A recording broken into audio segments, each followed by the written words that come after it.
Have your sports curiosity cured. Slavin, Howden still with possession. Former captain of the Moonshot Warriors, back to McNabb across.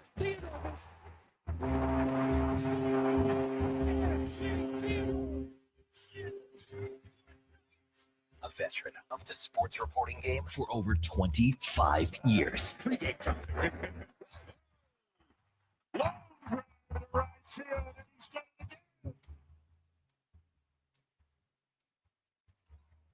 Brandon Valenzuela is a force right now. His third home run in 4 games, and it is 6-4. Breaking down Edmonton's favorite teams. Well, this one looks like the first 2 seasons of his time in the league is Justin Rankin making every single ounce of excitement possible squeezed into this Edmonton offense.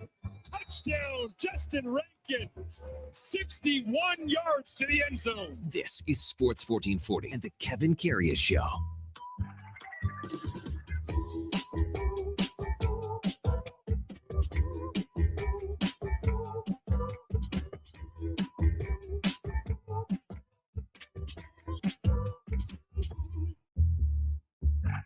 All right, here we go for Sol 682, Monday, June the 8th. Still looking for spring, summer weather here, man.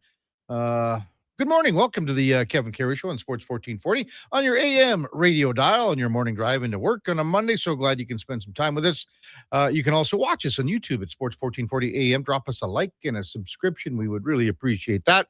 We're also on X, Facebook, Instagram, and Twitch. As always, we're streaming on the many services that are out there. iHeartRadio, TuneIn app, even sports1440.ca. And if you miss any part of any show, well, you can find them where all the podcasts hang out. Search it on Apple, Spotify, Google, even Amazon. Subscribe. It's free. Select the auto download. You'll never miss a second of any show. Yeah, so glad you're with us on a Monday morning. Hope everyone had a great weekend. There was a lot going on, man. Oh, man, there was a lot going on. So we got a lot to talk about. And we got our co-host on Mondays and Fridays, Eddie Steele, Grey Cup champion from 2015, all-decade team for the Double E. All-century team for U Sports history. Good morning, Eddie. How was the weekend? KK, good morning. Good weekend, brother. Good weekend. How about you? Oh, it was great. And thanks to you and Duke for running the show on Friday. I was at Chopper Lopatinsky's tournament on Friday at the Ranch Golf and Country Club. It was sensational. A well-run tournament. Nobody runs tournaments like the Ranch. This was just top-notch, start to finish, and Chopper does such a great job for MS. For MS. Solid turnout. Oh, well, it's packed. Yep. Oh, it's sold out. So, excellent, man. Excellent. Great time. Had a lot of fun. Had a great group of guys. Brent Lambert. He was the guy that bought the auction a couple of weeks ago right here on the show. Team. Go on, sorry. Well, you know what they said to me, Eddie? They go, after about 5 or 6 holes, I was kind of struggling. And they said to me, we bid on you, not Eddie Steele. No, they didn't. Oh, yes, they did. No, they didn't. Yeah. Well, I was going to say the team that you were playing on. I know their back is sore this morning for carrying you. They all attorney. No, it was a great tournament, though. Yeah. No, that's hilarious. Those guys are good, all good guys. Dang, a lot of laughs. Trays. Yeah, you took another bullet right there, but anyway, it was a lot of fun and a great cause for MS, and Chopper's mom Ev was there again. His brothers come in from BC, so a lot of yucks, a lot of laughs. So, and did you get out to swing him at all? No, I haven't been out, man. Oh, haven't been out. I'm getting out today, later on today. Yeah. It's been so wet. I know. Like the whole week last week. Poured every day. We played yesterday again, and we were talking. I don't think that we've played in a short sleeve shirt, except for that one day when we went to Leduc. That was probably the best day. That's the best. I don't remember a day that we're not looking at. No, but if you recall, KK, the week before this one that we just had all rain, it'd been really hot. Yep. I just hadn't been able to get out and play. Yeah, exactly. I think I was just in my feelings still from poor play.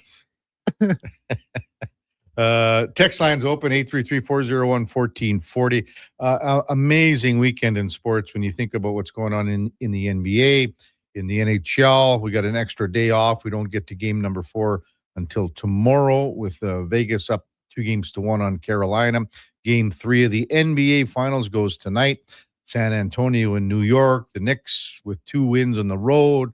And then on Saturday night, the Elks with a massive win, 29-21 over Ottawa to get off. Like, how many times have we been talking about this, Eddie? They needed Good start. They needed it. You know, and it's, 2019, first time that they won their and looked pretty good doing opener. it. And it wasn't a perfect game. It wasn't a perfectly clean game. You can see the talent discrepancy between the rosters. Edmonton just had more talent on their team, but they looked good at points. They looked really good. And right now, through week 1, they have the MOP on their roster. He's going to be coming on, Justin Rankin, in the 10 o'clock hour. He is the MOP. And I mean, we've only played 1 game, but he wasn't the MOP last year, but he was right up there. Like, he was really good. Just shy of the conversation. Yes, he's just outside of it. But right now, this guy is one of the most exciting players that we've seen, not only on this team, but in this league for a long, long time. People were talking about it too. There has been a boiling point, and you can see him over the years get better and better. And now that I think everybody's expecting this will be the year for him to really pop off. Yeah, had 196 total yards from scrimmage, 102 rushing, 94 receiving. And that's the one thing, like, he's so dangerous out of the backfield catching passes. He's so twitchy. He's so hard to tackle, Cake. He's so explosive. He's the total package. He really is the total package at the position. So what is it about his game that, I don't know, like, we've looked for a running back in this league for a long time. And, we've had, Brady Oliveira has been a great back, and Andrew Harris is, all these guys have been really good backs. But he's just, there's something about him. What is it? Well, in Brady, for as dominant as he's been, 4 straight 1,000-yard rushing seasons in Winnipeg, Rank has that long speed. He can break long range. He can break the big ones, KK. Yeah. Where Brady, I mean, he's getting caught after 40 yards max. He's a bruiser, and he is a bull to take down, and you're not getting him down unless you got 2 bodies hitting him. But with Rank, he can bust it at any point in time. You saw that. He'd take a quick catch to the flats, and all of a sudden you're turning it up for 60 yards. And it's huge, flipping the field. So he's got that explosive capability that not many players have. But then combined with that explosiveness to take it to the house, he is so hard to tackle just in a box. I'm not even talking in space, in a phone booth. Yeah. Look how many guys he just, miss here, miss there. Turn the loss of 1 into a gain of 5. And he did that consistently. That just helps the offense. I don't know where you stand on a quarterback being, label's the wrong word here, but when you talk about a game manager, some people hate that phrase. Some people go, well, it's okay. Some people like it. I don't know where I stand with it, but I look at how the game is. It's about game script. And Cody Fajardo, he managed this game with the conditions and everything else. I'm glad that you said with the conditions. That's the whole thing. I mean, the conditions were terrible. They were terrible. And the game, he did a good job of managing it. No turnovers on his end. But this is who Cody Fajardo is, Kevin. He's not going to be a Bo Levi, Mitchell, Nathan Rourke, throw for, 1 million yards. His career high for passing touchdowns in a season is 18. Yeah. This is who he is. And I think the sooner that we accept it, and just realize that the offense, when you get Rank going, he averaged, 5 point something rushing? Or no, 7 rushing, sorry. He averaged 7 rushing yards. That you're sitting in 2nd and 3. And you could see the creativity with Max Simic. And if you just are marching the ball down the field and maintaining drives, that is going to be such a good thing in the long run. Look at the time of possession. Edmonton had 35 to 25 minutes. So that's huge. That's huge for the D. We talked about that all the time, Kevin. Rank was 7.8. 7.8 average. So, and Fajardo was, you can talk about, his average.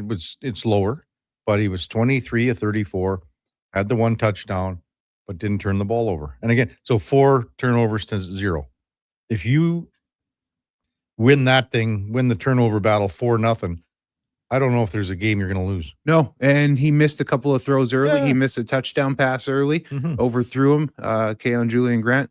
And it's early in the season too, right? So the guys are still finding their stride. But I'll say this, isn't there a different level of confidence just overall and no shots at Trey, but just knowing what you're going to get out of Cody. At least you know you're going to get a guy who's going to hit the 8-yard hitches or hit the 10-yard digs across the middle consistently, right? And that's all you need out of this offense.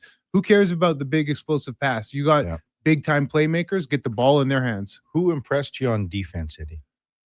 Well, you could feel the defensive line. Malik Carney, certainly, it's awesome. You see the first, second, and long of the game on the first drive for Ottawa. Malik Carney's hitting the quarterback, getting pressure. So that's something you're desperate for. Yeah, one sack only. Noah Taylor or Curtis. Yeah. And but you could feel them. And I say this on Elks Nation all the time. My one defensive line coach back in the day, he'd always say to us on the sideline when we're just get off the field, he's like, fellas, I gotta feel you. I gotta feel you out there, fellas. And it's just that presence, that dominating effect, and you could feel that out of the defensive line. They were significantly better and more impactful than they were in many games last year. There's a lot of room for improvement. One thing I got to go from the defensive line, though, is to the secondary and just the defense in general, Kevin. Yeah. The way they tackled and hustled to the football was noticeable. Right. And if they come out with that effort week in and week out in the vice tackling, not letting guys get outside of contain and having two guys contain the guy within themselves, like a funnel, man, this defense is going to go far this season, Kevin. I'm telling you. Bring in the Duke of Delburne, 7-12 in Edmonton. Good morning, Duke. Did you stay out of trouble on the weekend? I did. I actually found my way out to the Elks watch party, which was in Sherwood Park with the con man. Him and I carpooled over there, and we took in the game. Great turnout. Lots of diehards there. The drumline made an appearance. Had lots of great giveaways and prizes and stuff. No, because apparently one of them was getting married this weekend, and as a result, every single one of them was at the wedding, I guess. So listen, didn't need disappointing for you, dude. It was disappointing. He was talking about it. I'm not afraid to say it. It's like, hey, maybe this is my chance to make some new friends. But instead, we just watched the game. I was watching the hockey game simultaneously on my phone on the table that we were sitting at, and that got out of hand very quickly. Only to arrive back at Connor Halley's house towards the end of the football game, of course, and find that Carolina had got themselves right back into it. So a return home, catch the second half of the third period, overtime. We know how that ended with Vegas, avoiding complete and utter disaster. And this cup final, the NBA finals, the start to the CFL season, it's living up to every billing that could have been pegged for each of them respectively, because they've all been great. Yeah. Thanks for Friday, Duke. You and Eddie and Brian Degerly came in. He was great. Showed you a couple little pictures that he had. A lot of knowledge. Yeah. Just pulling numbers off the top of his head, that's the whole thing. Yeah. Yeah. It's really cool to hear. Yeah. And then Duke was, how was Bruce Hardy? Good. We took a few shots at you. I know. I've heard. Yeah, for your expense, which is always fun. That's what I consider a good show in your absence. If we can get as many different guests or contributors as possible to take pot shots at you. I don't have a problem. And that's fine. We know you can take it. We don't feel bad. Not worried about hurting your feelings. Great Friday show. Flew by as they often do, and led us into a great weekend. Brian actually just texted in. Lambert was your golf partner. Great, really great dude. Yeah. So was Eddie. He can take a joke. If you played with Lambert, you can as well. It says, yeah. So I'm sure there was some barbs going back and forth. So I'm looking forward to game number 4 of the NBA, the finals. I mean, it's been a remarkable. I don't know. I'm going to try to think about this. The best NBA and NHL finals simultaneously at the same time. Like, you got to go back. I mean, there were some great, obviously, like at certain times with one or the other. For sure. And I'm not going way, way back, but like the Boston-Vancouver series was pretty good in 2011 in the NHL. The Oilers in Philadelphia back in 87, it went 7 games, was a remarkable series.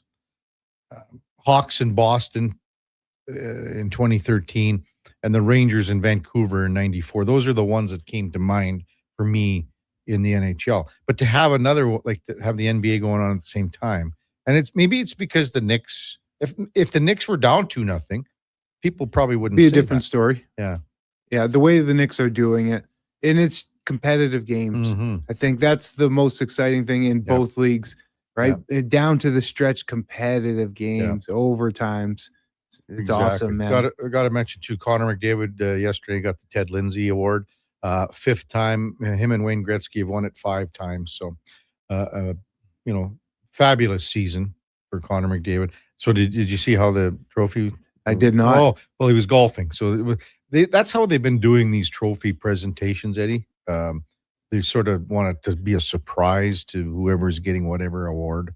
They did it with all the other ones. But so he was on the golf course, and his mom and dad came, in a golf cart with this cool. Trophy and everything. So it was. That's nice. Yeah, that's nice. And he, like he said, he wasn't sure what was going on. They played 9 holes or whatever. So, but pretty cool. So congratulations, Connor McDavid. Fabulous season for sure. Hey, coming up on the big program, we'll check in with Alan Mitchell, leading things off on a Monday morning at 7:20 right after the break. You hear him daily here at 12 to 2, the lowdown with Low Tide. We've got Mark Spector in his usual slot. Spec with an article, I guess, on last week with Darnell Nurse. So we'll see what happens there. I don't know obviously it was a busy weekend for Spector out there.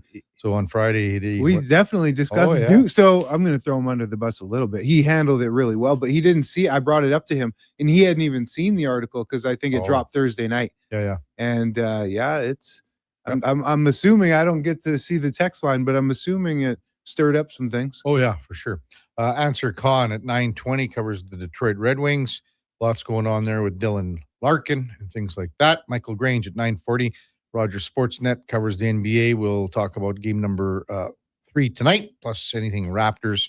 And Justin Rankin, again, as we mentioned, the Edmonton Elks running back will be with us at 10:20. When we come back, Alan Mitchell slides in. Kevin Carey, City Steel, Duke of Delburne, Josh Fenwick on a Monday morning with you on Sports 1440 AM radio. We're streaming on YouTube, X, Facebook, Instagram, and Twitch. Alberta, backing the home team goes beyond the bets. That's because your picks have provincial impact. Play Alberta is the only app in the province that puts all revenue directly back into supporting programs and services that Albertans rely on every day. By investing in the General Revenue Fund, every play, bet, and buy made on Play Alberta helps make a difference across the province. Visit playalberta.ca/Gregor to learn more. That's playalberta.ca/Gregor. Must be 18 plus to play. If you gamble, use your game sense. Don't let equipment failure stop you cold. At AWS Welding in Nisku, our factory-trained service techs are on hand for all welding equipment repairs. We're a fully warranted center for Miller, Lincoln, and ESAB. And we service all makes and models. Proper, regular service extends the life of your gear and keeps it running at peak capacity. Don't wait for a breakdown. Book your service appointment today at 780-979-0470. AWS Welding. We make it happen. It doesn't start on game day. It starts before kickoff, before the first snap. It starts with you locking in your season seats. This is Edmonton Elks football. The only way to experience it is being there for every hit, catch, and touchdown. The Elks home opener kicks off June 20th against Montreal. Your season seats are your way in. Get yours now at goelks.com/season seats. Edmonton Elks. Our city, our year. At Hughes, it's all about getting in and out quick and clean. No cash, no problem. With Hughes' new tap and wash system, all you need is your debit or credit card to get your vehicle sparkling clean. Find us at HughesCarWash.com. 24 hours a day, 7 days a week. Edmonton sports fans stay informed with Sports 1440. Stream us. Listen to us on the AM dial. However you consume this radio station, thanks for listening. At Wendy's, get a 10-piece nugget small combo for just $8.99. That's right, $8.99 for 100% Canadian chicken, plus fries and a drink. That's just good nuggenomics. Only until June 14th. In restaurant at participating Wendy's locations. Taxes extra. Air conditioning from Legacy Heating and Cooling is like a country love song because you always know exactly what you're getting. Cause girl, you're hotter than Tennessee, cooler than Legacy's AC, blowing that southern breeze over me. Wheat fields, cold beer, pickup trucks, John Deere. You see, Legacy is that predictable because Legacy always has AC in stock and will install it faster than a truck burning down a back road. Plus, no interest and no payments for 1 year. That's how you lasso your legacy. Legacy Heating and Cooling.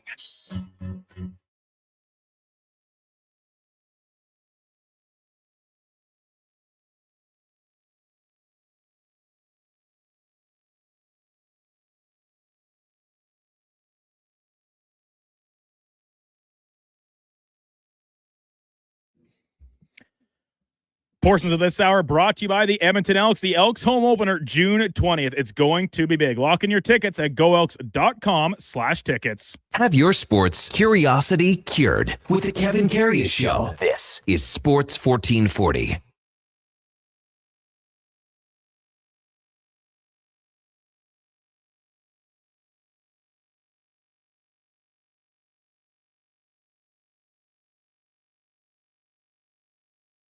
All right, welcome back to the big program. 7:21 in Edmonton. Time now for the Puck Report, brought to you by Fountain Tire.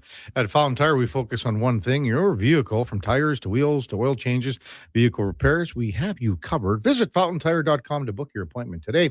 As we welcome in Alan Mitchell, the host of the Lowdown with Low Tide, daily here from 12 to 2 on Sports 1440. Good morning, Tide. How was the weekend, big guy?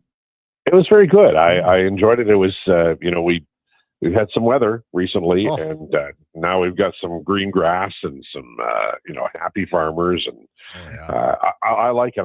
There's nothing like going for a nice walk in the, after rain. Just feels like spring. It was real nice. Like when you go for these walks, what are we talking about? Like, just around the block, or are you going all through the river valley? What are we looking at here? Oh, usually about 5K, something like that. I like to ponder and mull, and pondering and mull. What do? You just look up at the sky, and are you looking at clouds or what? Well, no, usually I'm trying to get my brain in order, but it helps me. I find a good walk is a really nice way to relieve stress and to sometimes I take the dog, sometimes I don't. I guess I'm kind of a loose cannon when it comes to walks, but I enjoy it very much. Would you ever go on a long walk with Eddie Steele? I might be afraid to, because I think his pace would be like so much more aggressive. You haven't seen Eddie stroll into the studio here, Ty. This guy's knees are shot. He can barely get into his chair every Monday and Friday. Wow. Yeah, wow. He was an athlete and got there. I wasn't, and I'm there. So that tells you what happened to me. He's frisky this morning, Ty. Hey, well, that's always dangerous. Don't feel shy about pulling any punches on him this morning, Ty. He's open game. He's open game.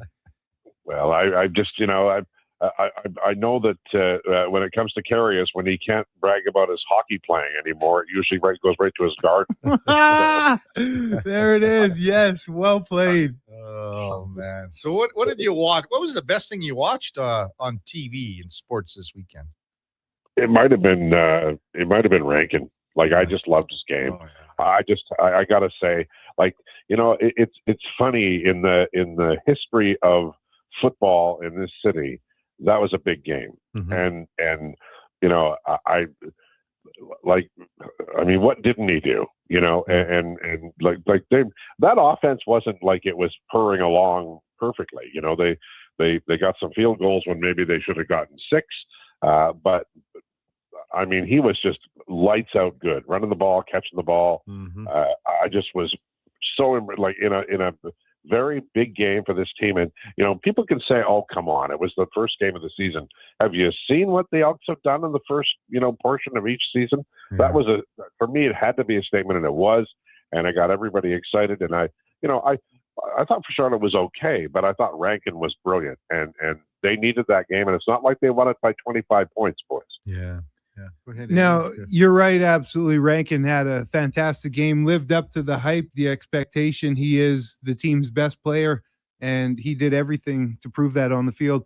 Now, my question for you, Tide, is they came out with a bang, did what they needed to do, got that first dub. Now they have a bye week. Do you think that there will be some good momentum generated heading into their home opener in 2 weeks? I think it will be. I think that it's really good that it's the home opener is coming off the bye. Ordinarily, I don't know. I didn't play football. You did, but I don't think the bye is good this early. You just started and now you're off. But I think because it's going to be the home game, because they won the game, and the way they won the game, it wasn't like it was easy. And look, let's not get ridiculous here. Ottawa is not one of the top tier teams, but they won, and they have to feel good about themselves. as an organization, from the coaching staff to the ownership to the players themselves. They did a lot right, and they were, they ran the ball back well. I thought that defensively I think, did they have one sack? Was it? I can't remember. One sack, yeah. Yeah. So it's there's things to work on, but everybody's a little rusty. I thought Ottawa took too many penalties, and Edmonton took advantage of that. You want to. The thing you need to work on is when you get inside the 20, put it in the end zone. But I mean, this is just bitching and moaning. They won the damn game. Yeah. I want to just circle back to Justin Rankin with you, Tide. And I mean, when you watch this team for all the decades that you've watched, I'm trying to think that if he reminds me of someone, like if you go back to all the great running backs that have been here over the years, and you could go even back to the 50s and 60s with all the greats like Johnny Bright and Normie Kwong and all that, but maybe a little more modern. Is there anyone that, and Eddie, you can pony off this too, is there anyone that he reminds you of? That's a great question. It would have to be somebody, I think, in the more modern, because he can run the ball, but he can also catch out of the backfield. My recall of a guy like Jim Germany or Roy Bell would be that they were more of a classic running back. So it would be somebody more modern. I'm sure Eddie would have a better name than I would. What do you think, Eddie? John White. For sure. And it was tough because he was smaller. He's certainly smaller than Rank. John White was considerably smaller, but he had those big legs, but the twitch. It's the scatter. Yeah. That scat, that twitchy, tough to take down. Now Rank is a literal tank, which separates him. He's built somewhat like a Brady Oliveira, just a ball of muscle, but then he has the capability to bust it for 60, to bust it for 80 after being captured up in the backfield. So he's so unique with his versatility. There's not many athletes like him. I'm telling you, there really isn't. I'm just trying to think of the more recent, like Kevin Brown. No, not this twitch. Yeah. This twitch. He's the power. He's a power back with the capability to bust it from anywhere on the field. And Mike Pringle was the bulldozer kind of thing. Yeah. Mike. Yeah. I'm just trying to think of the more recent ones. Yeah. Charles Roberts is tiny. Yeah. The great thing is that we know, like, it's funny because it's a 3-down league, and the 4-down league, you get 3 yards twice and then you throw.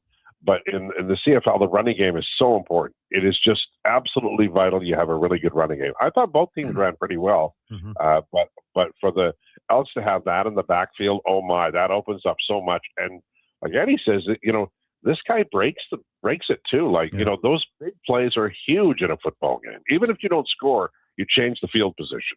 And let's not bury any type of lead here. We're talking about all the success on offense and success with the running back and rushing averages. This offensive line is the tone setter, and they improved this unit significantly in the offseason, and we are seeing the fruits right now being bare because of it. And you see some of the highlights on some of the close-ups, some of the pulling guard actions in the game, and they're just knocking fellas out downfield. This offensive line is going to be the straw that stirs this entire drink. Love it. And we all know that the offensive linemen are the smartest men on the field, and so there's a lot of time that it takes to get the O-line together. You need to spend time together, but they're athletically, this is a really strong group, and you need that so much. Alan Mitchell with us on Sports 1440, Stanley Cup final, extra day off in between games here. I kind of pose this question to Eddie too, and our listeners. What's the last best Stanley Cup final that you can remember, Ty? Because this it's up there. This is after 3 games. We've seen some pretty good hockey here. Yeah, we have. Well, I thought the Panthers Oilers in 2024 was brilliant. For me, I know that the Oilers lost, but anytime you get a game 7, McDavid almost scored in the third period.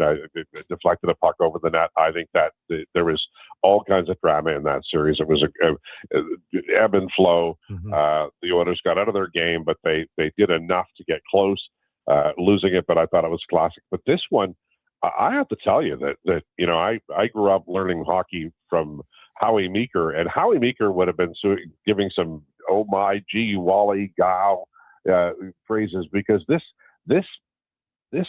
particular series. Their forechecking is brilliant. They're turning over pucks. They're working so hard. They're contesting every play. Both teams, I think, are just like playing absolutely flat out. Mm-hmm. They've got 4 lines and 3 pairings that can play. I thought the Saturday night game, too bad that wasn't a great winning goal. Never is in overtime, or at least often is not in overtime. But I think it's going to go 7, and I've been just so impressed with both teams. Mm-hmm. This is a blast to watch. It really is. These are great hockey clubs.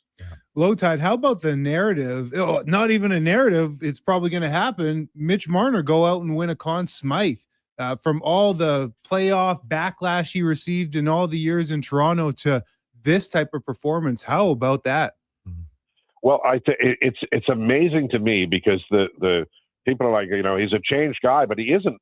What happened was he played on a team where the expectation was that he would go out and do it every night. He and Matthews and Nylander, and they just didn't have enough depth. They did, and the problem that they had was that they had overspent on some players, and that happens, and then you don't have enough really good players.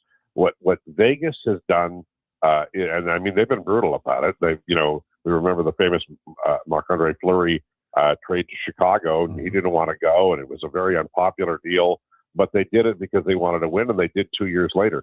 The Golden Knights have exceptional value contracts throughout the roster, and that allows them every once in a while to go get a productive player like Marner, and man, he's just playing so well. But they don't have to rely on him so much. Like I think he was on the second line in that game in terms of minutes, and they don't because they have so many great players. Stone is a fantastic player. So Vegas's formula, I think, allows Marner to relax and play his game. And the only thing I'll say is that as much as Vegas does well with Marner, someday they will probably deal him, in a deal that will be wildly unpopular because it's what have you done for me lately in Vegas? And I'm not saying that's a bad thing. I'm saying that for Marner, this is a great situation because he doesn't have to be the absolute ultimate on the team, and that's a big load to carry, especially for a winger. He had a great game, though. I mean, well, they also get some stuff. Record. Yeah, they also get some, when Pietrangelo goes on long term for a couple seasons, that allowed them to go sign Mitch Marner. That's sure, that's what happened there.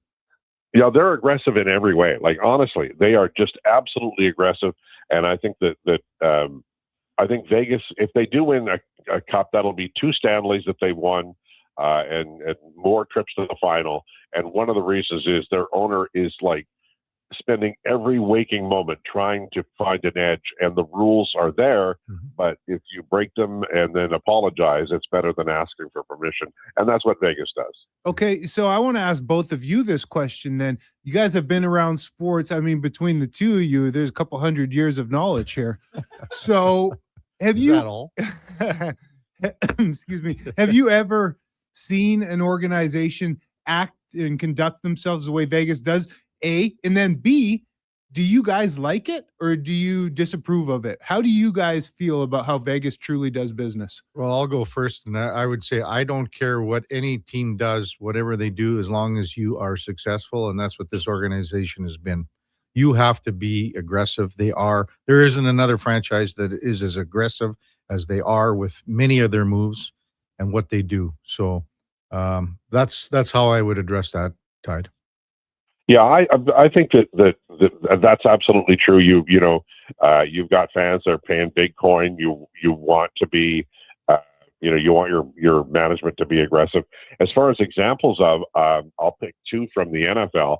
Al Davis, when we was the owner of the Raiders, I mean, he did everything. It didn't like he would do absolutely, and some of it was like unkind. I mean, he basically ruined Marcus Allen's career record just by sitting him. It was a vicious, horrible thing to do, and I have not forgotten it. And I also say that the San Francisco 49ers were, of all the blasted teams to go get Young, the quarterback. Steve Young.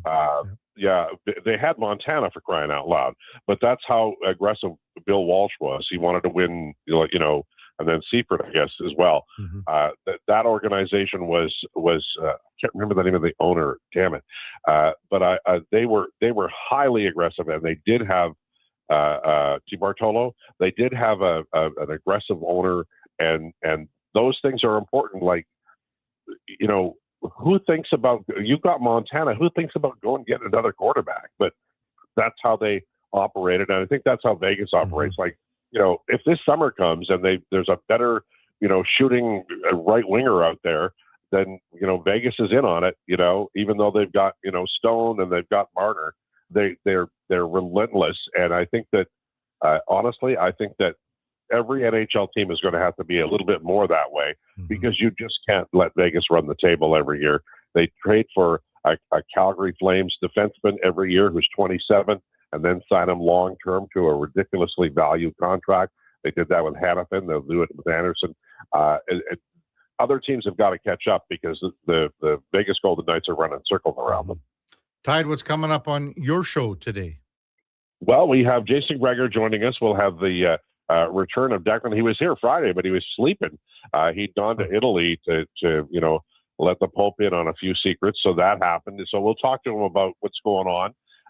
And of course, he'll be big on the CFL. We'll talk about that as well.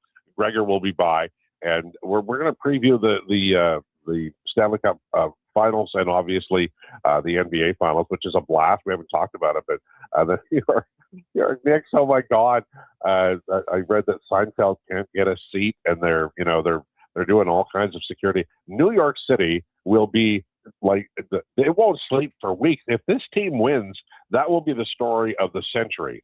The New York Knicks winning a championship after all they've been through. The last time was 73 that they won. This is a massive story, so we'll talk about that as well. Sounds good, Tide. Have a great show. We'll talk to you next week, big guy. Boys, be good. Thanks. Alan Mitchell, you hear him daily here, 12 to 2. The Lowdown with Low Tide on Sports 1440 AM radio. That's the Puck Report, brought to you by Fountain Tire. We focus on one thing. It's your vehicle. Check them out at Fountain Tire. Book your appointment at fountaintire.com today. When we come back, maybe it's got to be a concern. Attendance in week 1 of the CFL, and Eddie's giving me that look because he knew it was coming. We're going to discuss that when we come back. Kevin Karius, Eddie Steele, Duke of Delburne, Josh Finnewick on Sports 1440 AM radio. We're streaming on YouTube, X, Facebook, Instagram, and Twitch. Who's that working on the underground utilities over there? All Star Construction, that's who. What about the street lighting? Yep, All Star Construction. And the directional drilling, hydrovacking, neighborhood renewal, and telecommunication work? Yep. Since 2009, All-Star Construction has been doing all that and more, shaping and building Edmonton communities for land developers all around Edmonton. That's what All-Star Construction is all about. This jersey was worn by the legend himself, signed and everything. You can't just wear it. I'm framing it with expressions and images. Your prized jersey deserves better than the closet. Think Expressions and Images, your local custom framer since 91. You name it, we frame it. Expand your brand with Fusion Promo Marketing. Fusion is your trusted partner for all things branded merch and apparel. Thousands of products perfect for businesses, sports teams, and corporate events. Fusion with a Z. Promomarketing.ca. 60 years ago, we started selling trucks as Western GMC Buick. Today, we are Wolf GMC Buick. We're still located on the corner of 184th Street and Stony Plain Road with the same ownership for over 2 decades. Our customers have trusted our family-owned, community-driven business. And for that, we are thankful. If you're looking for a truck or SUV, pop in and one of our seasoned professionals will get you a great deal, hassle-free. Come trust our team at Wolf GMC Buick. Wolf GMC Buick. We're making it easy. Good to go. With Mortgages to Go, you'll be good to go. MortgagesToGo.ca says yes when the banks say no. That's why Alberta has trusted Mortgages to Go for over 23 years. If you need cash and have equity in your home, you're approved instantly, guaranteed. Call 1-888-888-5998. That's 1-888-888-5998. With Mortgages to Go, you'll say, I'm good to go.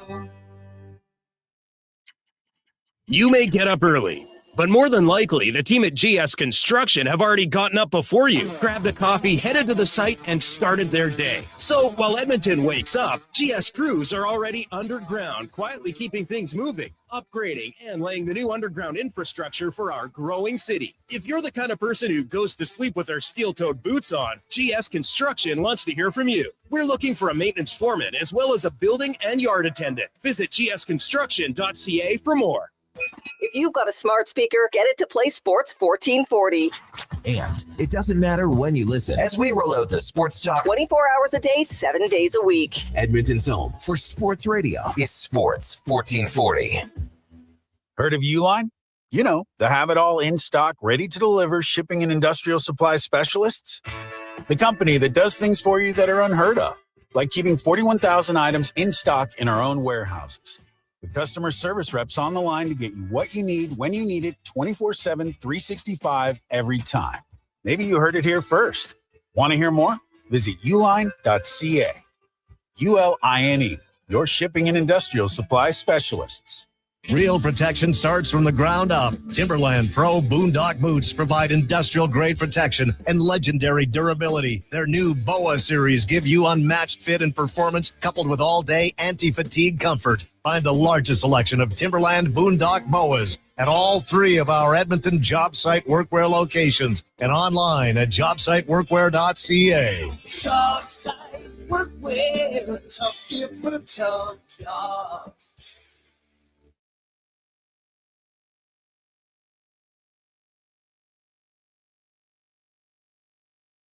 Sports 1440. All sports, all day. On YouTube, Facebook, and X. Thanks for listening to Edmonton's sports leader.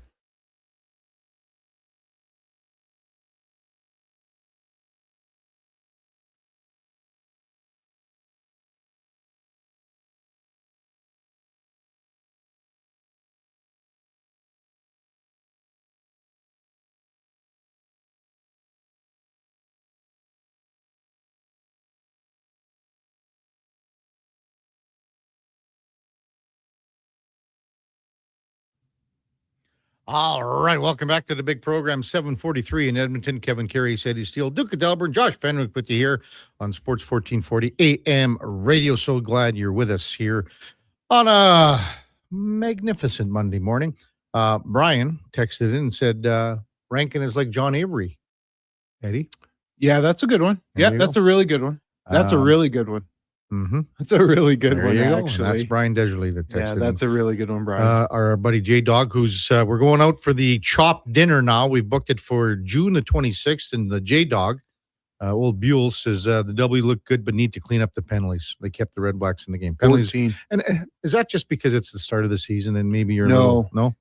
We in full disclosure, if you want to get all your deeper Elks content and deeper dive on everything, check out Elks Nation. Why don't we do a deeper dive right now? No, because like you're saying that we don't do a deep enough. Don't have enough time to really. We got all the time every we want position right group. Kevin, Eddie's just trying to tell you that you don't know ball. No. Like that's as big of a slap as I've ever had in 36 years. I didn't mean that. I mean, in a short little segment. Deeper dive.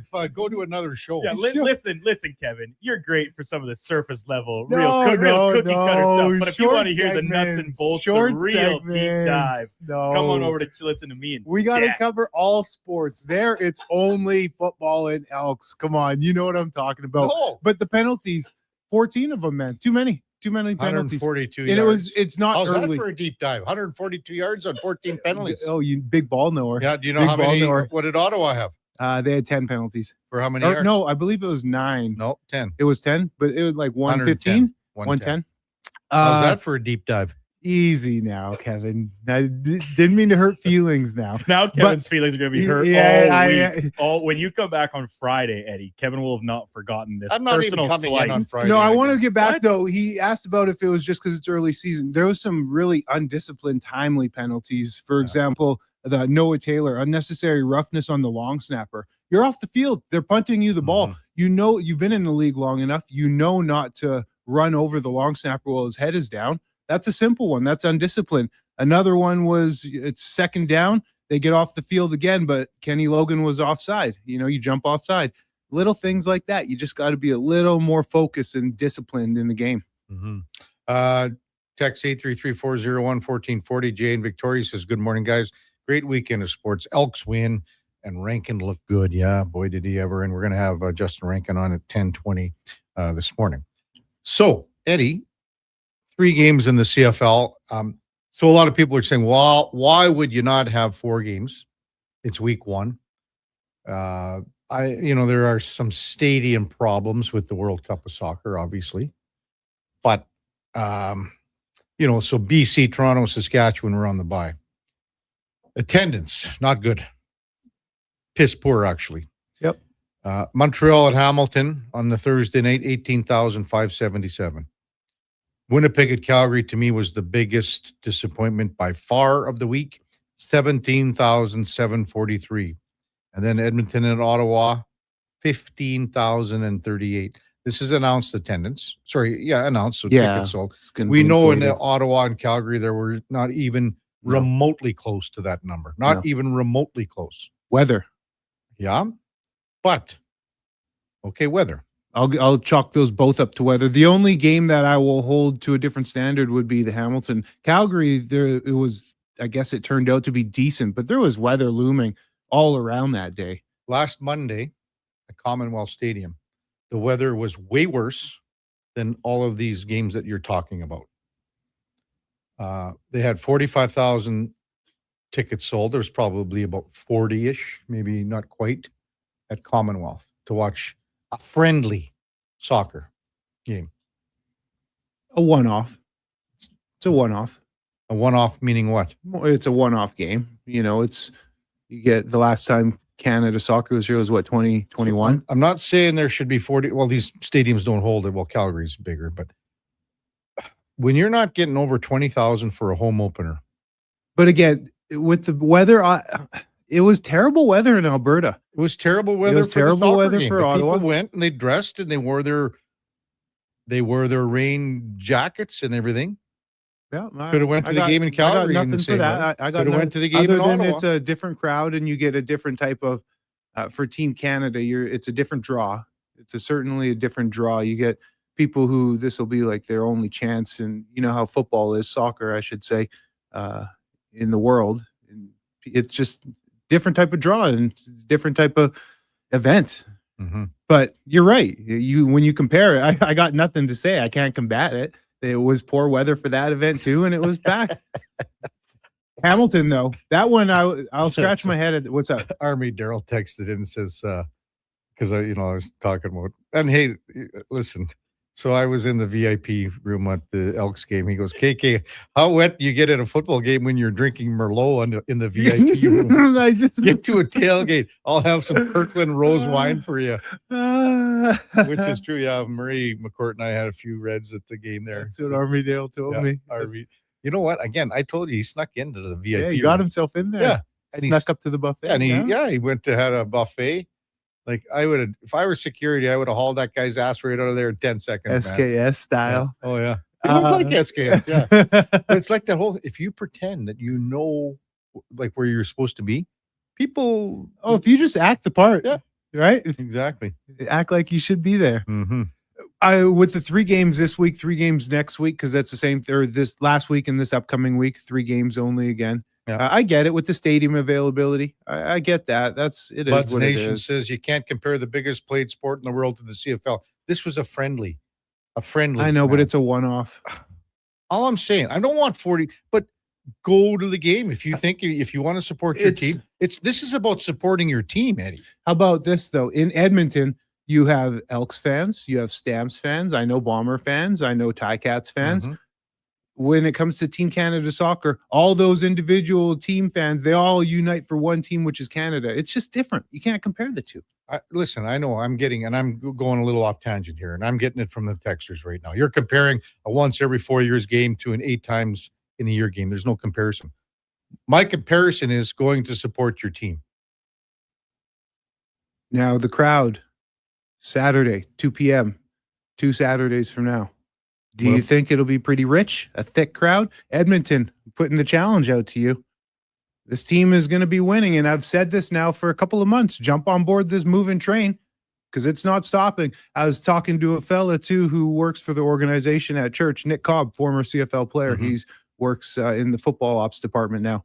And this is right in line with the Thompson family plan. Year 1, you just got to get things under control. Year 2, which is now, make the playoffs, hopefully host a home playoff. Next year, year 3, now we're talking competing for the cup. And that's exactly what I see out of this team. I'm not sitting here saying they're going to be the best team in the league this year, but this train is moving and they're going to be good for years to come. I can tell you, KK. I get the stadium availability. I get the World Cup. I get all this stuff.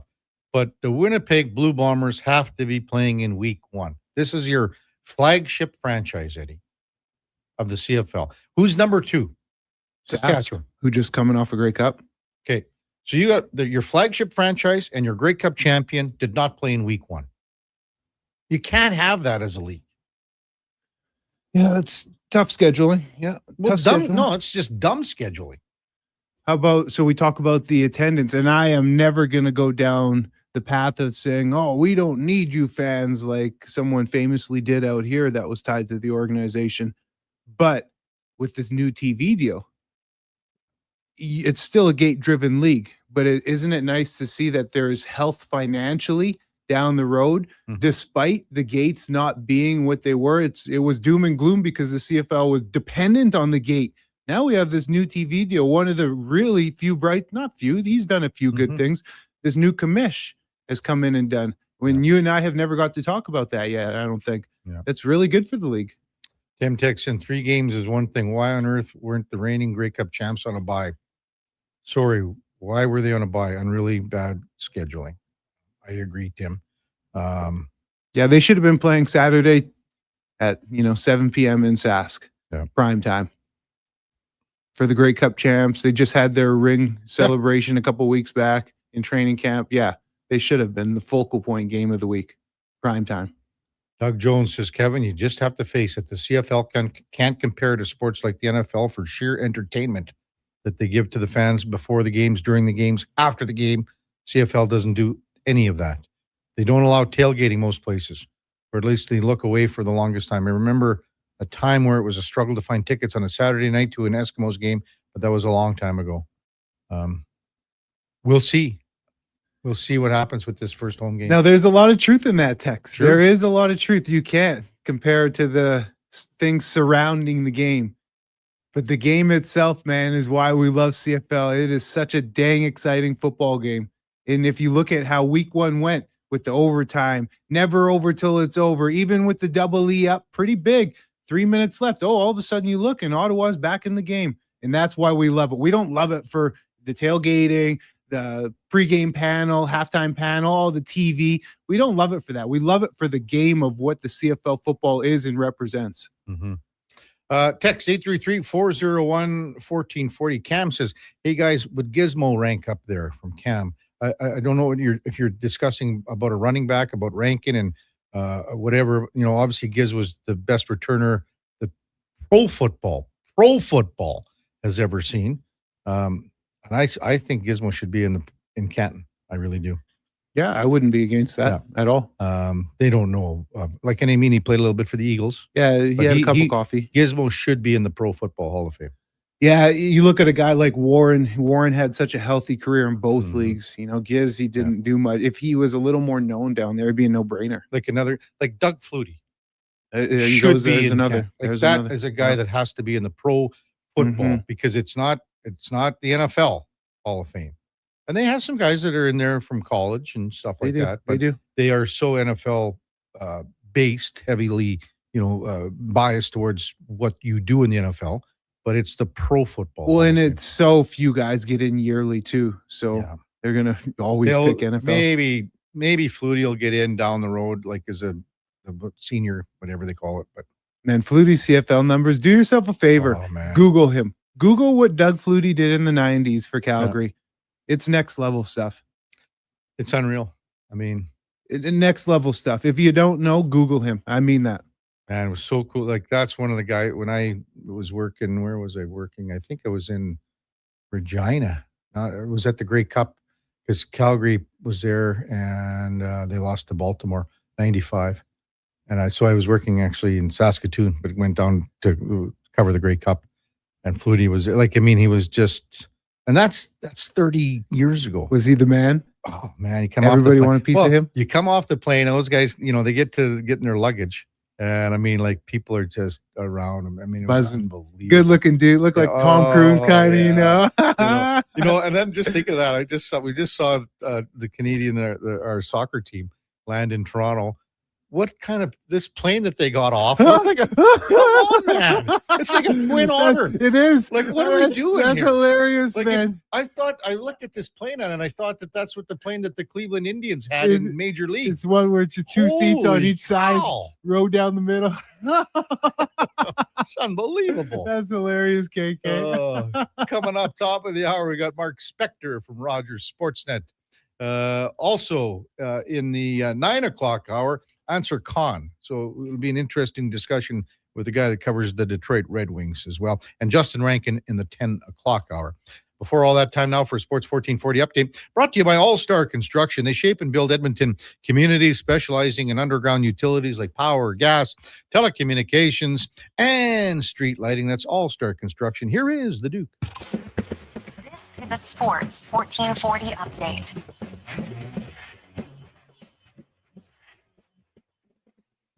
Sunday was a day off for both the NBA Finals and Stanley Cup Final, but full slate in the major leagues of baseball, including the Blue Jays taking the rubber match over the Orioles 6-4. The final local product, Adam Macko picking up the win, and Yohander Pinongo and Brandon Valenzuela both homering in the victory. Around the rest of baseball, Atlanta getting past Pittsburgh by a score of 3-2. The Yankees top Boston at 6-1. Tampa falling to Miami 4-1. And the New York Mets, they beat San Diego by a margin of 7-3. In the NHL, Oilers superstar captain Connor McDavid named the winner of this year's Ted Lindsay Award for the most outstanding player in the league, as voted on by the Players Association. McDavid, at 29 years old, joins Wayne Gretzky as the only other to win the award 5 times over. And former Oiler Milan Lucic officially calling it a career. A veteran of 17 seasons, 1,177 regular season games with the Bruins, Kings, Oilers, and Flames, has officially decided to hang up the skates. Coming up in hour 2, the Kevin Karius Show. We'll be doing by Sportsnet's Mark Spector, and we'll check in with a new edition of In or Out. I'm Brandon Douglas at your Sports 1440 update. Sports 1440 in West Edmonton Mall and Wetaskiwin. CKJR is a Stingray radio station. Download the free radio player app and listen wherever you go. Our new McCafe crafted sodas just drinks or something more? Like Sprite Berry Bliss, Creamy Strawberry Coke, and Orange Dream. All swirled with fizzy flavor and topped with silky cold foam. Only at McDonald's. At participating McDonald's restaurants in Canada. Mr. Rooter buries evidence in the desert. I didn't mean to do it. I was forced into it. Yeah, forced. But now, no one will ever know. You've done well, Mr. Rooter. You did something awful, but you covered your tracks. It's done. The last transcript that shows I did a semester of nutrition school. Uncover evidence of the proudest plumber, Mr. Rooter. Got a car you're ready to part with? Find out what it's worth, fast, easy, and totally free at Go Auto. We're talking top dollar trade-ins, whether it's a little worn or still rocking that new car smell. Just a few clicks, and boom, you've got your value. Text VALUE to 780-777-7777 to start. That's VALUE to 780 all sevens. Why guess what it's worth? Let Go Auto show you the money. Saturday, June 20th is the day to be at Harley-Davidson of Edmonton on the Yellowhead Trail. Come live the legend because the HD semi-truck is rolling in, bringing you the exclusive chance to test ride the powerful new 2026 models. All you need is your riding gear and Class 6 license to ride. Be there to enter to win a 2026 Liberty Edition Heritage Classic, door prizes, and more. Don't miss the ultimate ride event of the summer. Locally owned and operated since 1980. Visit Harley-Davidson of Edmonton on the Yellowhead Trail or at hdedmonton.com. Summer weekends in Alberta mean one thing: tournament season. I brought the folding chairs. I brought the sunscreen. I brought the umbrella, just in case. But who brought the snacks to get through a doubleheader? I got Alberta's best beef jerky. Will Hawk Beef Jerky, the ultimate sideline fuel. Whether you're cheering on the kids or watching the pros, load up on Alberta's best beef jerky. Will Hawk Beef Jerky, because you can't have summer fun with salad. Only available in Leduc. Hey there, I'm in the Fountain Tire sidecar, making a list of the things I'm doing this spring. 1. Saving you money, with up to 20% off select tires until June 13th. 2. Water skiing, tricky in a sidecar, but fun. And 3. Saving you more money, with mail-in rebates of up to $100 off a set of 4 select tires and $50 off a $150 service with the purchase of 4 select tires. Oh, that's 4 things. Oh well, restrictions apply. Book online at fountaintire.com. Fountain Tire. We're on this road together, Canada. Everything is going to be okay. If you're feeling the weight of too much debt, you have options. I'm Dan McDicken, a licensed insolvency trustee with Favor. Becoming debt-free is possible, and a personal bankruptcy or a consumer proposal will get you there. Schedule your free Favor Focus session at faber.ca today. You'll learn how a consumer proposal will eliminate your debt by paying a percentage of the amount owed without interest. At Favor, we've got your back. At Leading Edge Physiotherapy, healing doesn't have to feel heavy, because in our SwimX aquatic therapy pools, you literally float your way to recovery. Whether you're dealing with arthritis, back pain, joint injuries, post-surgical rehab, chronic pain, balance issues, mobility challenges, or just feeling a little creaky, warm water and gentle resistance have your back, your knees, and your hips. Trusted by pro sports teams and rehab hospitals, our SwimX pools help you move sooner, hurt less, and recover faster. So take the load off. Let the water do the work. Life shouldn't hurt. LeadingEdgePhysio.com.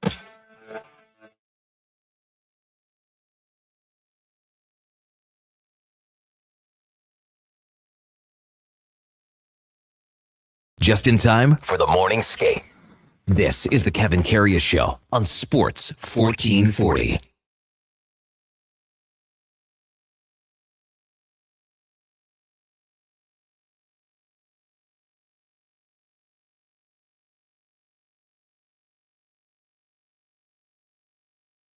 All right, welcome back to the big program. 8:02 in Edmonton time now for On the Mark, brought to you by Northgate Chevrolet Buick GMC. The June road trip is on right now, the biggest sale of the year.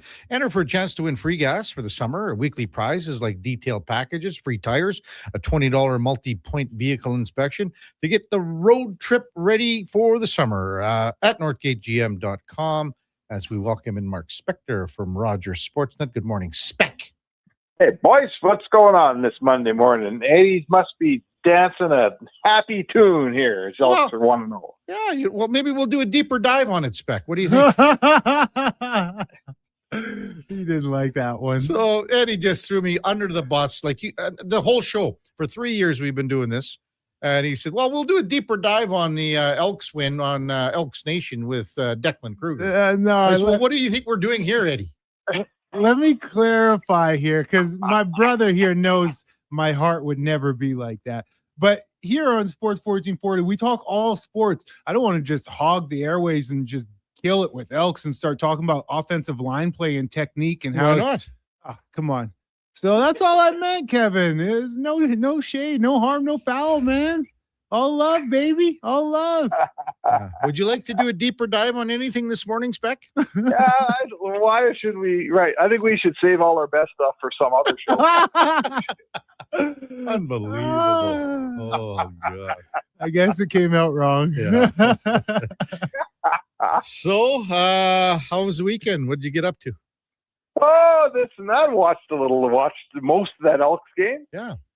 Saw the meat of the that fabulous Stanley Cup game on Saturday. Yeah. And little things like that. Did a little bit of lots of family time, little bit of sports time mixed in. How about you guys? Well, kind of the same thing. I watched a little of this, a little of that. We were kind of, we've only had 3 games of the Stanley Cup final here as they take another day off before Game 4 tomorrow. But we sort of asked this off the top. Do you remember, like, what's the best Stanley Cup final that you can remember? Because this one's after 3 games, Spec, it's highly entertaining. It's right up there for, as good of a Stanley Cup final as we've seen in recent years. Oh, for sure. Like, come on, 25 goals in 3 games.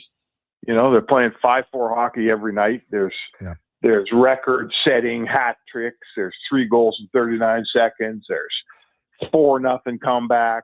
2 overtime games. Like it can't get any better than this. This is as good as hockey gets. So, it's got to last. I mean, I remember in 24, it went from one of the dullest Stanley Cup finals when the Oilers were down 3-0 to one of the most people were having the same conversation when it was coming back to Edmonton for Game 6 at 3-2. This was maybe the best one. And, they're all relative, I suppose. But I'll tell you what, I will say this, in terms of two teams, neither uniform grabs a lot of fans, right? There's not that many Vegas fans. There's not that many Carolina fans.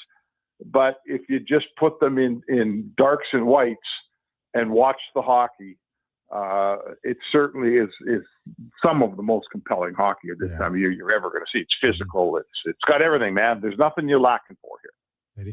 Spec, with the most recent game and the performance that Mitch Marner had, what are your thoughts on how he's been in this postseason? Probably going to win the Conn Smythe, and just how he shed the narrative that's followed him for many years in Toronto in terms of him not being a postseason performer. Well, I mean, listen, there's a lot of factors to this. The second team bump or there's how many guys have we talked about that go to a second team and find a better version of themselves, right? And I think, you might count Darnell Nurse in there one day. It's just something about getting a fresh run with a fresh group. This team obviously knows how to win a lot more than Toronto does. So he's surrounded by guys who have experience in winning. I want to say it's all you have to do is go to Hockey DB and look at his playoff stats. It's not a narrative that he didn't produce in Toronto in the playoffs. It's a fact that he didn't produce in Toronto in the playoffs, right, guys? It's not the media didn't make it up. He went out with that Leafs team, and he was an absolute offensive leader all year, and same with Matthews. And when the chips were down, those guys never produced, and that's just a fact. Everyone's starting to blame the Toronto media for this, which is stupid.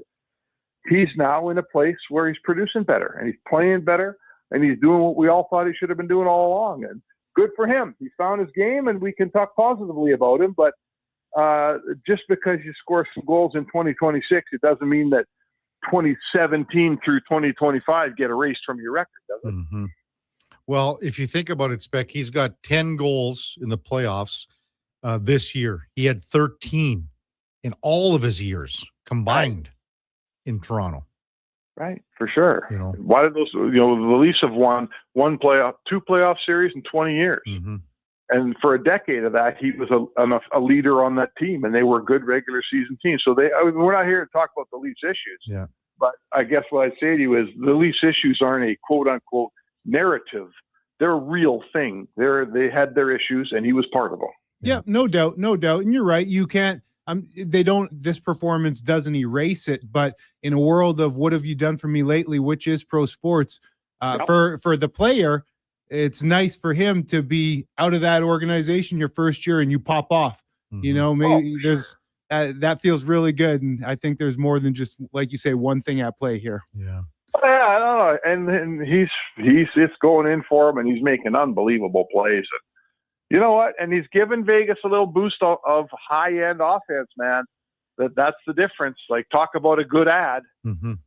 Talk about Kelly McCrimmon going out and grabbing that big fish seemingly whenever there's one in the water. He's in the hunt for it. And, oh, boy, this move looks like it's working out pretty good, doesn't it? I thought it was hilarious that Marner said after the game, I didn't know they changed goalies before his penalty, after his penalty shot.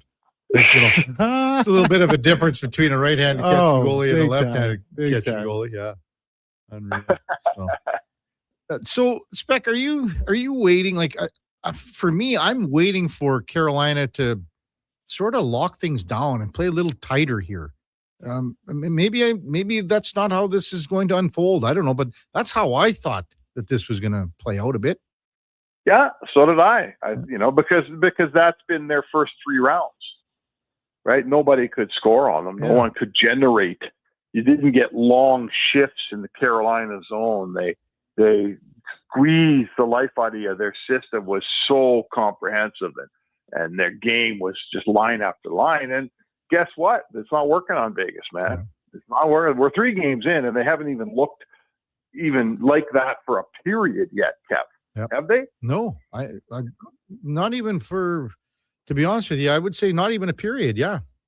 Yeah, not even a period. So I guess I'm telling you, maybe after 9, 10, 11, I think 12 periods of hockey, including overtime, if you haven't done it yet, maybe you can't. Yeah. Right? Maybe Vegas has decided that you worked against Montreal and Ottawa and whoever else they played, Philly, doesn't work against us. We're better than that. Mark Spector with us on Sports 1440. So I was off Friday, as you know, but you and Eddie and Duke talked about your article on Sportsnet regarding Darnell Nurse. How much feedback did you get over the weekend on that? Well, quite a bit, certainly online. I mean, it was, it's a hot topic in Edmonton, man. Yep.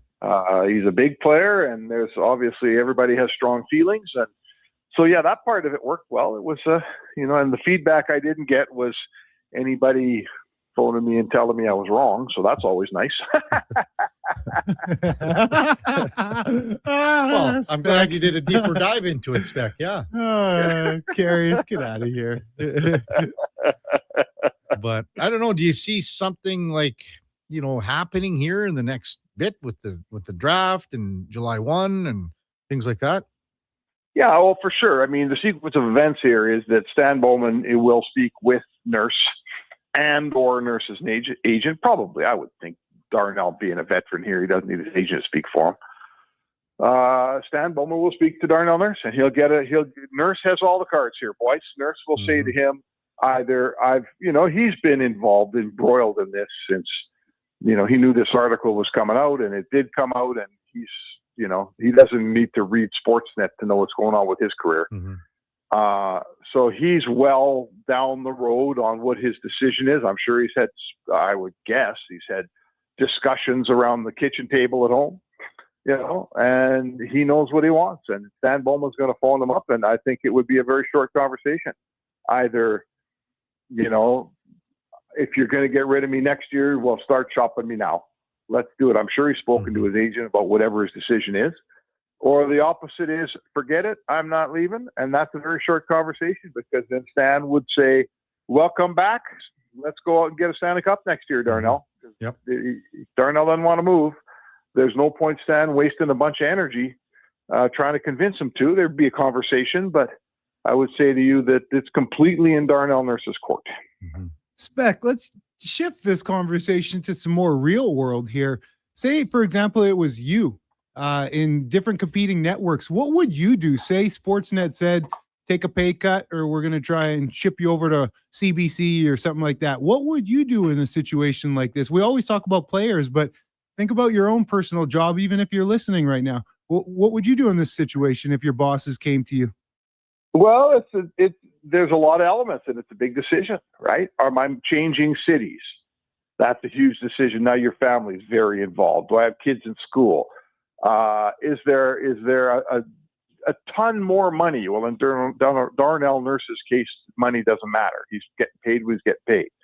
What about opportunity, Eddie? Is my old place going to squeeze me and say, okay, Darnell, if you come back, you're playing third pairing left side, less minutes, not even on the second power play unit. You're not going to enjoy your role that much if you come back to Edmonton. And that's what I would say is kind of squeezing the guy, right? You get squeezed at work, man. We were talking last week, Eddie. Okay, Eddie, you're off the morning show. You're on Sunday nights at 10 o'clock, right? You could do a deeper dive then, I'll tell you that. A deeper dive then, right? So all of those things come to play. What's the offer like with the other company or the other team? Everybody listening to our show, or a lot of people listening to our show, have gone through one of these before. I'm sure Kevin has at some point. And you make the best decision for you and your family, right? That's what Nurse will do. Yeah. I know for myself too, personally, I've been on teams where you kind of get demoted, and you just want to get out of there because you're walking around, you don't feel the same part of the guys. Yeah, your confidence is down. It's kind of a dark cloud surrounding you, especially when you're used to being the man, so to speak. So I can totally relate. And for me, I would consider moving on and a change of situation potentially. Yeah, like Spec, your point there too is well noted, with just about the opportunity and your involvement of what you are going to be requested and asked upon. Like, again, so you're going to be the third pairing guy, no power play time, things like that. It's about the opportunity that you would have maybe better somewhere else, Yeah, like, and then, you throw in a Mitch Marner. Look at what it's done for him. He agonized over whether to sign in Toronto. He made the decision not to. And you're telling me he's not, absolutely happy that he made the right decision at this point in his life. So, you never know what's on the other side, and the grass isn't always greener. But the list of guys that I can think of who went to their second team and opened up new doors and got a fresh start and got rid of some old narratives and some stuff that had floated around them, and Nurse deals with that every day here. A clean slate in a new city with fresh guys and a new role. I'll tell you what, there's nothing. It's one thing if you're Jack Roslovic and you've been to 5 teams. It's a different decision. But when you're Darnell and you played a whole career, you're 31 and you haven't played in the second uniform yet, that's worth something, man. It means something. And there's something out there for you. You just got to pick the right place to find it.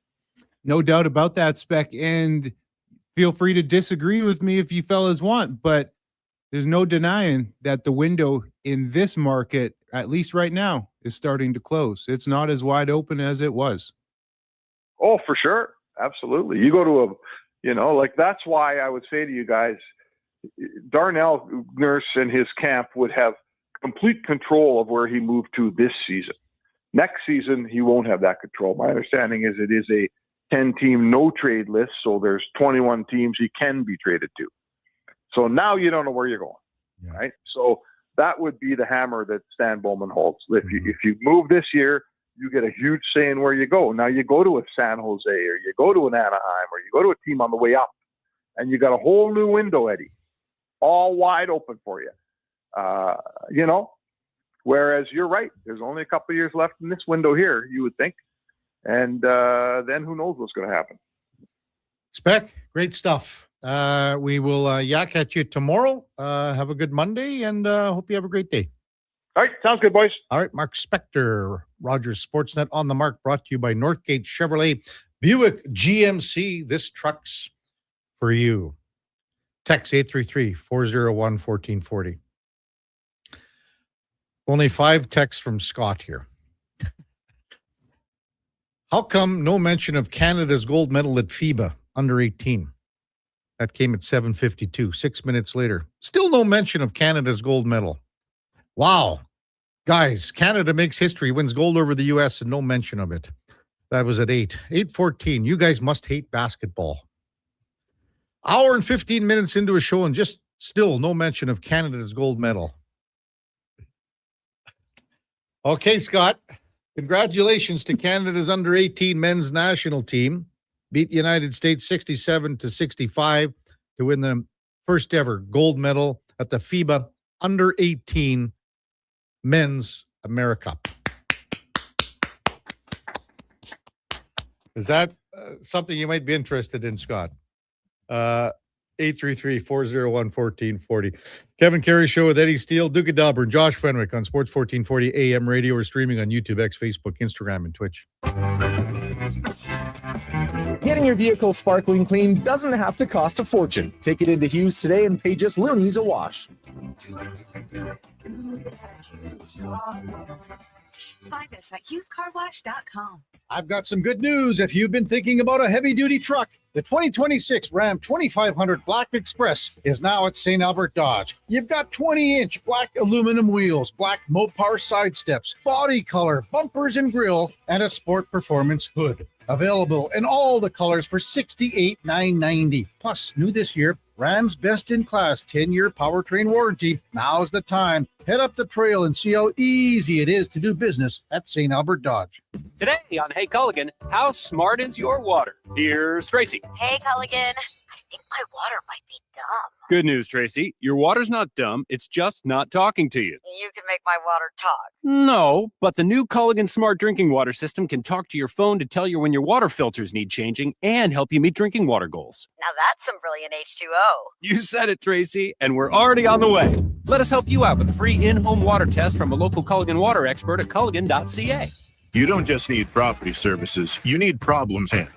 HireGood provides cleanup, debris removal, site monitoring, and safety attendance across Edmonton. We reduce issues on your property, keep spaces safe, and take pressure off your team. We resolve real problems for businesses while creating real impact because our team is built on second chances and they show up every day ready to prove it. Visit hiregood.ca or call and mention Jason Greger for a first-time discount. HireGood. Stable jobs create stable lives. 24 hours a day, 7 days a week. Edmonton sports fans stay informed with Sports 1440. Stream us. Listen to us on the AM dial. However you consume this radio station, thanks for listening. Your favorite teams, your favorite sports. This spring, catch all the action at Selly's Sports Bar and Lounge. Never a bad seat in the house. The finals are here, and Selly's has game day food and drink specials, plus a championship menu with something for everyone. From great goals to thrilling three-pointers to huge home runs. Spring brings the best to the big screens at Selly's Sports Bar and Lounge at all 3 Century Casino locations, Edmonton, St. Albert, and Century Mile. Every day is game day at Century Casino. Photographers, start your cameras. Vision Credit Union's annual photo contest is back.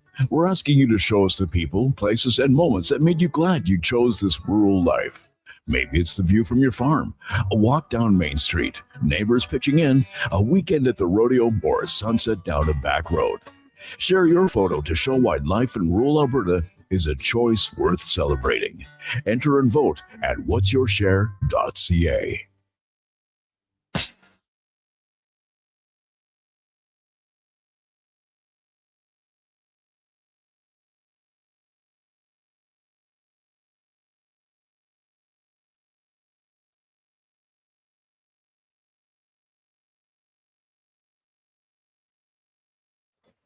The Karius Show, breaking down Edmonton's favorite teams, even though his favorite Junior A hockey team is the Yorkton Terriers. Thanks for checking in with Sports 1440.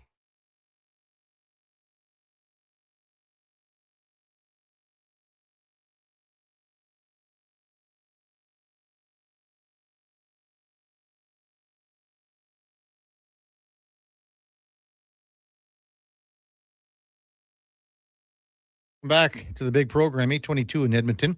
Kevin Karius, Eddie Steele, Duke of Delburne, Josh Fenwick with you here on Sports 1440 AM radio. Text 833-401-1440. Matt and Leduc says, I think Scott wants you to do a deep dive into the FIBA game. Kyle says maybe Scott can call in and do a deeper dive on it, Eddie.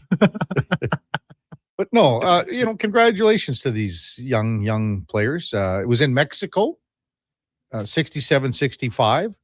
There were 14 lead changes. And again, listen, I had no idea that this was even going on. And I apologize if maybe it's one of those things that is under the radar. But full marks for Canada, and who knows who was on the American team. Javian Tyndale led Canada with 19 points, 8 assists, 3 steals. That was the tournament MVP. Nice. So congratulations. Can say this about Canada Hoops. They're on a different level. They're growing and growing. Yeah, Canada Hoops is taking big steps. Absolutely. 833-401-1440. Bobby says, Karius comparing soccer to the CFL is like comparing pickleball to Wimbledon. Okay, if you listen to our conversation, Bobby, the one thing that I was comparing it, was the weather. This is how this all started. And I'm not comparing these two things. What I did say is that how come 40,000 fans went out in piss poor weather to watch the soccer game, a friendly, and less than 5,000 show up at Ottawa or McMahon in similar conditions? That's the comparison. I'm not comparing the CFL to soccer. I was comparing how fans are going out to support and watch the game in less than ideal conditions. What about if it was a concert, though? Just because it's sport, but say it was your favorite singer here. People would go and sit in that because it's an event. The soccer is more an event. Yes, it's a sport, but it's an event. Here, one every 4 or 5 years. Whereas, the CFL, we know that you got 9 home games. If there was one of my favorite performers, I'd go and sit in the rain at Commonwealth too. if I got the chance to see an artist or something. It's okay, but each CFL game, Eddie, the home team has to consider it as an event and promote it as such. There's only, as you said, 8-9 games. Fair weather fans, and that's a real thing when you can watch. Another reason is you can watch it on TV too. Say I go to a concert, you can't watch that concert on TV. You're going to go. Of course, you can watch Canada Soccer on TV, but it's more of a one-off. CFL, there's many people, and I will be right in that category. If it's raining, I'm going to watch that puppy from the comfort of my couch on a blanket and PVR it and watch replays and have the sound up. And a lot of people feel the same way. Our buddy Scott texted and he says, "Hey, thanks, fellas, LOL." He says, "I've got a friend on the team." Who is your friend, Scott? Send us a text and let us know who was on the team. That's cool that you have a buddy that was on the team. No doubt. Yeah. I don't know. We got a text in from BC, from a BC number, and he wanted to get a thought on the Oilers coaching situation. Send us your name, and we'll read that one out. Just playing the waiting game. Matt Leduc says, what would be really embarrassing is if the under 18 had better attendance than the CFL opening weekend. Probably did. I don't know. See, and Kyle says it's a one-off. There's going to be another 10 Elks games this season. People don't take those one-offs, concerts or soccer, for granted. Listen, I'm understanding. I get all of this. What I'm comparing the weather, Eddie, because that's what you brought up. I wouldn't go sit in rain to go to an Elks game if it was raining constantly and pouring. I wouldn't. Really? But if it was a concert and it was an artist that, I had the chance to come here and see, I would. That's the mentality. That's the difference. See, like if I'm a fan, and that's the problem. If I'm a fan of the team, I don't care what it is like outside. I mean, think about all the games that people have gone to where the weather's just been miserable. And this is years ago, Eddie. And they still went. And they still, and they packed that sucker out, man. And here's Tricky Dicky Richard. He says, KK, if the Eskimos were playing next week, I'd buy a ticket. If the Elks were playing in my backyard, I'd close the drapes, bring back the Eskimos, and bone culture. That culture is there. Forget the name, whatever. They call it Double E football. Bone is there. Bone is there from Chris Morris to Ed Hervey. Bone is well alive. JC Sherritt, Aaron Grimes on the coaching staff. Bone is alive, and you're seeing the culture shift and change. Like I said, jump on board, man. This team is coming back. Forget the name. So maybe I can't remember on Friday night, to be honest with you. Dallas texted and he says, I was in Calgary. It was beautiful on Friday night.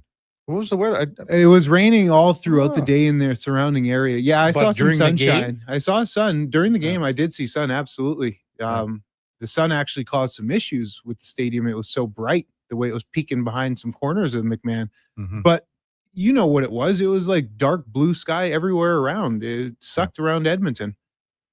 Ron texted in here.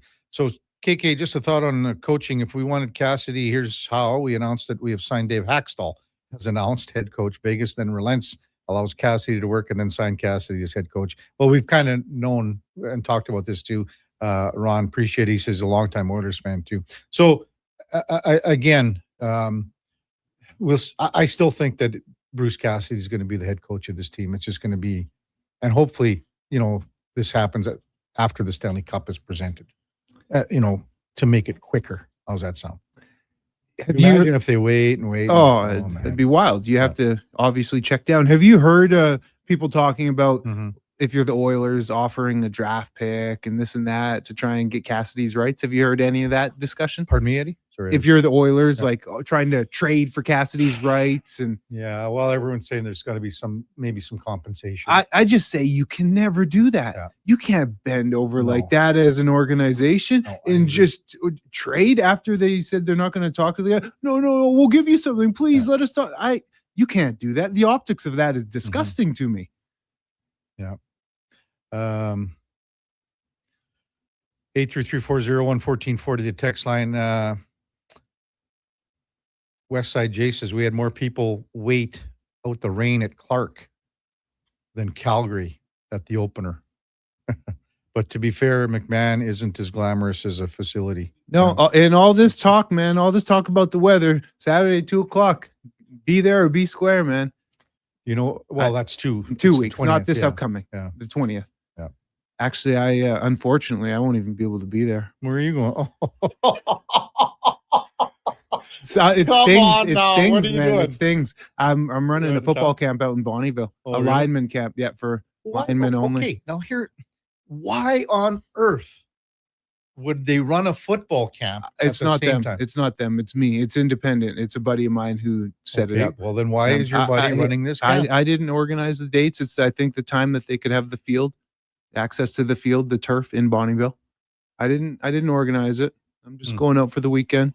Listen, I'm understanding that, but yeah, the schedule's been out for a long time. It's tough, man. Yeah, it's Like, tough. why- I'm gonna have why to, don't you have it gotta at PVR 8 in it the and- morning or 9 in the morning? Well, there are 2 sessions, so it's 9 to 11 and then 1 to 3 on Saturday and Sunday. See, that's a massive I- fail, man. Man, I know. That's I know. bad. Believe me, I'm gonna have to PVR the game. Yeah. I know. I want to be there in the house. I want to see this 30,000 strong. But I'm at every game essentially, KK. That's Dallas Texan. Did I hear correctly? 3 CFL teams had a bye in week 1. correct. Demundo. Yep. And again, not just, but it's your flagship franchise. It's your second franchise in the league, and the defending Grey Cup champions. Well, Winnipeg play. Your category is in Winnipeg. In there? Pardon me? You said flagship, which is Winnipeg's the number 1 Yeah, franchise. they played. Okay. Yeah. But Sask, they didn't Sask play. didn't BC play. didn't play, and who in the East? BC didn't play. Argos didn't play. Args. Yeah. Because Brady Olivier, he Yeah. had a pretty good game. I watched Winnipeg. So, but yeah, to get back, my mistake. I'm thinking you're about good. You're Saskatchewan, good. You're same good. thing. But Saskatchewan has to, and they have to have 4 games in week 1. And I understand about but I mean, you can still have a game in Saskatchewan, right? You can have a game in Calgary, Winnipeg, Ottawa, Hamilton. Have you heard in Toronto about what the city has done with the World Cup tickets? The city of Toronto? Yeah, what is it? So you get a big fine. If you have World Cup tickets, you get a big fine if you resell them above face value. And they really slap you on the wrist big time with a penalty. But the city, before the World Cup, they went out and they bought a certain allotment, I don't know, 3,500 tickets or something. And they resold them or are trying to resell them above face value as an investment ploy. And they still have tickets remaining. It's such a sham because the city buys these tickets and tries to sell them above face value. But if you're just a common civilian, you get a significant penalty if you get caught going above face value. Yeah. What a sham. Text 833-401-1440. Hacksaw says, isn't there only 3 games this week also? Yes. Yeah, correct. this week. There's only 3 more games this week as well. You got Hamilton and Winnipeg, Toronto, Montreal, and BC and Saskatchewan. Hey, how about I know because you had your tournament on Friday, KK, this past Friday. I know you were chilling at the house on Thursday watching some ball, loving a Thursday night game, some entertainment on TV. Oh yeah. I don't think I was. Unless there was NHL, NBA, I don't remember. I watched But the NHL game. It was nice having a CFL game on Thursday. I didn't watch it. I never watched. Are you very invested? It's been exciting hockey, but are you really invested in the NHL finals? I am now because it's been good hockey because of game 1. Had game 1 not piqued my interest, I probably would have not been as invested into it. Obviously, I'm biased, but I'm choosing CFL ball over that. It's the NHL secondary to me, and it's good hockey. Yeah. It's good, but it's secondary to me. The Thursday night Montreal and Hamilton game did nothing. Oh man. And see, for a fellow like me, man, I was excited. That's week 1 of the CFL season. That's nostalgia for me. Too bad that a lot of other fans didn't feel that way. And not a lot of fans played in the league either, so it hits different, I guess. So I'm just, if you look at the schedule this week, I'm just kind of thinking of what attendance is going to be. So you got home game in Saskatchewan, that'll be well attended. Home game in Winnipeg, that'll be sold out. And then Montreal will be whatever it is, 18,000 or whatever it is. So this weekend attendance is going to be good. And we need, for some reason, it's just raining everywhere across Canada. Yeah. Let's get some sunshine out on these game nights. I'm looking forward to as well game number 3 of the NBA final. Again, you think about the storylines, and we mentioned this last week, like Jalen Brunson. If you think about all the guys in the league that are so good, and he doesn't get talked about in that same. No, he doesn't. Like with SGA and Wemby and Offensive, Jokic and all he's this a closer. But he's just a gamer. This is a guy that you want. Yeah, he's timely. fun to watch, and he's just like and he doesn't. The one game, I guess it would be game number 1 where he was sort of chirping at the officials a little bit. That's about the only thing. He's pretty poised. Yeah, he is. I totally want San Antonio to win the series. Really? But Why I is wouldn't that? be. I'm a big fan of the organization, just how Mm-hmm. they're well oiled, going back to the Popovich days. They're well oiled. Yeah, Mm-hmm. they do it right. Yeah. That organization, they treat people right, classy, good What are coach, you good laughing at, people. Duke? I was just thinking about Schlemmer's story from last week when they had Popovich come in and Oh. talk to the San Antonio Rampage. And Pop went on this long spiel about the Spurs and their structure and how their organization is so well run and longevity and all these things. And then the Rampage went out and started the season on a 14-game losing streak or something. But it's true. Like they really are. They're one of those really awesome franchises. But I wouldn't be upset to see New York win it just to see the chaos. How chaotic would New York be, hey? The chaos. I almost want to see a sweep for it. I want to just see courtside. I want to see the The in who's tent. who. I mean, so like Seinfeld can't get a ticket or something, or what? Yeah, and like Just he's buy the place, man. He's one of the faces. Yeah, it's gonna be wild if they sweep him. That'd be insane, man. Text 833-401-1440. We'll get to them as the morning progresses. When we come back, we'll go in or out with Eddie Steele on the Kevin Karius Show with the Duke of Delburne. Josh Fenwick on Sports 1440 AM Radio. We're streaming on YouTube, X, Facebook, Instagram, and Twitch. Say hello to your new favorite drinks. Introducing new McCafe Refreshers. Icy cool, undeniably refreshing, and available in 3 flavors. Strawberry watermelon, mango pineapple, and blackberry passion fruit. Only at McDonald's. Come for Canada's largest trade shows, the biggest names in entertainment, exhilarating sporting events, and more. And stay for the experience at the Edmonton Expo Centre. Looking for the perfect place to host your next big event? From trade shows to galas, meetings, and concerts, the Edmonton Expo Centre has the space, event expertise, and service to make your next event unforgettable. With over 522,000 square feet of flexible event space, in-house catering, and operational expertise, they bring your biggest vision to life. Learn more at EdmontonExpoCenter.com today. Whether you're a craft beer connoisseur or more of a wine aficionado, there's always something new to discover at Sherbrooke Liquor, a unique, family-owned, independent liquor store. The selection, incredible. The non-alcohol section is also very impressive. Sherbrooke Liquor, expert, knowledgeable staff with a passion for unique finds. More than just a liquor store, we're a community. Alberta's best, the one and only Sherbrooke Liquor. Wine, spirits, and oodles of beer. Visit SherbrookeLiquor.com. The Riverhawks are back. This week brings a Theater Kid Takeover, a cottage-themed Pride Night, and Sunday's Summertime Santa Toy Drive for Santa's Anonymous. Don't miss the party at the ballpark. Get tickets at GoHawks.ca. Tee up at the 2026 Golfathon presented by Popeye Supplements June 19th at Rundle Park, supporting the University Hospital Foundation. Play 1, 2, 3, even 4 rounds of golf. Go tracksocialclub.com. If you've got a smart speaker, get it to play Sports 1440. And it doesn't matter when you listen as we roll out the Sports Talk 24 hours a day, 7 days a week. Edmonton's home for sports radio is Sports 1440. Bashaw Concrete Products. From concrete and septic tanks to blocks, precast water pads, Jersey barriers and aggregates. Farmers, contractors, homeowners. Plan your next project at BashawConcrete.com. Family owned, over 60 years pouring. Bashaw Concrete Products. Once again, start here. BashawConcrete.com.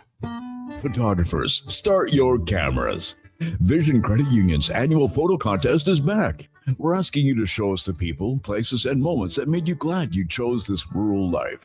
Maybe it's the view from your farm, a walk down Main Street, neighbors pitching in, a weekend at the rodeo, or a sunset down a back road.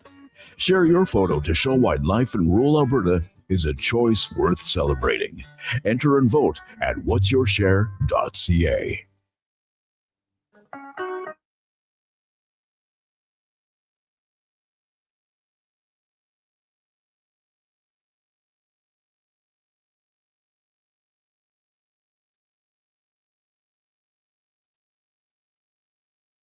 You're listening to Sports 1440 and watch us on YouTube, Facebook, and X. Sports 24/7. We are Sports 1440.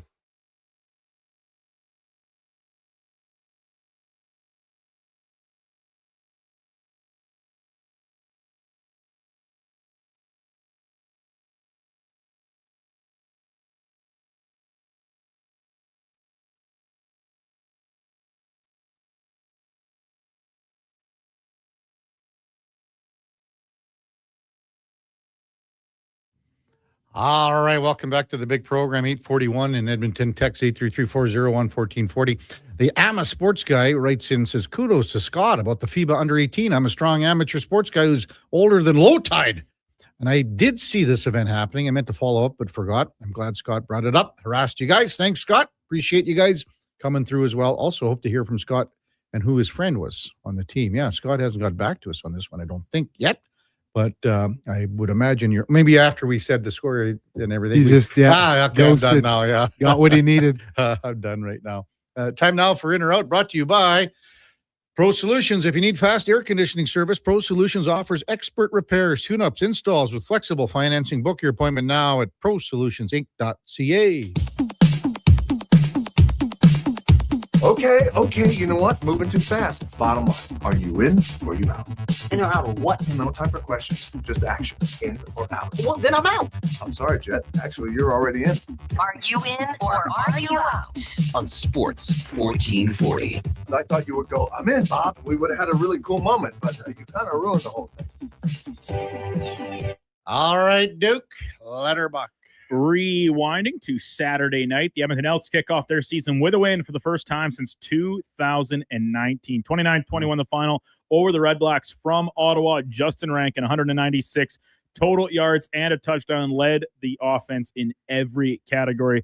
We kind of touched on this right off the hop of the show, and I was jonesing to get to it last week, and then I forgot that I wasn't going to be doing in or out topics on Friday before the game. But we can circle back to it now with a little recency bias thrown in. Justin Rankin, he will be one of our 2 finalists for this season's MOP in the CFL. I will be out on this one, Duke. He will not be a finalist. He will be the winner. Oh, okay. Oh. Well, Duke, let me take a little deeper dive here. Thank you, Eddie. Thank you. How lucky are we, Duke, to have Eddie? I count my blessings every single morning I walk into this place, regardless of the day, Mondays and Fridays in particular. Basically, here's another thing, Duke. Like right at 9:00, we'll run color bars and whatever, Fox Sports Radio. Okay. Because we'll be tuned into Elks Nation, right? As soon as Eddie gets over there. Well, why wouldn't we be? No, we're not live. The good thing for you, Kevin, when you leave here at 11:00, you can listen to the latest episode of Elks Nation on your drive home. I'm sure you have it saved in your streaming service. Auto. He's subscribed. Just like all of our faithful listeners, the auto download feature is set for Kevin and Elks Nation. So he'll have it ready to go fresh for a deep dive on his trip home from the studio today. We're all players in the same team here. Okay, go ahead, Eddie. I thought you were doing your dive here. Yeah, we're in this deep dive. Well, we got sidetracked. MOP, yeah, he'll be for sure a finalist, I will say. Yeah, I think he will. No, for sure. Yeah, I'm being serious too now. Yeah. I mean, not just saying that he's going to win, but yeah, he'll be. This guy, he had 1,700 yards from scrimmage last year, exactly. Right? So, just think, he's off to a hell of a start here. I'm not saying he's going to get 3,500 yards. But, he's going to be barring injury, he's a 2,000-yard guy. No doubt. And one thing to be cautious of with him is last year he would go off for these huge games, and then he would follow it up with really quiet games. Yeah. If he can have more consistent week in and week out. He doesn't need to go for 200 every game. But typically last year he would go a performance like this, and then the next one out he'd go for 25 yards rushing.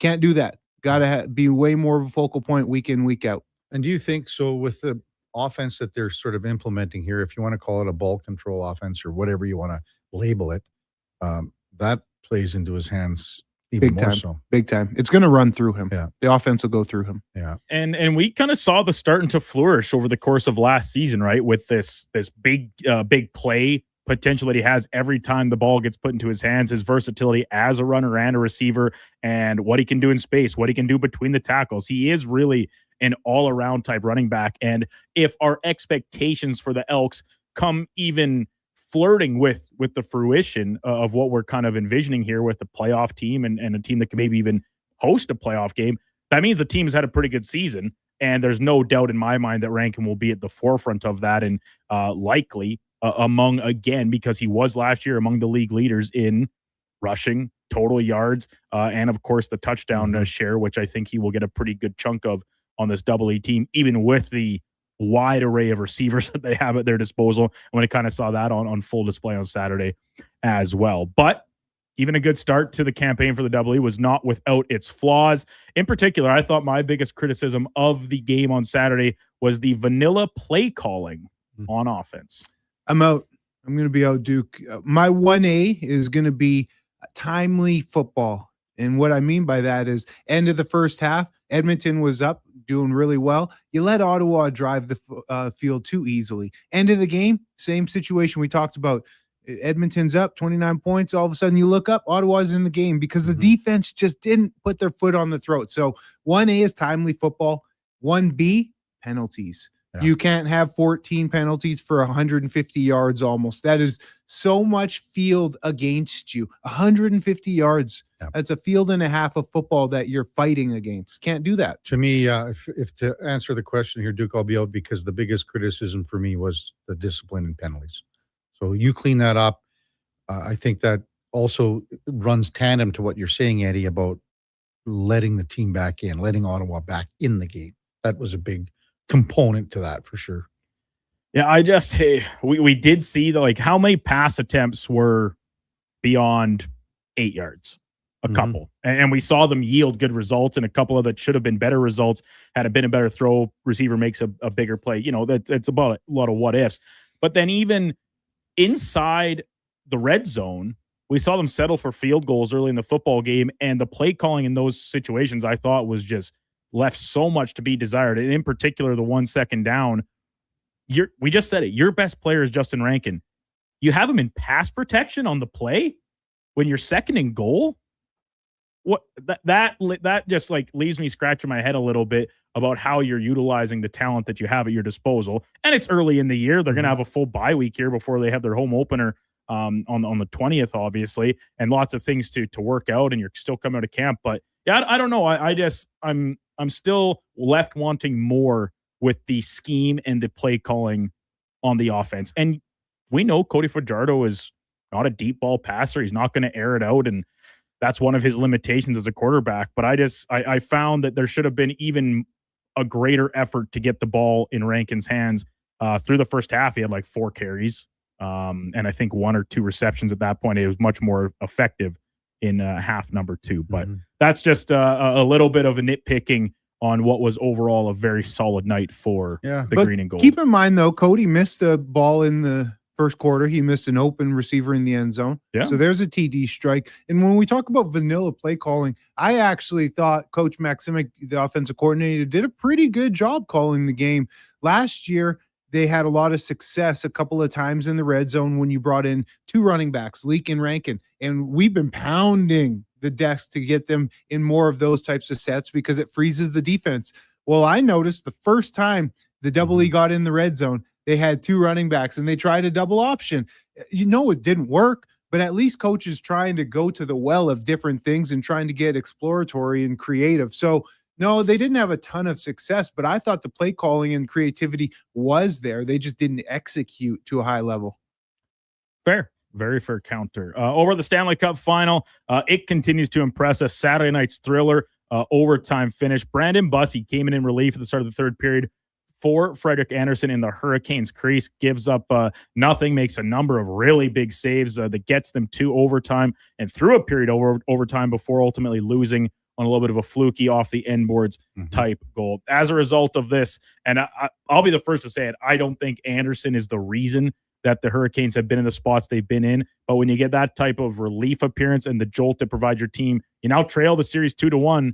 I think you're starting Brandon Bussey again in game number 4. Yeah, I'm going to be in on this one, Duke. I just think there's something off with Freddie Anderson, and I don't know if it's the Claude Lemieux thing, if that has something to do with it.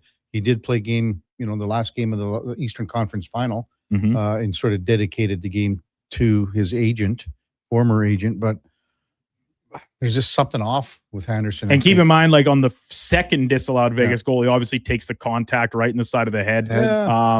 And I'll be honest, I was a little surprised he didn't get spotter pulled, however you want to phrase that verbiage. Because he was like down after as the goal scored, right? And very obvious head contact and pretty forceful. So I was a little surprised he stayed in the game at that point.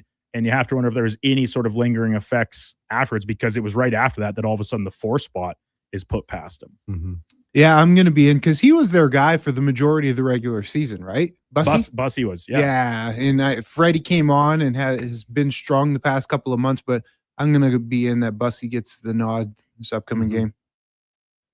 We will see what decision Coach Brindamore makes, and if he goes back to the guy that has won, the first, all of their games so far on these playoffs, right? It would be tough to question him, but I do think that Bussey played well enough, even with the unfortunate ending, to earn the right to get back in the net for game number 4.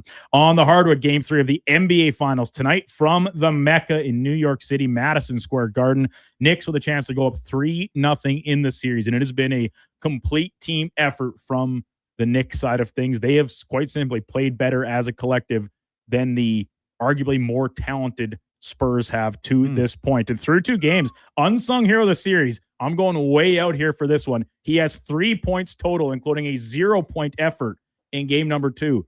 But I'm taking Josh Hart and what he brings on the boards. Gritty, defensive type player that is a big part of what the Knicks have been able to accomplish so far in these playoffs. Remember what you have for the X Factor? Was it last week? The X Factor, I picked OG. Yeah, OG and that's right. Yeah, and you went Cat, which has yielded. It's been great. So he's been really good. Their best player. Dog. Yeah. He's been really, really good. The hero. I mean, he's like 20 points a game and 12 boards right now. Just good effort. I mean, I don't know if you could say that he would be the unsung hero, but I'll go. He's had a great series so far. But I'll go for sure, Duke. And I mean, even in game 1, I think I don't have the stats in front of me. Maybe Josh could. I got him here. Like the box score. Yeah. So game 1, Hart had 12 rebounds. Big rebounds. 15 rebounds total, 13 defensive rebounds. Okay. So yeah, I mean that's where he plus 22 was the team's differential when he was on the floor. Yeah. So I'll go in. I can't argue with this, but I still like my pick as the X Factor is for Cat. Yeah, I like Cat. Yeah. He is the hero. That's going to be my answer. I'm going to be it's Cat, I guess. Sung, unsung, whatever. Yeah. He is the man right now.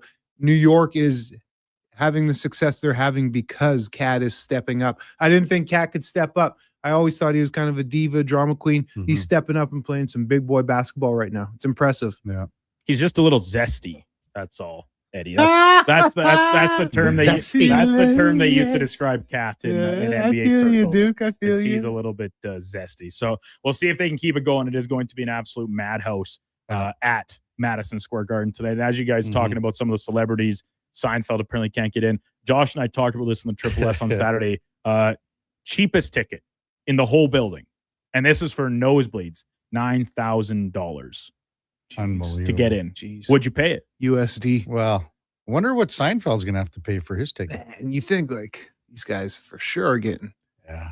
somewhat of a comp. Like, yeah, they're paying, but it's also, it pays to have these celebs sit front row, right? Yeah. Like, man, oh man. That's Josh is just reporting a big drop ahead of a tip-off tonight. $4,700 So like can half. now get you in. Wow. That's what you get for holding out, I guess. Cheaper price. And I don't know, is Seinfeld really in the same vein as some of these other courtside Knicks people that we like? he's pretty New York I think iconic. Stiller I think obviously Spike Lee, and even now Chalamet these past couple of years has really burst on as being a more present face. I Just think in with the terms Knicks. though of New York, Oh, Seinfeld is he's synonymous with New York for sure. But I think of other celebrities first when I'm talking Knicks specific. Just my opinion. He'd be up there for me. He'd be up there, no doubt. And maybe it's just because of the actual Seinfeld show. I associate Jerry more with the Mets. Yeah, that's fair. He always had his Mets cap going. Yeah, right? he was the Mets guy, and then the Keith Hernandez episodes and all that. Of course, George with the Yankees. But we actually are going to talk a little more Seinfeld, coincidentally. This day, 1927, Jerry Stiller passing away back in 2020. Of course, would have been his 99th birthday today. Iconic for his role as Frank Costanza in Seinfeld. Also played the dad in King of Queens, another great sitcom. He was excellent in that role. Essentially played the same character. Just maybe a little less eccentric in that one than he was in Seinfeld. But I think the best Frank episode is The Rye. Of course, when George's parents meeting Susan's parents, the Fisher line out the window, his dinner table conversation about the chickens and the roosters. It is laugh out loud good. And then even when they're in the car afterwards, he says, "Oh, they didn't put it out." I was like, "Oh, I took it. I brought it back. Stole it." So, great selection to choose from here because Frank, in almost every episode, he plays a main role. He takes over scenes, but I'll take that one as my favorite. I'm going to be out, Duke. There's the two that come to mind for me is when he was cooking, and Frank, like when he's doing he has his he's catering essentially, for the Jewish singles night or whatever. Kramer had the thing, but he has all of the flashbacks to Korea. Yes, that one did definitely come into my mind. I got too cocky. I over seasoned. So that line, that one for me would be 2. But then the number one, because it's just the best line, is when George they thought he died, and Steinbrenner calls him. But Steinbrenner goes over to the house, right? Oh, yeah, sorry. And then Frank calls Jerry. Yeah, Steinbrenner goes over to the house, and they're just sitting there talking. He was a human dynamo. He was in, that's a big Stein's talking, and then. There's just like the mom's name, Estelle. Estelle. She is just distraught. Yeah. And then he Stiller goes, "How could you trade Jay Buhner?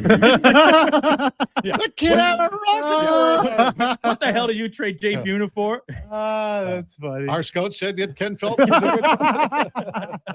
Well played, KK. Well played. I gotta be out on this one. I gotta go Festivus. Festivus? Yeah, the strike. I think that would be the most popular answer. It's iconic. It's lasted through a couple decades of being relevant pop culture wise. December 23rd. We do it in studio. We still celebrate Festivus here at Sports 1440. So great choice, Eddie. Can't go wrong. Oh, there's so many. Festivus is coming in our text line. KG says that stop short one. Yeah, the ass man. Yeah. And that's when in what was it? The Fusilli? The Fusilli Jerry. But that's what went up the old rep in there, whatever. Yeah. Eddie, what are you doing? Yeah. It's a 1,000,000-to-1 shot, Doc. Yeah. 1,000,000-to-1. The Aspen episode. Yeah, for sure. What's going on here, Eddie? Just preparing to head out. Like I said, I got to go and shoot the pod for a deeper dive. Deeper dive. I mean, we got a couple minutes. Man, I didn't mean to offend you or anything, KK. It's not. It must have come. It's our listeners that are offended? Come across wrong because I think our listeners. I would love to spend 2 full hours of breaking down Elks football. I could do that. I would love to do that, but I don't think that this is the platform for it. Out of the 2 hours, we probably talked about it. This is a lot. This was a lot. I love it. But there was also no sport going on last night. So we're going back to Saturday. So that's fine. I'm grateful. I'm grateful for the CFL content, KK. You know me. You know where my heart is. So, okay. In 30 seconds, what kind of deeper dive are you going to be doing? Well, positional, right? Like we get into positional because it's purely focused on that. So we go talk about the offensive line, player by player, defensive line, player by player. Talk about the penalties, but in depth, every penalty, right? Not just a couple that were big moments in the game. So it's just, you really talk about it all and just more of a focus. That's all. Here we're talking about all the sports, and I'm grateful for it. I know you knew I didn't mean any shade. Come on. That's not what I'm about, KK. I mean, if that's get out of here, man. That's not where I'm at. If you think that's what we do here on a daily basis, that we don't do a deeper dive on many of our subjects, that's fine. It's disappointing. Disappointing. I'm grateful to be on your team, Karius. Have a great day, Eddie. Yes, sir. We'll see you on Friday. That's In or Out 2, brought to you by Pro Solutions. Check them out at prosolutionsinc.ca. Text 833-401-1440. Slurpy Sean says that episode about when Frank's talking about the parts of the bra is a classic too. And that's when he's sitting with George at the table. Right at the breakfast table. Like he's got the interview to go be the bra salesman. And then Estelle brings him out. He's like, he got the do you know loops in the back. Yeah. But the question to George is, do you know about the cups? Cup sizes. You got your A, B, C, and D. That's the biggest. Yeah. And then George is like, I spent my entire life dedicated to knowing that D is the biggest. I know all about the cup sizes, Dad. Yeah. D is the biggest. Then you know what? Do you ever see the one on the outtakes, Duke? The it's like the 100 episode or whatever they did that. Like they had the 100 episode. The clip show kind of version, yeah. But then they show a few bloopers at the end, and then what happened was I think Frank moved out of the house because they were going through a separation.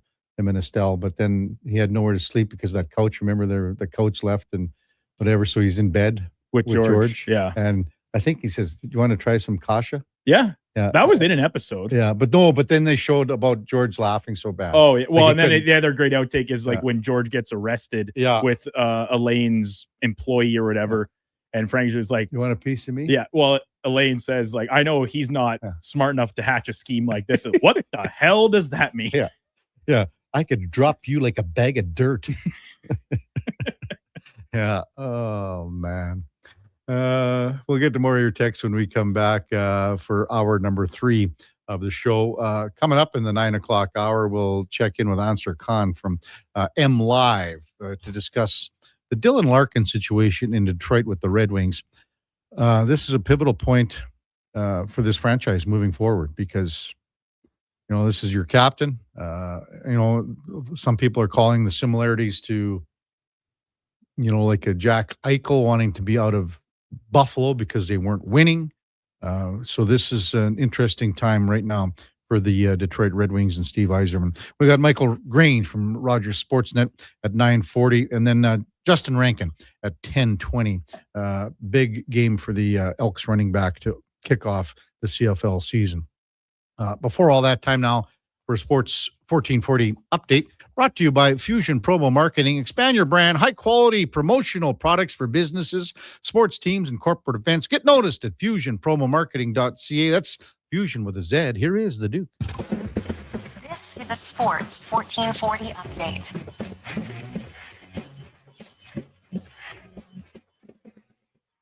No NBA Finals or Stanley Cup Final to report on from Sunday, but the Blue Jays, they take the rubber match over the Orioles 6-4. The final local product, Adam Macko, picking up the win in his relief appearance, and both Yohanner Pinongo and Brandon Venezuela homering for the Jays in the victory. Around the rest of the majors, full slate of games, including the Yankees topping the Red Sox 6-1, Tampa falling to Miami 4-1, Seattle Mariners losing at the hands of the Tigers 5-4, and the Dodgers lose big to the Angels 13-5. From the NHL's offseason, Oilers captain Connor McDavid named the winner of this year's Ted Lindsay Award for the most outstanding player in the league, as voted on by the Players Association. McDavid now joins Wayne Gretzky as the only 2 players to ever win the award 5 times over. And former Oiler Milan Lucic officially calling it a career. The 17-year veteran spent time with the Bruins, Kings, Oilers, and Flames, last appeared in the 23-24 season, and a total of 1,177 career regular season games. From Canadian basketball scene, Team Canada upsetting the United States to win its first FIBA U18 America Cup in history. Comeback fashion, back and forth affair, and Canadian point guard Javion Tyndale led the way with 19 points in the victory. Coming up in hour 3, the Kevin Karius Show, we'll be joined by Answer Khan from M Live in Detroit, covering the Red Wings, as well as Sportsnet's Michael Grange covering the NBA. I'm Brandon Douglas at your Sports 1440 update. This is Sports 1440, a Stingray radio station broadcasting on Treaty 6 territory. Download the free iHeartRadio app and listen to CKJR wherever you go. Need a new ride for road trips, errands, or just life on the go? Go Auto offers a massive selection with over 15,000 new and used vehicles to choose from. With over 70 locations across Western Canada, finding your next ride has never been easier. Whether it's a roomy SUV for the family, a sleek car for the open road, or a rugged truck for your weekend adventures, you'll find it here at a price you'll love. Explore thousands of vehicles today at goauto.ca. Just in time for the big game, score big savings at The Brick. Save up to $1,300 off sofas. Save up to 50% on open box TVs. Plus, save up to 40% on select mattresses. And Friday to Monday, score even bigger with limited time specials and amazing door crasher deals in every department. Like the Arbor Queen bed, just $199. Or a Frigidaire top freezer fridge, just $349. See store for details and exclusions. The Brick, saving you more. Hi, it's Jason McCoy. You know, music's given me a lot of great moments, but nothing means more than time with my dad. When he was diagnosed with prostate cancer, a simple PSA blood test was key in detecting it early, and we got more years, more laughs, and more memories. Guys, it's a quick test that just might end up saving your life. Join the Princess Auto Motorcycle Ride for Dad in Edmonton this Saturday. Register or donate at ridefordad.ca. Sleep is for the off-season. What off-season? Sports 1440 is live, loud, and locked 24/7. Oilers, Elks, Riverhawks, Stingers, Oil Kings. We've got your picks. Edmonton is home to sports. Is Sports 1440. Photographers, start your cameras. Vision Credit Union's annual photo contest is back. We're asking you to show us the people, places, and moments that made you glad you chose this rural life. Maybe it's the view from your farm, a walk down Main Street, neighbors pitching in, a weekend at the rodeo, or a sunset down a back road. Share your photo to show why life in rural Alberta is a choice worth celebrating. Enter and vote at whatsyourshare.ca.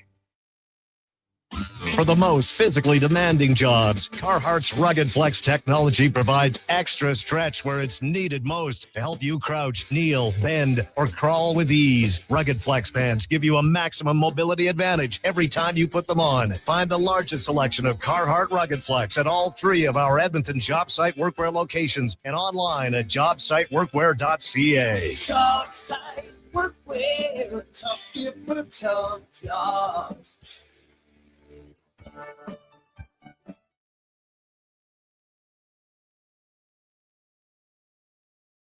Have your sports curiosity cured with the Kevin Karius Show. This is Sports 1440.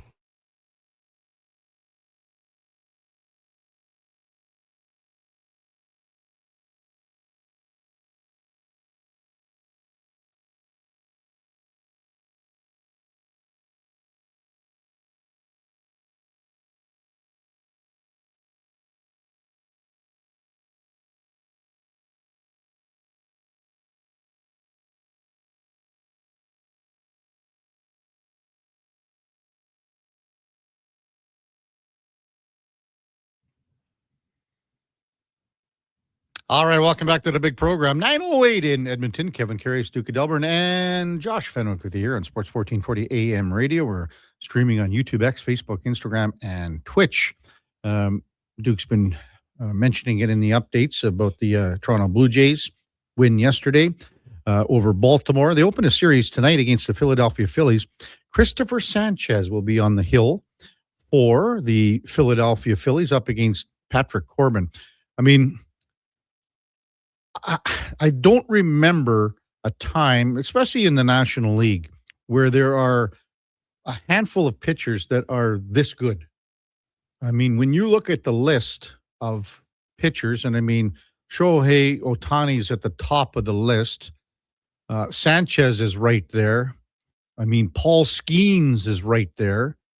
The Milwaukee Brewers have 2 guys that are throwing BBs and bullets, you know, every time that they are in the rotation, and Kyle Harrison and Jacob Mizorowski. So that's just 5, like right there. But the amount of talent, especially in the National League for starting pitching, is as good as it gets. So that's why, I mean, the Brewers are, I mean, they got 40 wins already this year. They got a 5-game lead over the Cardinals in the NL Central. I think there was a time where all the teams in the Central were over 500. Cincinnati's now 2 games under 500, but the Pirates are 34 and 32, just like the Cubs. So those two teams are, they're in chase mode. But it's going to be, if you like watching pitching, tonight's the night where you want to watch Christopher Sanchez, who has been just outstanding for the Philadelphia Phillies. And the reason why the Phillies are, they're going to be a wild card team just because the Braves are playing so well in the NL East with Atlanta, the best record with 45 wins and 21 losses. But the Phillies have come on now, and they're just they're 9.5 back, so that's a lot of games back, but we still got a good chunk of the season to go here. The Mets just abysmal, 15.5 back in the National League East division. What do you think, Duke, about the pitchers that I mentioned? There's 5 guys, and there's a couple others.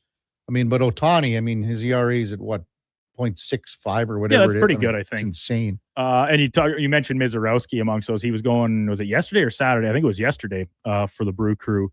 And for one thing, I think he hit somebody in the head with like a 102 mile per hour pitch, but he also threw a new record for fastest pitch recorded in the history of baseball.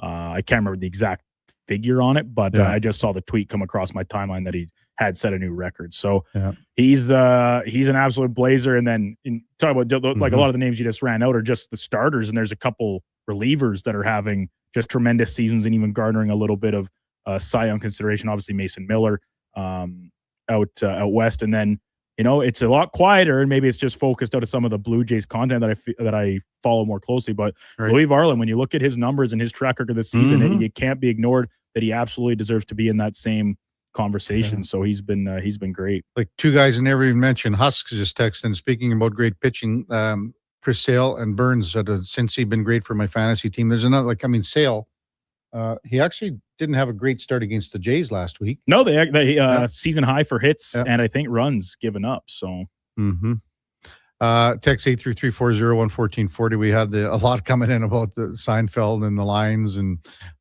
Tony R says, "Good morning, gentlemen. Frank's number one Seinfeld line is when saying that you want a piece of me. It's been my go-to line ever since I saw that episode. Thanks, Tony." Even Ed says, "You want a piece of me?" Crotch, this is different, but he says about George visiting his mom, timing his visits for the sponge baths. So that's a different. We don't have the Frank element in that one, which was the genesis of the question, but a great pull. All the same. Well, and then what? Like the Festivus line. What's when he says and he forgets? I lost my train of thought. What is it about? Well, you couldn't smooth a silk sheet if you had a hot date with a babe. I lost my train of thought. And who's the guy in there? Kruger? Yeah. Kruger smoothing. And Kruger, my son tells me your company stinks. Festivus, yeah. Because then George is, Kruger, I'm starting with you, and George is like, "Oh no." He's like, "You wait, you'll get yours in a minute." And he starts his grievances with the random guest at his Festivus. Duke, did we have a question or a topic of in or out a couple of years ago about what character would you have a spin-off on? Like if there's a good chance we have. We talk a lot of Seinfeld, so like even think about it. Like just think about it like a Frank and Estelle, like as a young, a prequel series. Something. Frank in the army as the cook. Like even like because they would be, it's like the King of Queens, right? That's where they were living, right? Queens, New York, yeah. So I don't know. I think that would be a pretty neat one, just Frank and Estelle. If that, obviously I think she's passed on too. That's right. Yeah, they both have. So. That's something I would watch. No doubt. Like there's no like Michael Richards. He's basically shunned from Hollywood now, isn't he? Yeah, for the most part. Yeah. I think so. The only Elaine's the only one that has gone on. Like she did Veep. What else? New Adventures of Old Christine. Yeah, that's right. Yeah, that one. That was a little bit of a shorter lived, but I think it was. And I've seen episodes. I always thought it was funny. I think it was actually pretty critically well received too. Veep was obviously it's a multi-time over Emmy award winning show. So what did George didn't really. Well, Jason Alexander, I think he does some spot appearances. I know he's in an episode of Criminal Minds as one of the bad guys. He was in an episode of Community as a forest wandering guy that feeds them all drugs, like hallucinogenic drugs, which led for a pretty good episode. Outside of that, no, I think he's mostly, I don't know if he does directing or writing or if he kind of move more into that side of things. I'm really not sure. Well, and I mean, those guys don't need to do anything anyway. I think they're pretty comfortable. They can probably get by the rest of their lives. Yeah, for sure. Text 833-401-1440. Jason says, love the fact you guys reference Seinfeld, discuss specific episodes and quotes. Brings a smile to my face every time. Thank you, from Jason. Yeah, I mean, for some reason, even when there's an episode on whatever, at night or whatever, you still get drawn to it, even though you've watched them 100 times. When we come back, we're going to talk a little hockey. And again, it's a little bit of a sticky situation going on right now in Detroit with the captain, Dylan Larkin, requesting a trade. Answer Khan from M Live has been on this story, since it started, and we'll get his thoughts moving forward. We'll also preview the third game of the NBA Finals with Michael Grange coming up at 9:40, and then at 10:20, Justin Rankin, Edmonton Elks running back, coming off just an incredible first game where he picked up close to 200 yards from scrimmage. This is a guy that he's worth the price of admission. He is worth watching the CFL in person.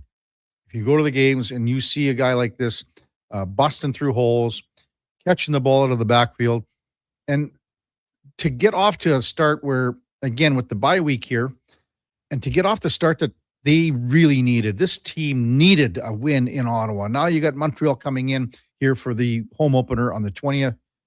So they've got extra time to prepare. And, if you can get off to a decent start here, 2-0, man, oh man, with everything that's happened with this organization for the last half dozen years or so, that would be just truly amazing. When we come back, Answer Khan from M Live, talking Detroit Red Wings. It's the Kevin Karius Show with the Duke of Delburne. Josh Fenwick on Sports 1440 AM radio. We're streaming on YouTube, X, Facebook, Instagram, and Twitch. Mr. Rooter buries evidence in the desert. I didn't mean to do it. I was forced into it. Yeah, forced. But now, no one will ever know.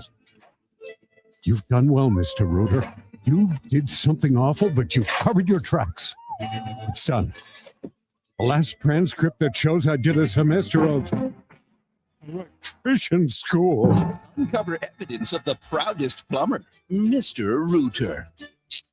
Are you looking for safe and reliable transportation solutions for your wedding, corporate retreat, or golf trip? Look no further than Silent Rides, Alberta's premier charter bus company. Whether your group is big or small, Silent Rides has you covered. We offer 3 different sizes of units to cater to your needs, and we provide first-class service at affordable rates. Get your quote today. For more information and to request a quote, contact sales at 877-748-0991 or visit silentrides.ca. Hey there, I'm in the Fountain Tire sidecar, making a list of the things I'm doing this spring. 1. Saving you money with up to 20% off select tires until June 13th. 2. Water skiing, tricky in a sidecar, but fun. And 3, saving you more money with mail-in rebates of up to $100 off a set of 4 select tires and $50 off a $150 service with the purchase of 4 select tires. Oh, that's 4 things. Oh well, restrictions apply. Book online at fountaintire.com. Fountain Tire. We're on this road together, Canada. Okay, new strategy. I'll just live in the freezer till October. It's spacious in here. It's spacious. There's a better way to survive the coming AC season. Pro Solutions is your one-call-solves-it-all expert for AC repairs, tune-ups, and new installations. We offer convenient financing options and fast appointments so you can enjoy your entire home, not just the freezer. Now I can leave the frozen peas where they belong. Book now at prosolutionsinc.ca. Looking for a solid 4x4 that checks all the boxes? The 2026 Jeep Compass is in stock now at St. Albert Dodge, and this is a great value, starting from just $36,900. It's a Jeep, so you've got 4x4 capability, plus features like an 8.4-inch touchscreen, Apple CarPlay, active lane management, a park view rear backup camera, and more. Over 30 in stock right now in just about every color you'd want. Head up the trail and see how easy it is to do business at St. Albert Dodge. If you've got a smart speaker, get it to play Sports 1440. And it doesn't matter when you listen as we roll out the Sports Talk 24 hours a day, 7 days a week. Edmonton's home for sports radio is Sports 1440. Hi, it's Jason McCoy. You know, music's given me a lot of great moments, but nothing means more than time with my dad. When he was diagnosed with prostate cancer, a simple PSA blood test was key in detecting it early, and we got more years, more laughs, and more memories. Guys, it's a quick test that just might end up saving your life. Join the Princess Auto Motorcycle Ride for Dad in Edmonton this Saturday. Register or donate at ridefordad.ca. Debt can take over your life. The stress, the constant worry, it can feel like you're drowning. When people come to see me, they're often anxious and feeling hopeless. But when I explain how I can help them get out of debt, those feelings melt away. I'm Parveen Middleton, licensed insolvency trustee at BDO here in Edmonton. I will create a personalized debt relief plan so you can move forward with confidence. Call 1-833-BDO-TALK or visit bdodebt.ca to discover your debt-free future.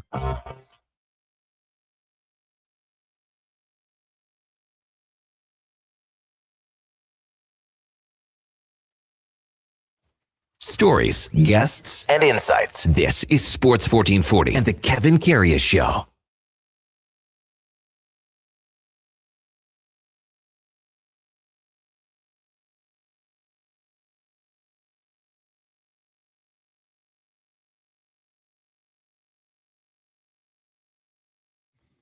All right, welcome back to the big program, 921 in Edmonton. Excited to talk a little Detroit Red Wings hockey now with Answer Khan from M Live. Good morning, Answer. You're with Kevin Karius. Thanks for jumping on Sports 1440 this morning. Really appreciate it. Yeah, glad to be with you. So, I mean, big news out of Motown with Dylan Larkin and a trade request. What's been the reaction in Motown here, Answer, for the last few days with what shook down late last week? Well, it came as a shock, that's for sure. Despite all the losing, 10 straight years out of the playoffs, a somewhat acrimonious fallout with Yzerman over the last year or so. Larkin criticizing or Larkin expressing disappointment that the Wings didn't do more at the trade deadline in 2025 to help the team. It still came as a surprise simply because, he grew up in Metro Detroit here, went to Michigan for a year, dreamed of playing for the Red Wings, dreamed of being the captain. He's been the captain for 3-4 years now. You didn't think that he would want out.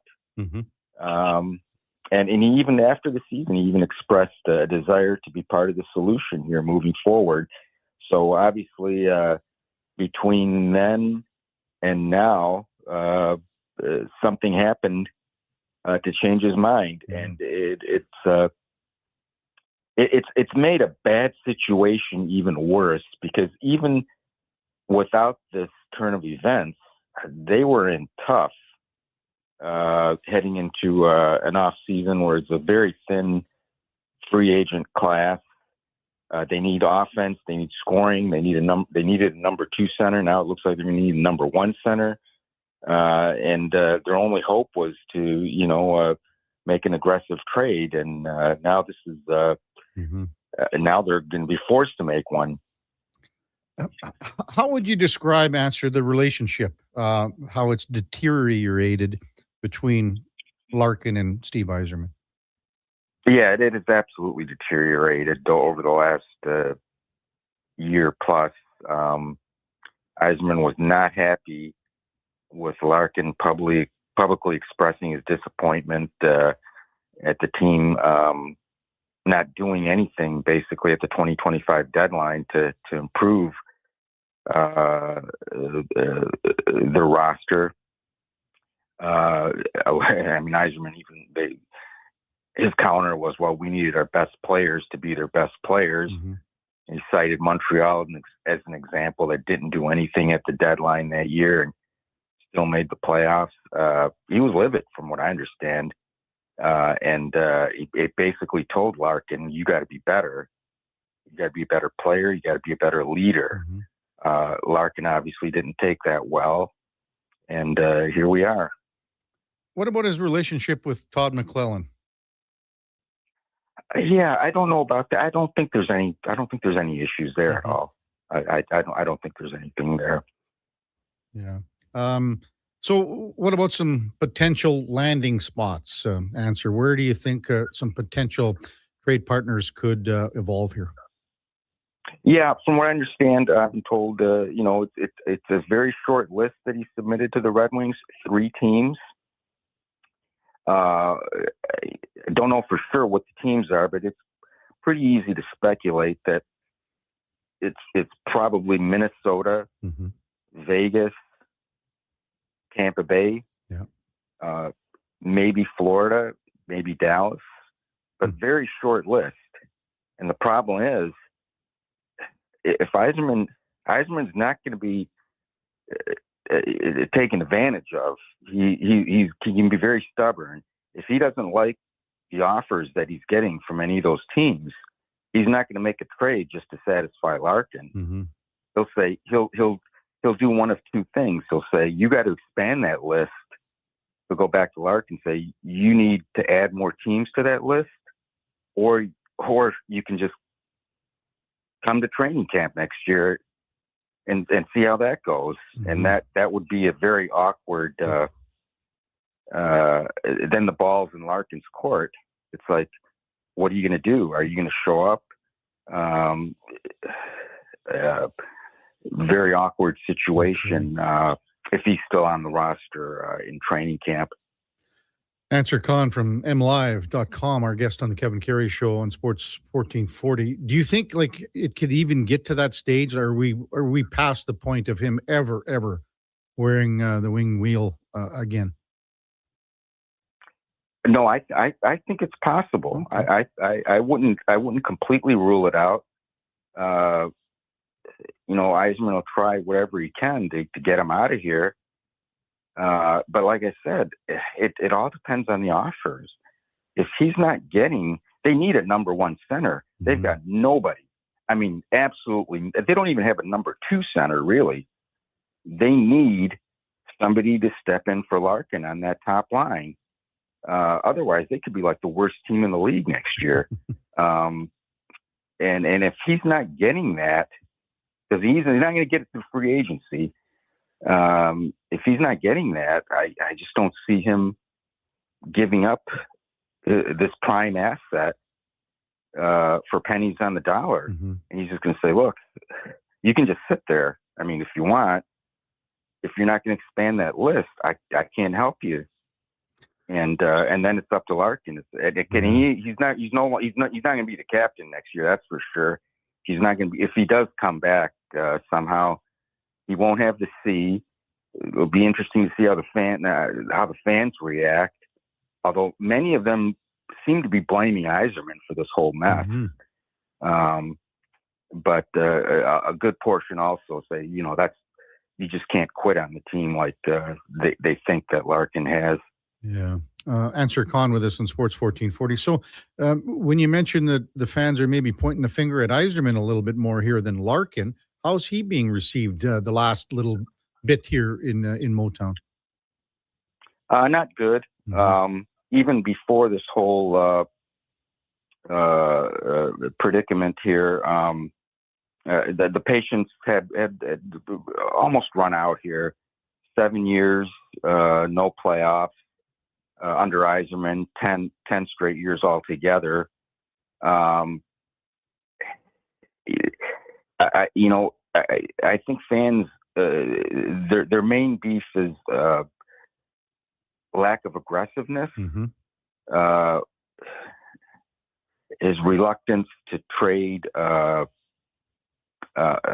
prospects for proven players, his inability to really acquire a star player. Right. The biggest acquisition that he's made was Alex DeBrincat, but DeBrincat pretty much forced Ottawa to trade him to Detroit because that was going to be the only team that he would agree to sign with.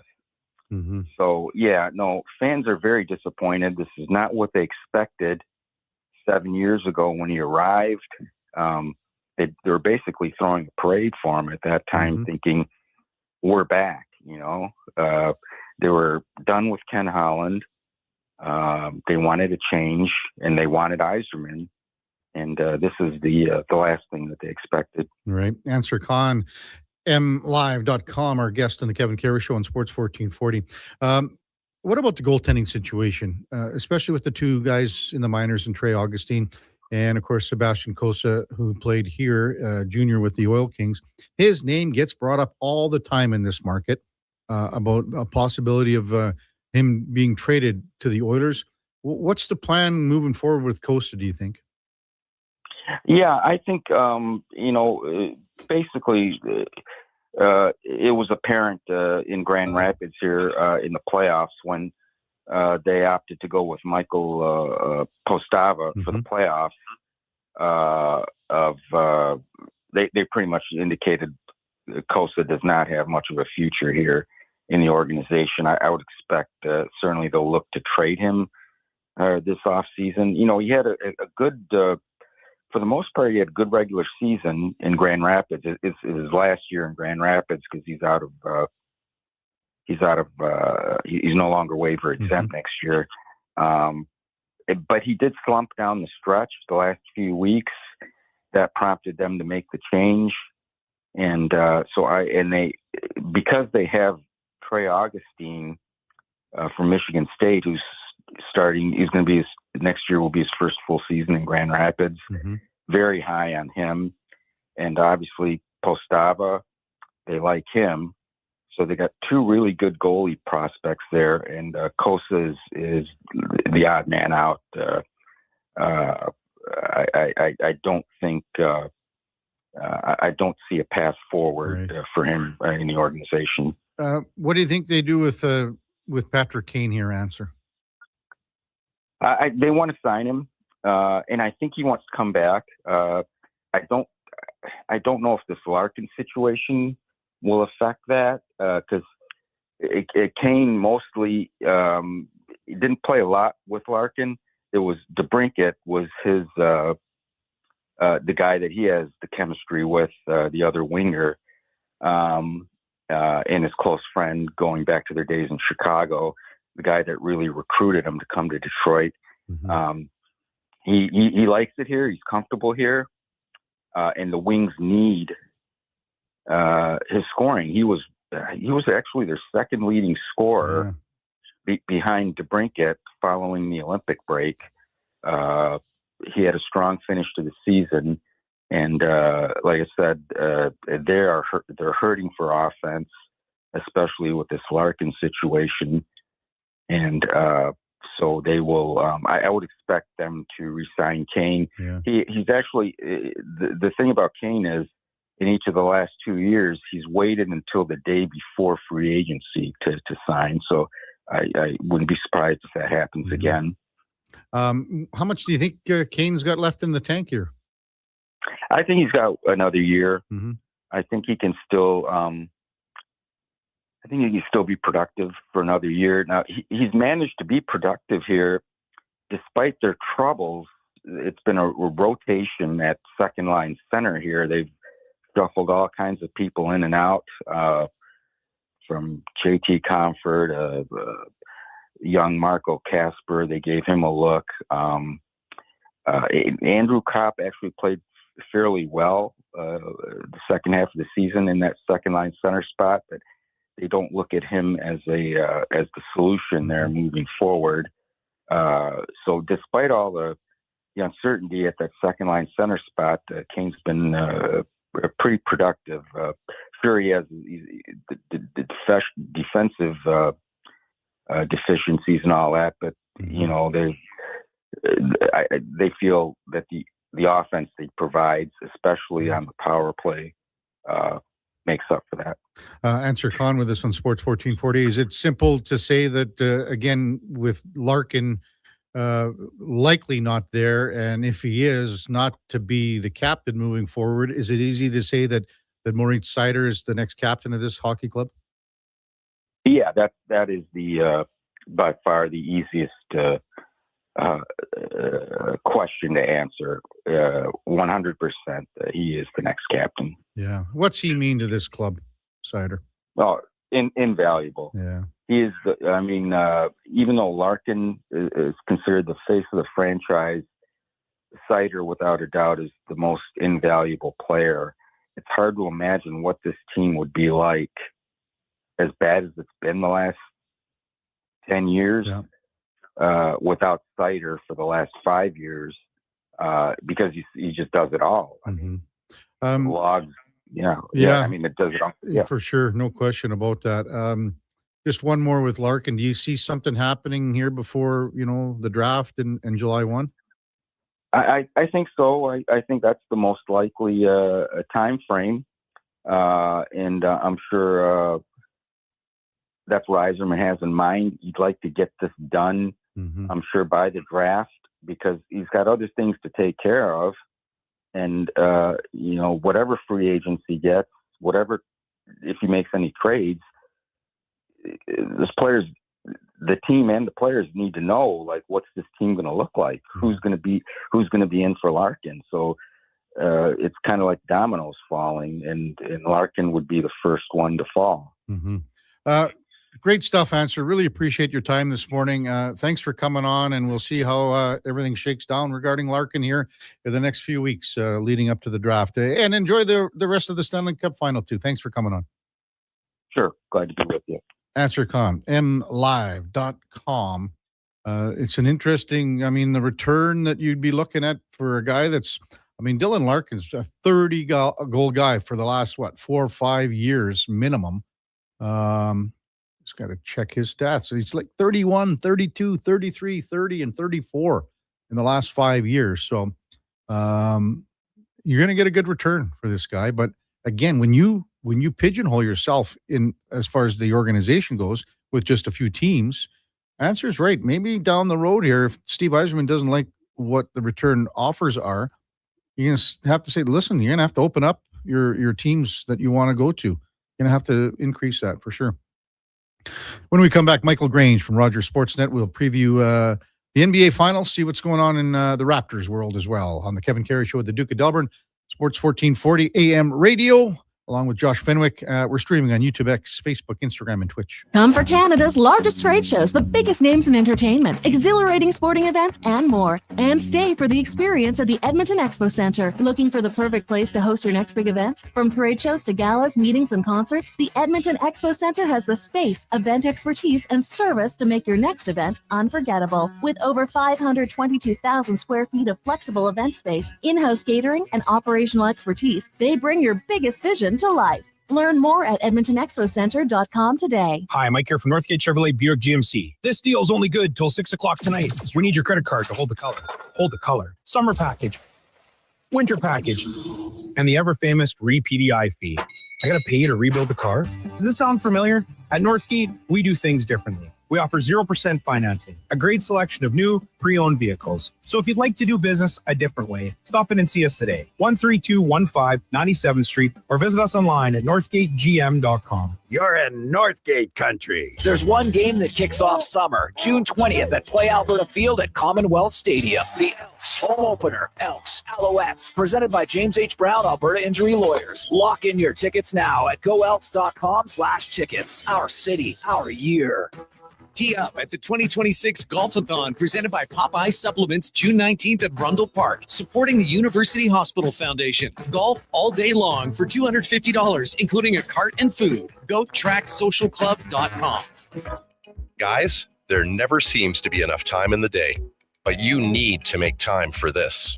Ken Franchek here. If you're 40 or over, a quick PSA blood test is crucial for early prostate cancer detection. The Prostate Cancer Center's Man Van is a mobile health clinic driving change for men's health. A few minutes could save your life. To get the Man Van out to your business or event, book today at getcheck.ca. Sleep is for the off-season. What off-season? Sports 1440 is live, loud, and locked 24/7. Oilers, Elks, Riverhawks, Stingers, Oil Kings. We've got your fix. Edmonton's home to sports is Sports 1440. For over 60 years, the folks at Diablo Boots have been selling the best Canadian-made boots. Handcrafted in Winnipeg, Canada West makes the best quality cowboy, biker, and work boots for Diablo Boots with replaceable soles and heels. Why buy cheaper quality like Ariat, Justin, and Red Wing made in China when Canadian-made is better? Support Canada's workers and Diablo Boots for the best boots. So save on boots by Save On Foods. That's Diablo Boots, 3340 Gateway Boulevard on the east side of Save On Foods. Canada West and Diablo Boots, the two best names in the boots business. Hi, it's Jason McCoy. You know, music's given me a lot of great moments, but nothing means more than time with my dad. When he was diagnosed with prostate cancer, a simple PSA blood test was key in detecting it early, and we got more years, more laughs, and more memories. Guys, it's a quick test that just might end up saving your life. Join the Princess Auto Motorcycle Ride for Dad in Edmonton this Saturday. Register or donate at ridefordad.ca. Hi, Edmonton. Are you ready to serve up some summer fun? Join Subaru at the Edmonton Expo Center on June 13th from 11 a.m. to 2 p.m. for a free, family-friendly tennis event designed for all ages from 3 to 83. Whether you're a seasoned player or have never picked up a racket, come to have fun and celebrate the start of tennis season in a comfortable indoor space. Register today at edmontontennis.ca. Make some memories and welcome summer with Subaru. Welcome to Uncommon. I'm Rick Showers from No Bull RV, and this is the time of the year most RV stores wish their lot was full. At the new RV stores, product is trickling in, mostly just for taking orders. But having an RV on order doesn't mean much when the weather's great for camping today. No Bull has hundreds of quality used RVs on the lot now. Right, Rick? That's right, Bob. Walk into No Bull RV today, and you could be in the great outdoors next weekend. No waiting, no hoping it'll be here by summer, just the perfect used trailer, motorhome, fifth wheel, or toy hauler that you need. And every RV at No Bull is one of a kind. Every family is one of a kind too, Bob. Think we can't find the perfect one for you? Take a look around. At No Bull, you'll save thousands compared to the cost of a new RV. You can build your summer plan on hope, or you can know for sure. And ask about our Camp Ready service plan when you're here to make this the best summer yet. And that's No Bull. NoBullRV.ca.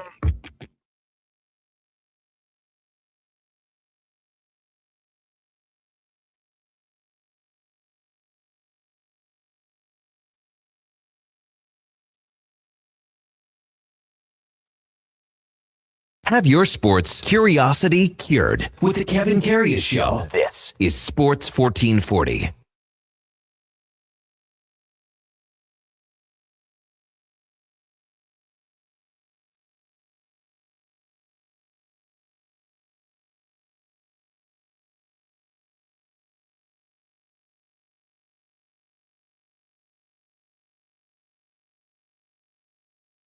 All right, welcome back to the big program, 942 in Edmonton, just awaiting the arrival of Michael Grange from Rogers Sportsnet.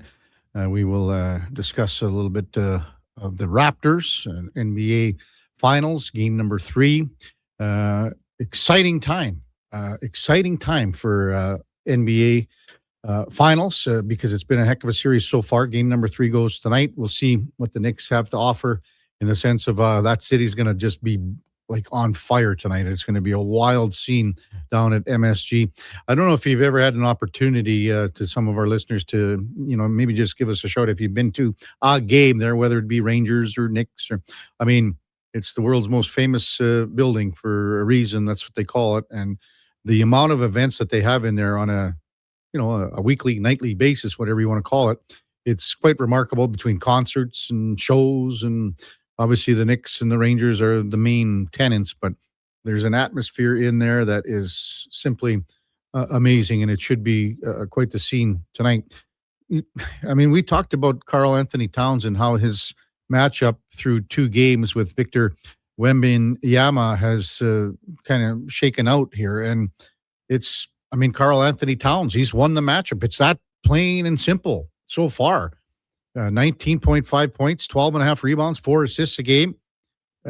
He is answering the bell in this matchup. The Spurs are going to have to ask more from Wemby. There's no question about that. But if you look at game 2, he played his best in the second half, had 22 of 29 points. So it's going to be a good matchup today. Time now for the game of the day, brought to you by St. Albert Dodge, where the 2026 Ram 2500 Black Express packages have arrived, including the 20-inch black aluminum wheels, black Mopar side steps, body-colored bumpers and grille, the Sport Performance hood. Check them out at stalbertdodge.com as we welcome in Michael Grange from Rogers Sportsnet. Good morning, Michael. You're with Kevin Karius. Thanks for jumping on Sports 1440 this morning. Really appreciate it. Oh, thanks, Kevin. Thanks for having me on. Hey, before we get to the finals, some news with the Raptors and Bobby Webster this morning. Just maybe fill our listeners in on the extension here.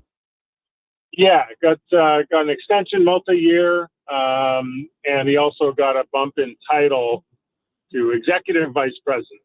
Under Keith Pelley with MLSE, they've been very stingy with the title president, but executive vice president is kind of a bump up from general manager, and I think shows faith from MLSE president Keith Pelley in Bobby Webster, and as well his kind of the key members of his front office staff have also been extended. So a good day, and then a reward for a positive season for the Raptors. Yeah, what gets added to his plate here, Michael, with that new title of executive VP? I don't think all that much different practically from what was going on before. I think it's just kind of an acknowledgement.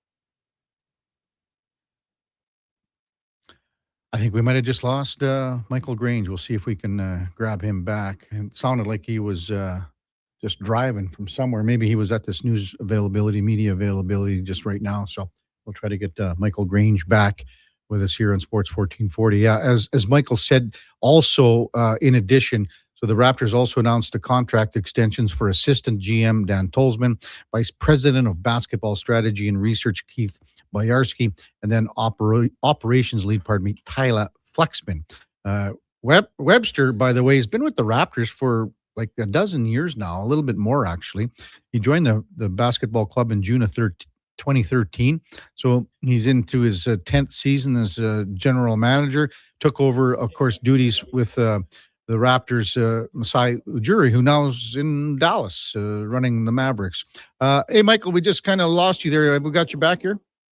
Yeah, how you doing? Yeah, good. So just maybe finish your thought there.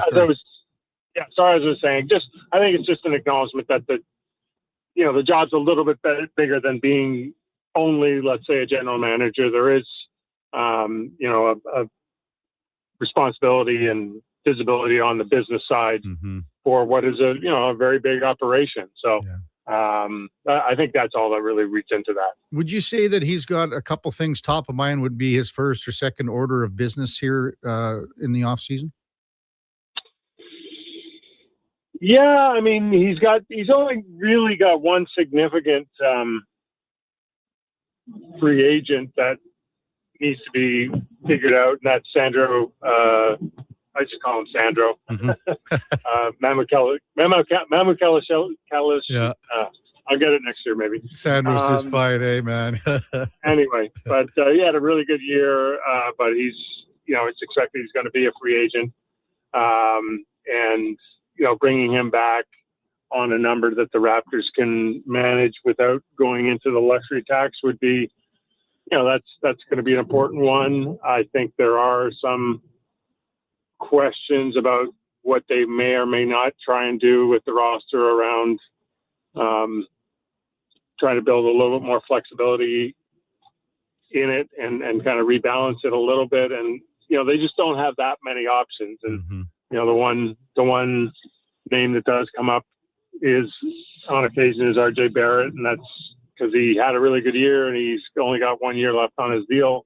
And the Raptors, I don't think, are planning to extend him this summer. So that is often the point where, a team will look at making a trade. And you look at Grady Dick, who I think fell pretty far out of the rotation at the end of last year. And Raptors are fairly deep at that spot. Maybe there's some option where they use one or both of those contracts to to identify a little more depth, maybe add a little bit more shooting.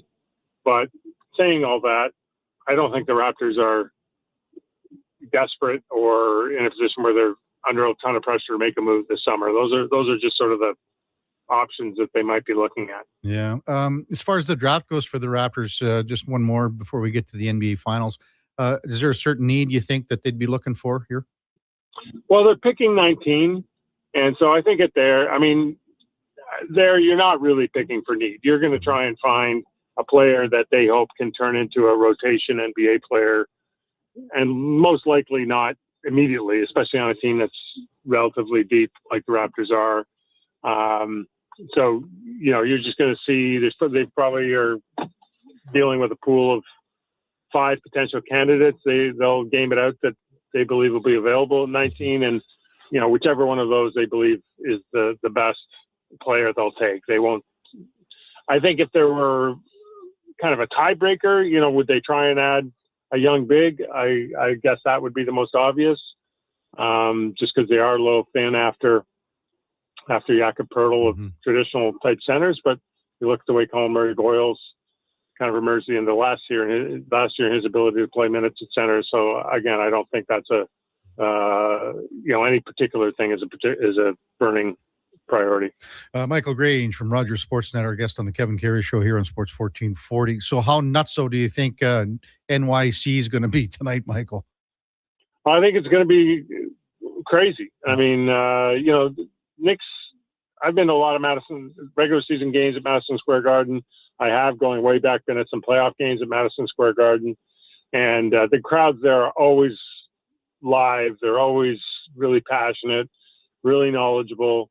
And even kind of like the celebrity crowd, they're real Knicks fans, So, and there's been so much pent up energy around this team. The analogy is for Canadians would be, the Toronto Maple Leafs. There's a lot of parallels, and so it's going to be 60 years this year for the Leafs in the Stanley Cup. So you can just imagine what it might be like. Certainly in Edmonton, what it was like when the Oilers were in the Stanley Cup final a couple of years ago or whatever it was. So it'll be like that, and probably a little more, just because Knicks fans, it's such a big population base. They're such a big part of the fabric of that city. And this team in particular has been very easy to like. Like, the way they play basketball has been really easy to rally behind, not just because they're winning, but how they're winning. Yeah. So all of those things. Then, Donald Trump's going to show up and draw some attention to himself. Yeah, so maybe a little. That'll only add to it. Yeah, maybe a little, So I guess the Bucks did it in 2021, but there's only been a handful of teams that have come back from 0-2. Can the Spurs be the sixth team to come back after trailing 0-2 here? Yeah, I'm going to say no, just because no team's ever done it having lost both games at home. Yeah. So, they're in a situation they got to win 4 out of 5, and they've got to win, they've got to win multiple games in Madison Square Garden. So I think that's going to be really hard. Be hard for any team. It'd be hard for a very young team. I think from the Spurs point of view, they've got to be drawing some encouragement from the fact that they led game 1 with less than 2 minutes left, and they led game 2 with less than 30 seconds left. They a little bit different set of circumstances, and they could be leading 2-0. So it's not like they've been overwhelmed or completely outplayed by any stretch. And Victor Wembanyama I've said this before, he's almost like a computer learning module, like he just seems to absorb experiences and translate them into real time at a very high rate. So he was much better in game 2 than game 1. He was much better in the second half of game 2 than he was in the first half of game 2. So we'll see if that stuff translates immediately into a road environment in the Stanley Cup, in the NBA Finals, especially one like we've just talked about. Yeah. But it's going to have to, if he's going to have to do something really special, and he's going to have someone on his team or more than one team members do something equally special for them to win, and they got to win tonight. Yeah, Michael Grange with us on Sports 1440. Do you think that, like what happened at the end of the game there in game number 2 with Wemby, the foul on Brunson, is this just a young guy, as you said, just sort of still learning the ropes here, or what are your thoughts on that, Michael? Yeah, well, the real mistake was the pass that let Brunson steal the ball. It wasn't like Brunson made a great play or anything, and then the foul. In some ways, it's not great to put somebody on the line in a tie game where they can take the lead. But he only hit the one free throw, and the good news is they still had 7.5 seconds on the clock to get a shot off, and they did. So it wasn't the end of the world. It was, but the throwing away that pass, trying to push it up to Stephen Castle, and Castle wasn't looking for the ball. He'll regret that forever, frankly. It was, the simple play is just find when Darren Fox is on the floor, find your point guard, get the ball in their hands, get up the floor as quick as you can, set a screen, and in the end, you're probably going to get the shot that they got with 8 or 10 seconds left anyway. But you haven't put the other team on the line to break a tie. So it's an unfortunate mistake. And, Wembanyama has shown a pretty good tendency through these playoffs to come back from making tough plays, tough games. And I suspect he'll come out with a lot of energy tonight. Yeah. Are you surprised, Michael, that Karl Anthony Towns is winning the battle of the big men here? I guess I would have been surprised, based on my prediction before the series. I thought the Spurs were going to win this series. As you see it play out, the Karl Anthony Towns is a really good matchup for Wembanyama in that he's really big. He's 7 feet, but he plays with a low base. He's a big bodied guy who plays very, very physically, and that's always kind of been the theory around Wembanyama is have someone who can play him, really get into his body, make him uncomfortable. And in the case of Towns, it works that much better because he's a 7-footer who can really shoot and can put it on the floor. So I think that's worked really well. And I think it's been a team objective of the Knicks to prevent Wembanyama getting into the paint or being comfortable at the paint and in the rim or at the rim. And, Towns has been sort of the forefront of it, but it's been a team effort. Yeah. What about the role players for the Knicks? I mean, everyone talks about Jalen Brunson, and well, they should, because he's having a remarkable playoff. But I mean, I think the bench outscored San Antonio 55-39 in game number 2. So maybe just speak to the depth that the Knicks have been showing so far in this series. Yeah, it's a really well-built team and good. It's not like they go really deep, but when a team is on a roll like the Knicks are, 13 straight wins in the playoffs, just incredible. By definition, you're getting a little bit of something out of everybody. And so I think in game 2, it's Landry Shamet, who was, a very fringe NBA player until this year. He's really been bouncing around and looked like his career was near over. He's coming off the bench and scoring 13 points, and most of them in the second half. And, Mikal Bridges isn't a bench player, but all of a sudden he's on the floor with a bunch of other bench players because Brunson's resting. Towns is in foul trouble. He scores, I think he hits 8 straight shots at one point, scores 20 points when the Knicks need it. And, even Quentin Grimes, I think he only had 6 points in that game, but, they were crucial shots. So that's, they've gotten contributions from almost everybody. And, that's why they're on a 13-game winning streak in the playoffs. There's no passengers when you're playing that well. No kidding. Hey, Michael, thanks so much for your time this morning. Really appreciate the update on the Raptors as well. Enjoy game number 3 in NYC. It should be an absolute zoo at MSG. Thanks for coming on. Thank you. Okay. Bye. Michael Grange, Rogers Sportsnet. Our game of the day brought to you by St. Albert Dodge, where the 2500 Black Express packages are on the lot. Check them out at stalbertdodge.com. So courtside, we're looking at Spike Lee, apparently, Ben Stiller, Mariska Hargitay from Law and Order fame. Duke talked about Timmy Chalamet, Tracy Morgan, Tina Fey, Chris Tucker, Fat Joe. I don't know who that is, Duke. Do you know who Fat Joe is? Yes, Kevin. Who He's is a it? very popular rapper. Oh, okay. Kind of 90s, 2000s is when he would have been at his peak. Huge guy for the scene in New York. East Coast guy. Anne Hathaway, also expected to be. All right, I'll tune in. Now, where is old Trumper going to sit, do you think? I have to think up in like a suite or something, right? I don't know. I just, I'm and this isn't a political comment, but I don't know if you caught it, Kevin, because of the extra security measures that are necessary for the president of the United States to attend this game, they are not allowing the kind of watch party thing outside of MSG tonight. Really? Yeah. Disappointing, because as we just discussed previously, how expensive all these tickets are for the regular Joe Schmo fan to still get to enjoy it. And then listen, it's New York City. There's no shortage of places to watch the game amongst friends and like-minded fans. But I do think that kind of environment right outside the building would have been something pretty cool for people to experience at a local level. See, I want to see him sitting beside Fat Joe. Like right on the court. Right there. Right on the wood. Him and Fat Joe, and I don't know if Stiller's in there too, I guess. That would be good. Yeah, get them all in there. Trumper.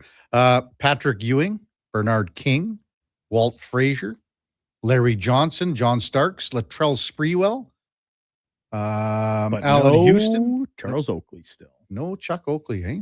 Still banned. Yeah. Stefan Marbury, expected for Knicks alumni. Pretty good crew. Yeah, that's going to be. I mean, Patrick Ewing's probably. I mean, all those guys were. Starks was obviously a very popular player too, but Mariska Hargitay. In Law and Order, you know who her mom is? Yeah. You don't know? I thought her mom was Jane Mansfield. Okay. No? I thought it was. I don't know. Who is? Is whose? Is that right? Oh, there you go. Jalen Brunson's favorite. That's what Josh Fenwick says. Yeah, you're right. Jane Mansfield. Jane Mansfield, yeah. Another line from Seinfeld. That's with they're real and they're spectacular, Duke. Remember? Yes. Coming up in the 10 o'clock hour, we'll have Justin Rankin, Edmonton Elks running back with us at 10:20. Before all that, time now for a Sports 1440 update brought to you by AWS Welding Supplies in Nisku. Product sales, servicing, calibrating, free same-day delivery of in-stock items to Leduc, Nisku, and South Edmonton. Your one-stop shop for all things welding. That's awswelding.ca. Here is the Duke. The Sports 1440 update.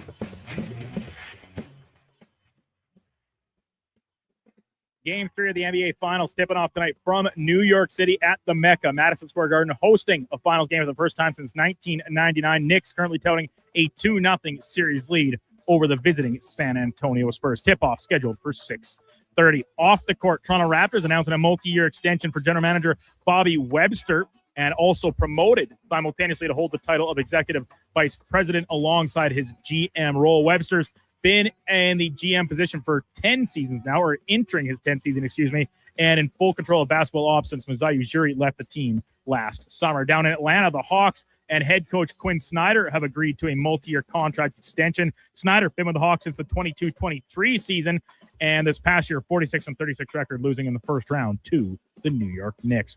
In the major city, lighter schedule with several teams in transit. The Blue Jays open a set against the Phillies from downtown Toronto. It'll be ace and leading Cy Young candidate in the National League, Chris Sanchez, going for Philadelphia. Patrick Corbin will counter for Toronto. First pitch just after 5 o'clock. Catch that game right here on Sports 1440, joined in progress at the conclusion of the Jason Gregor Show. Elsewhere, Seattle's in Baltimore, Tampa Bay hosting Boston, and the Yankees visit the Cleveland Guardians. Coming up in hour 4 of the Kevin Karius Show, we'll hear today's edition of Cam and Eggs and be joined by Edmonton Elks running back Justin Rankin. I'm Brandon Douglas at your Sports 1440 update. Sports 1440, Stingray Radio Station. CKJR broadcasts from West Edmonton Mall and Wetaskiwin. Download the free Stingray music app and listen wherever wherever you go. Home ice advantage is real at the rink and on your windows. Novo Blinds is Edmonton's own custom manufacturer, trusted by customers around the city. Factory direct pricing with the fastest turnaround around. Book a free in-home consultation at novoblinds.ca. Hi, Mike here from Northgate Chevrolet Buick GMC. This deal is only good till 6 o'clock tonight.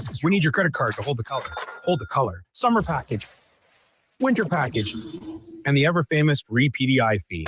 I gotta pay you to rebuild the car? Does this sound familiar? At Northgate, we do things differently. We offer 0% financing, a great selection of new, pre-owned vehicles. So if you'd like to do business a different way, stop in and see us today. 13215 97th Street, or visit us online at northgategm.com. You're in Northgate country.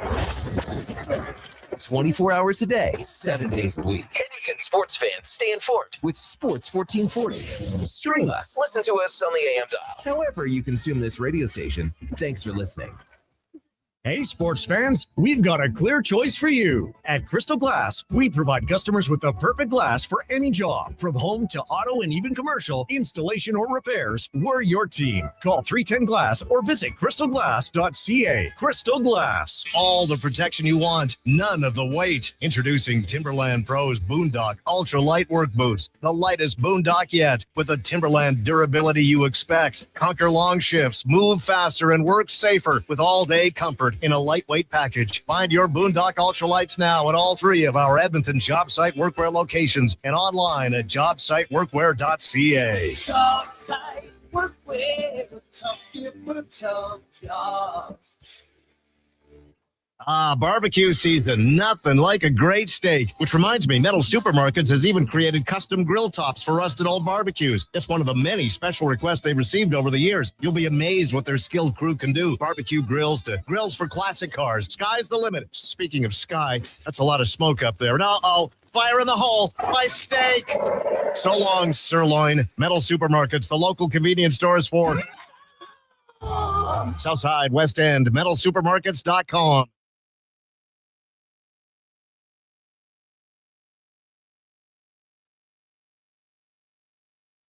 Sports 1440. All sports, all day. On YouTube, Facebook, and X. Thanks for listening to Edmonton's sports leader.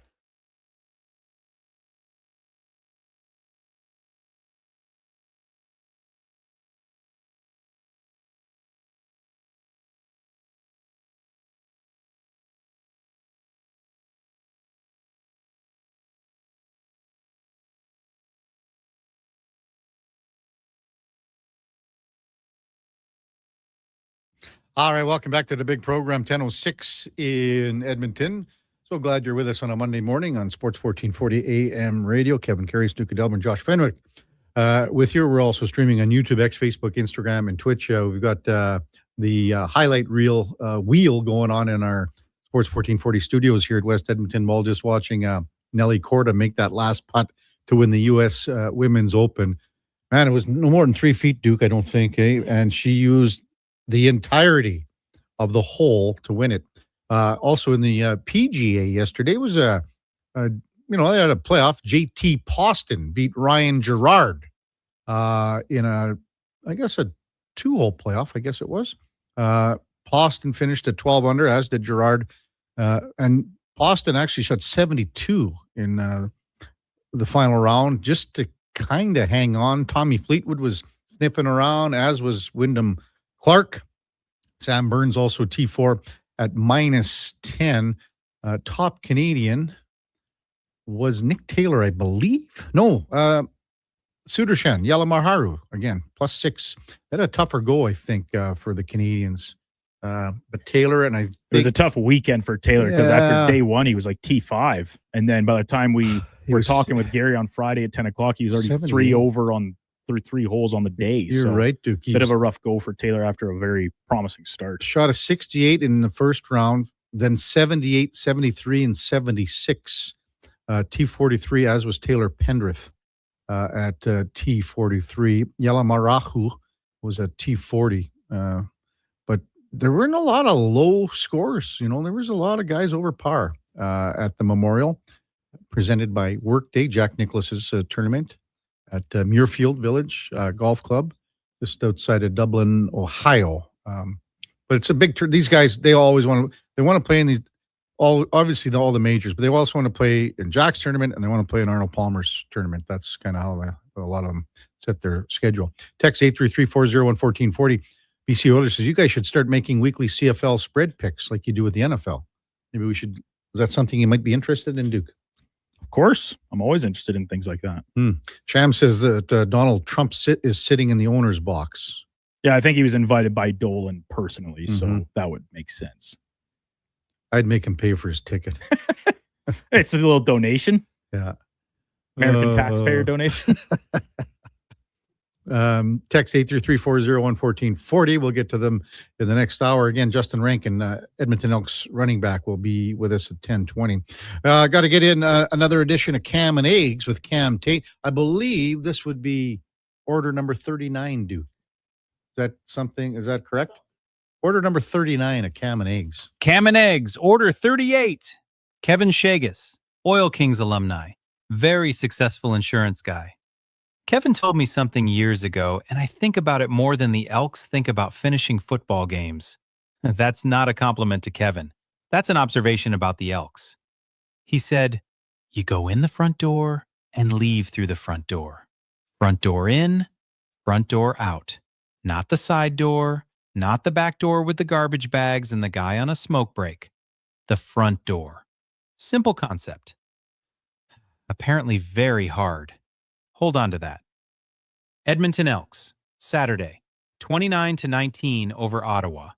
Opening night win. First opening night win in so long, some of these players were in elementary school last time it happened. Big moment. Not parade float big, more like a respectful nod big. Ed Hervey knows there's work to do. The penalties alone. The Elks had more penalties Saturday than winning seasons in the last decade. Pick a year. It works. It definitely works. Now, here's what concerns me. And I like that word. Concerns. Very mature. Very, I'm not panicking. The fourth quarter. Ottawa won it. 11-10.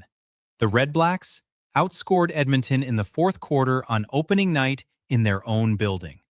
Ottawa moved the chains. Ottawa scored. They had the momentum. Red flag alert, red flag alert, red flag alert. 60 minutes, 4 quarters. Keep your foot on the gas. That's the whole job. If the Elks figure that out, they'll leave every stadium through the front door. Not the muddy employee exit, the front door, like they own the place. Saturday, for one night, they did. Back this afternoon with the GG guy, Gregor. Today's 2-minute warning, the NHL scores a big one with families. Cam and Eggs, Sports 1440. All right, thanks, Tater. Another edition of Cam and Eggs. Now, again, he's just messing with me because I know on Thursday it was order number 37. He doesn't count Friday's order then, Duke? I mean, you read it. We did when he wrote it because at the top, that's a header. Cam and Eggs, order 38. I think he's just trying to mess with my head. Well, that's easier. I know that's a simple thing to do. Mm-hmm. Text 833-401-1440. IMAX says it was a 2-foot, 10-inch putt for Nelly Corda, almost spun it out. And man, if you watch the slow-mo instant replay on it, it was crazy. Would have been a great playoff if she missed it, but great finish for both tournaments. Oh, for sure. I thought she just pulled that putt. And it just went, as soon as it left the putter face, you could see it. And she was like, oh boy. It was pretty cool. Game number 4 of the Stanley Cup final will go tomorrow after an extra day off. It's sort of weird, but again, with how the NBA, you're always going to be, you're going to be competing on a night-to-night basis. We were just talking about Mitch Marner earlier with Speck and Eddie Steele. Is he hands down right now, Duke, for you, Conn Smythe, if Vegas wins? Yeah, I think so. And I thought after game 2 performance, Brett Howden had, earned some consideration, obviously leading the playoffs in goals, up and down the lineup. He contributes in a lot of ways. He's been great. I remember back when I was away before the Cup final started and you guys did your picks. You had both goalies were your picks, Kev. Yeah. In Anderson and Hart. And as I said, I don't think either goalie has played really terribly. But the matter of fact is the numbers, they reflect an offensive series that has been traded back and forth. Anderson obviously gets the yank last game, TBD if he's going to be back in the net for game number 4. So, yeah, I think Marner is far and away the Conn Smythe leader. I would be interested to go check out what the actual prices are on that if you're looking for a little sprinkle. I think you don't think you'd be getting very good value on Mitch Marner right now. And again, congrats to Connor McDavid again winning his 5th Ted Lindsay Award. And it was a surprise yesterday.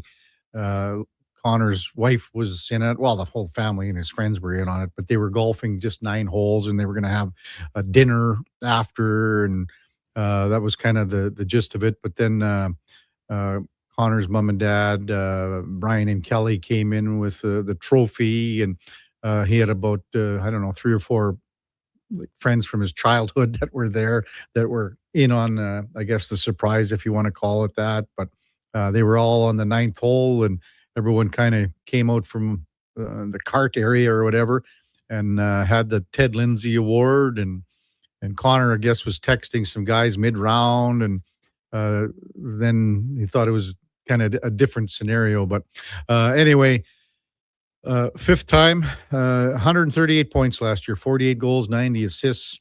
Ted Lindsay Award 5 times back in 2016, 17, the following year, 21, and now 22, 23. So pretty unreal career. And just to think he's 29 years old and he's got another, I don't know, whatever he wants. He can play as long as he wants because he can skate like the wind, but 10 more years. And man, oh man, he's going to be, he'll be the second leading scorer in NHL history when it's all said and done, passing Jaromir Jagr to go into there. So 43 multi-point games, 7 of 4 points, had 46 points in that span, about a quarter of the season in December into January. That's how good he was. So, hey, when we come back, it's pretty darn good too. Justin Rankin, Edmonton Elks running back, checks in on the Kevin Karius Show with the Duke of Delburne, Josh Fenwick on Sports 1440 AM radio. We're streaming on YouTube, X, Facebook, Instagram, and Twitch. There's still time to book your tournament at the Ranch Golf and Country Club. As one of Alberta's top tourney courses, the Ranch makes hosting fun and easy for any group or business. No matter how unique or unusual, they'll accommodate your vision for an event no one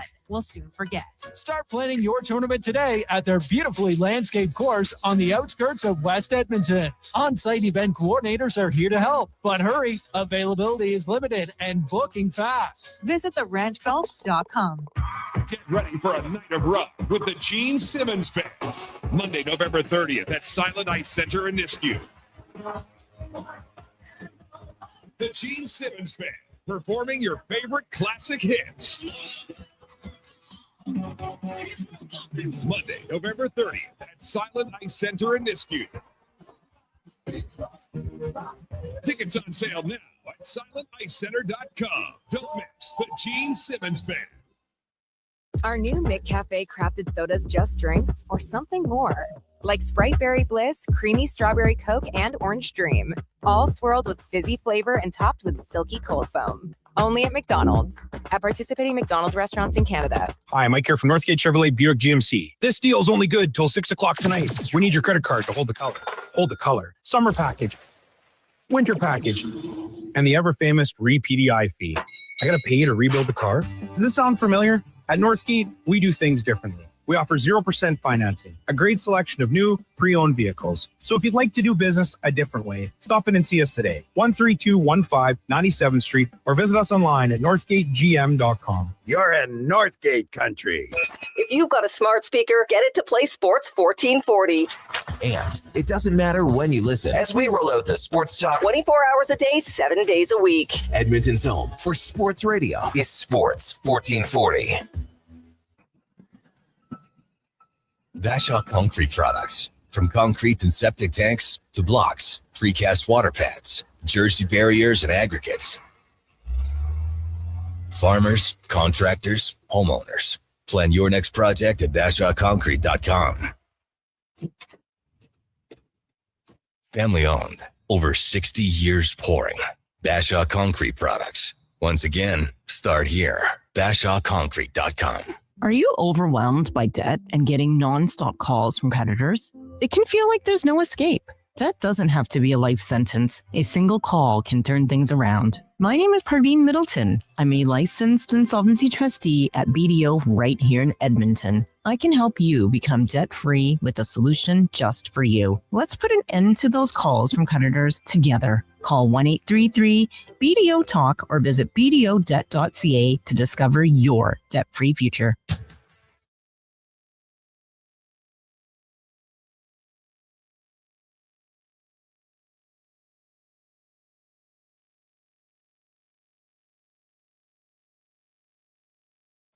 Stories, guests, and insights. This is Sports 1440 and the Kevin Karius Show.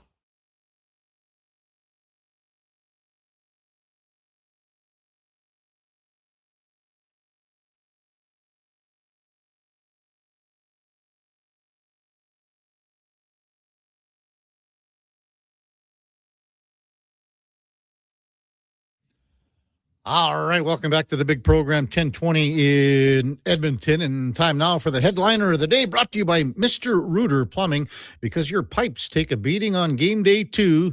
Are you ready for overtime, even when your plumbing isn't? Well, Mr. Rooter is. Check him out at mrrooter.ca as we welcome back Justin Rankin, Edmonton Elks running back to the show. Good morning, Justin. You're with Kevin Karius. Thanks for jumping on Sports 1440 this morning. Really appreciate it. Yes, sir. I appreciate y'all having me, man. Hey, what a start to the season for you and the green and gold on Saturday night. Just an original thought and an opening thought on how well the team played to kick off the campaign here, Justin. Heck yeah, I mean, it was a phenomenal start. Obviously, it feels good to be able to, kind of break that streak of, not winning the first game for 6 years now. Yeah. So, that felt good. I mean, our biggest thing was just finding a way to win, I said it after the game, like Cody was preaching it to us all year, like these first couple of games are not always going to look the prettiest. We're going to have a lot to work on, a lot to get better at. We just got to find a way to win. And, I think we showed a lot of grit and just being able to find a way to win. Yeah. What was going well for you that you felt quite comfortable with a good day of rushing and a good day catching the ball out of the backfield, Justin?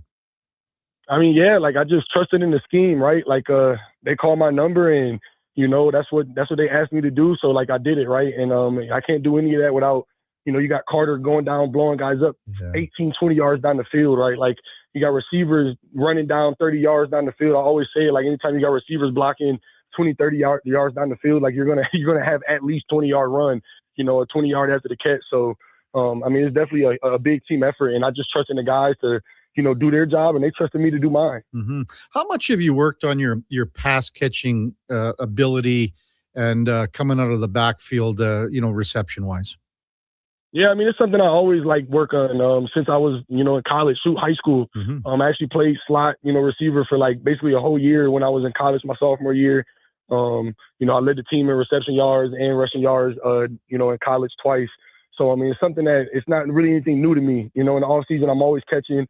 I take pride in being versatile. The more you can do, the more you'll be in the field. So, I take a lot of pride in that. Mm-hmm.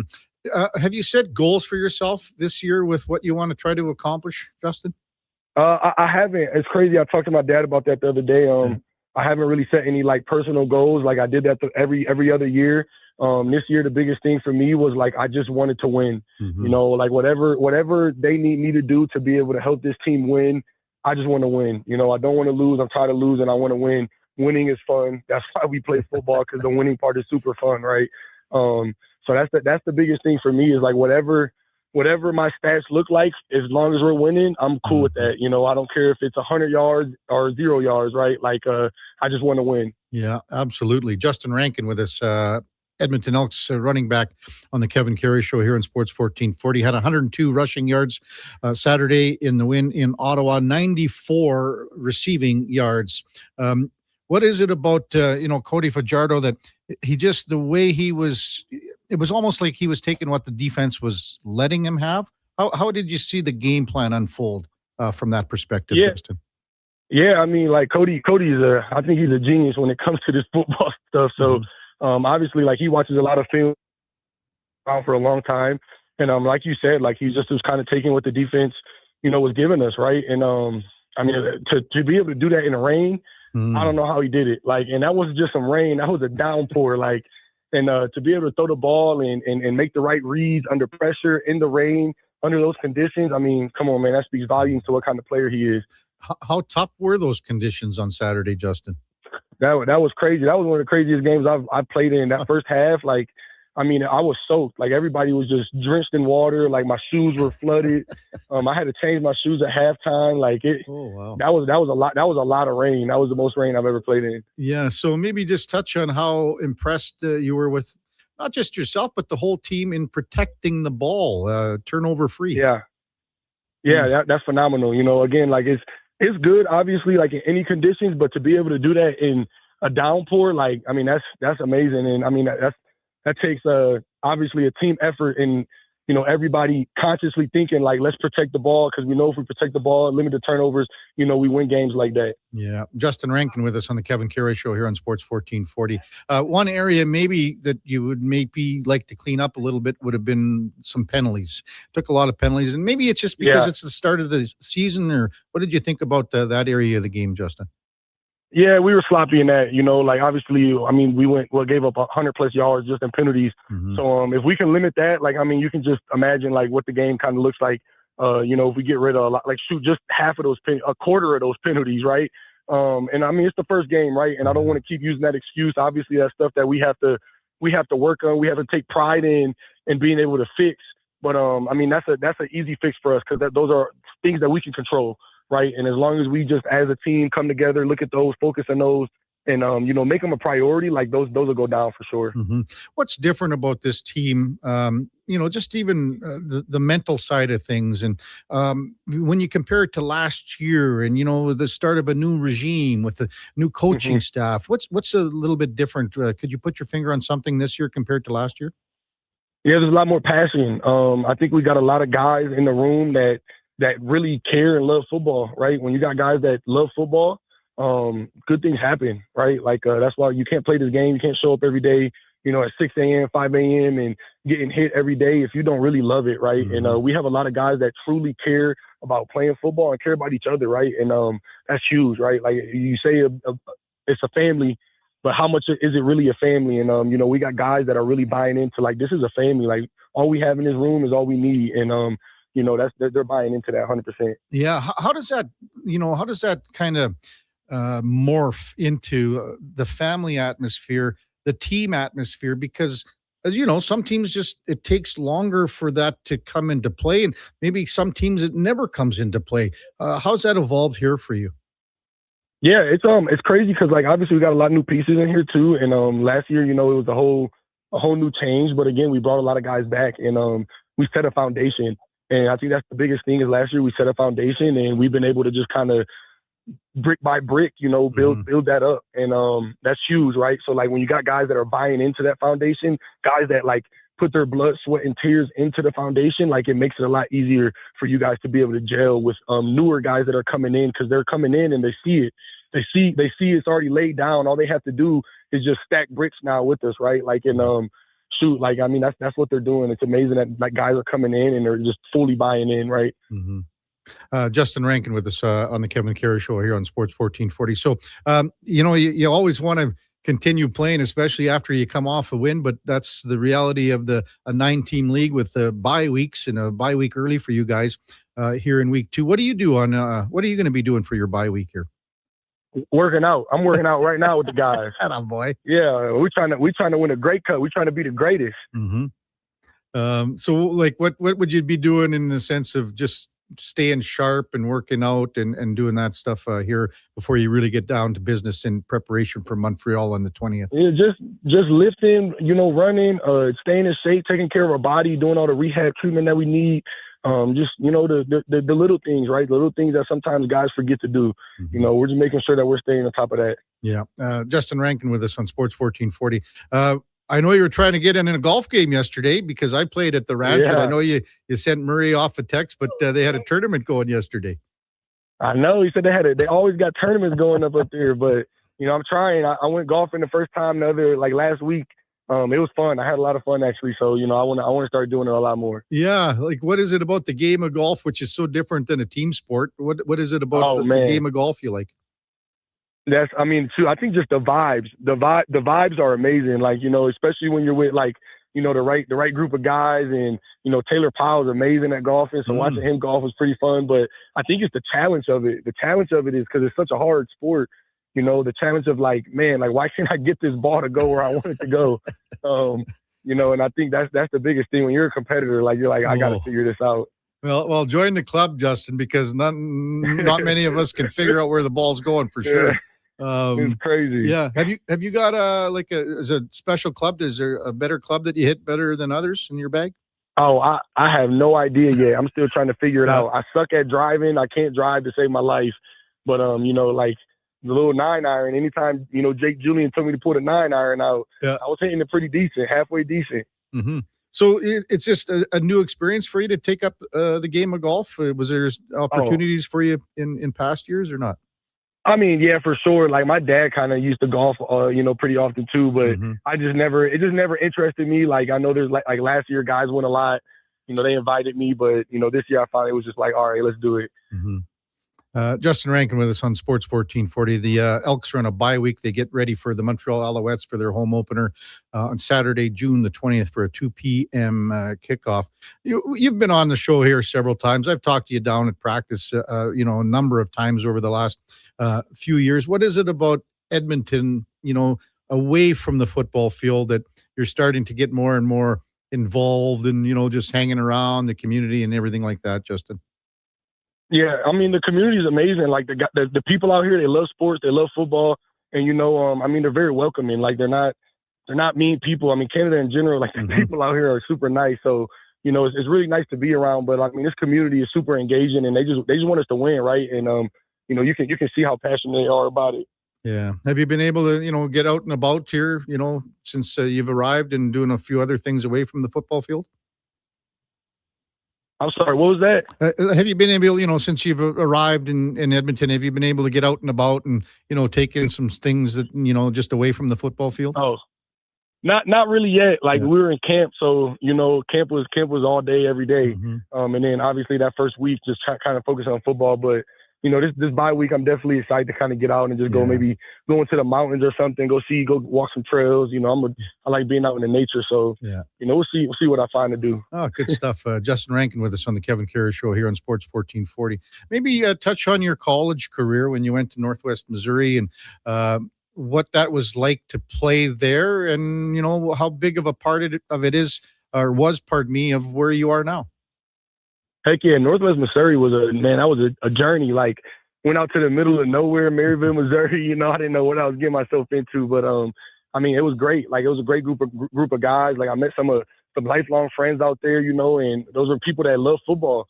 We won a lot of games, beat a lot of teams. Like again, I was with a group of people that just love football. It was Division II, so going from Division I to Division II, like I was kind of, skeptical, like what's going on, but. I mean, man, some of those guys, like, they need to be in the Division I level, right? They just didn't get the opportunity. So, I mean, shoot, there's two guys that are still playing in the league now, I got more guys from Northwest playing in the league than there were from Kent, right? And so it's just crazy, like, just when the opportunity meets, like, that's really all you need. And but man, that definitely shaped my journey, like, for the better. Like, I really humbled me, show me what I could and can't have, at the time. So it was amazing to be able to go there. When you left college and went to the IFL, maybe just to tell our listeners a little bit about that experience for you.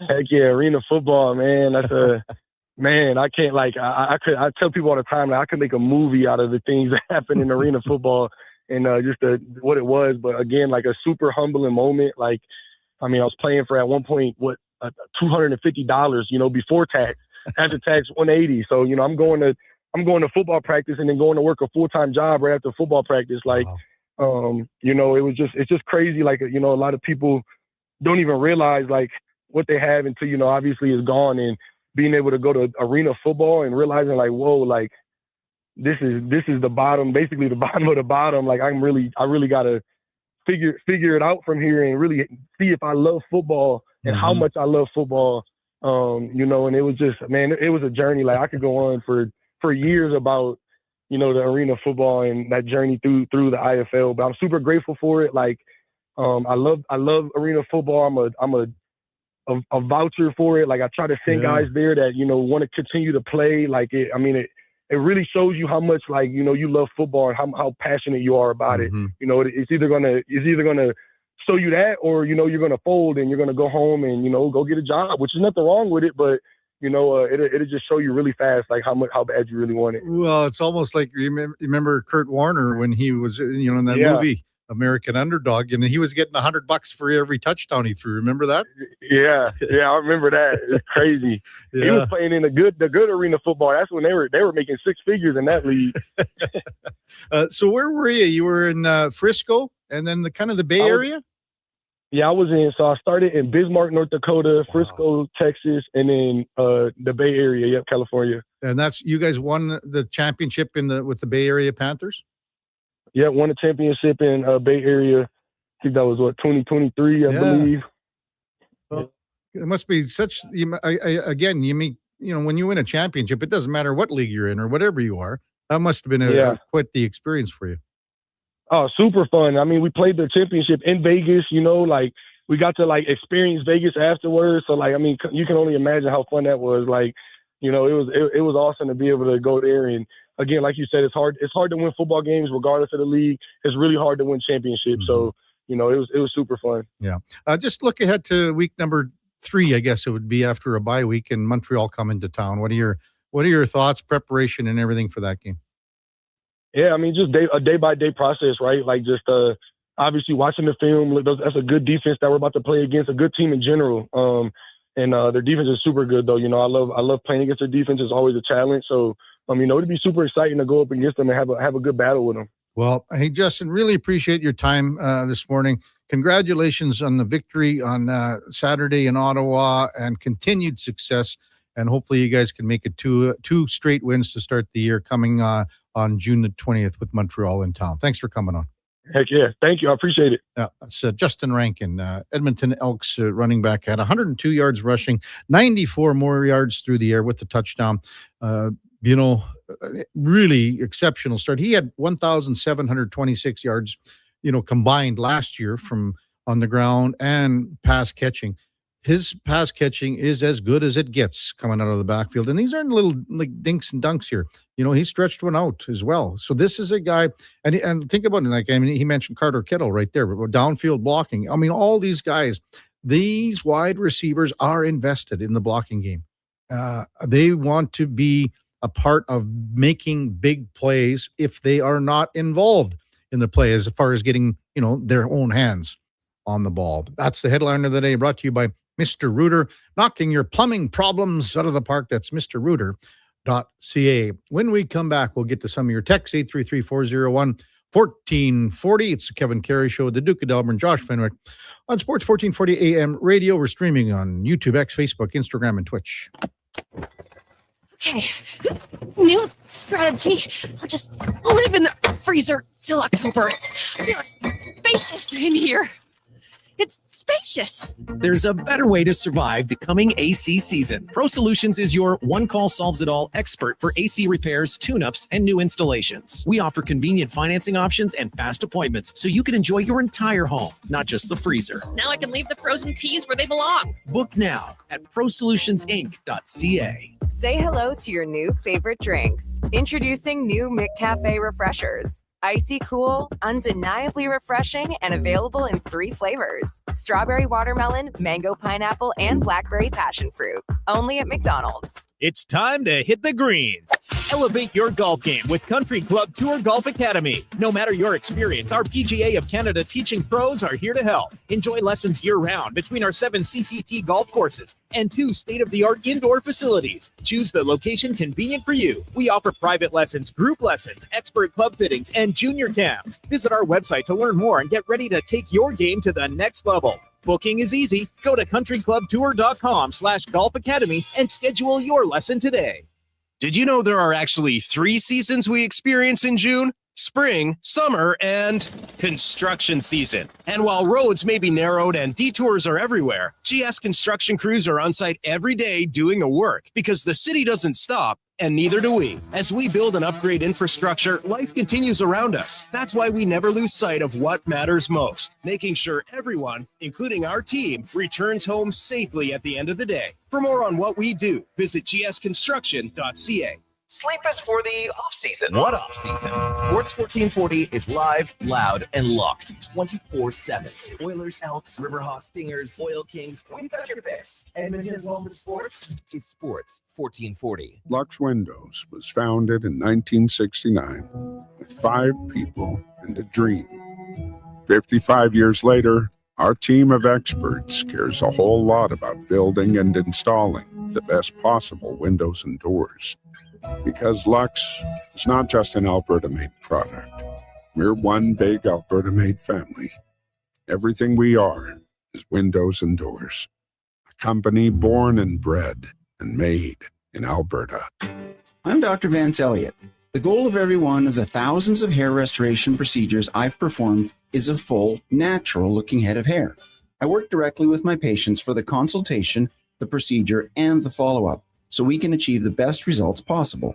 When people see what we accomplish, I don't want them to think, "Wow, great hair transplant." I want them to think, Wow, great hair. Go to drvanceelliott.com and contact us today.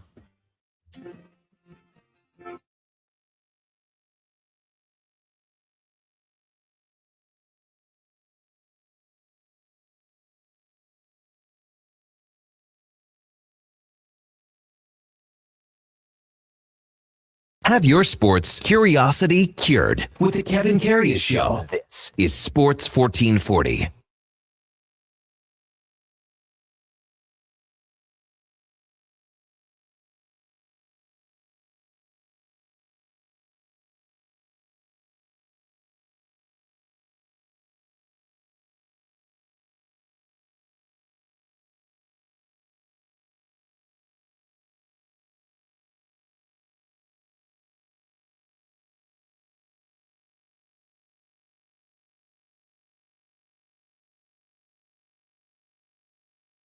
Hi, welcome back to the big program, 1040 in Edmonton, home stretch of the Kevin Karius Show with the Duke of Delburne and Josh Fenwick here on Sports 1440 AM radio. Text 833-401-1440.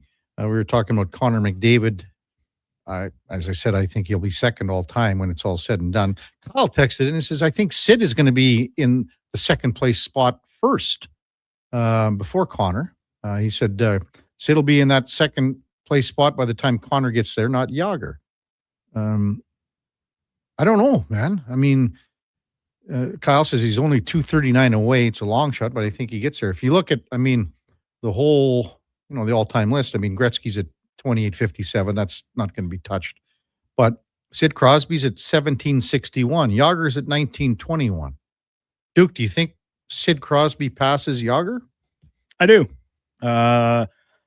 I think you see the level of productivity that he's been able to maintain into his late 30s. And even if you expect a drop off, I kind of think it will be a gradual one. And this is a player with his dedication to his fitness and his health and all that. Like, you can easily see him playing into his 40s. And sorry, what was his total right now? How many does he need to pass Yager? Yager's at 1921. Sid's at 1761. Okay, so let's just for simplicity say call it only 150 points.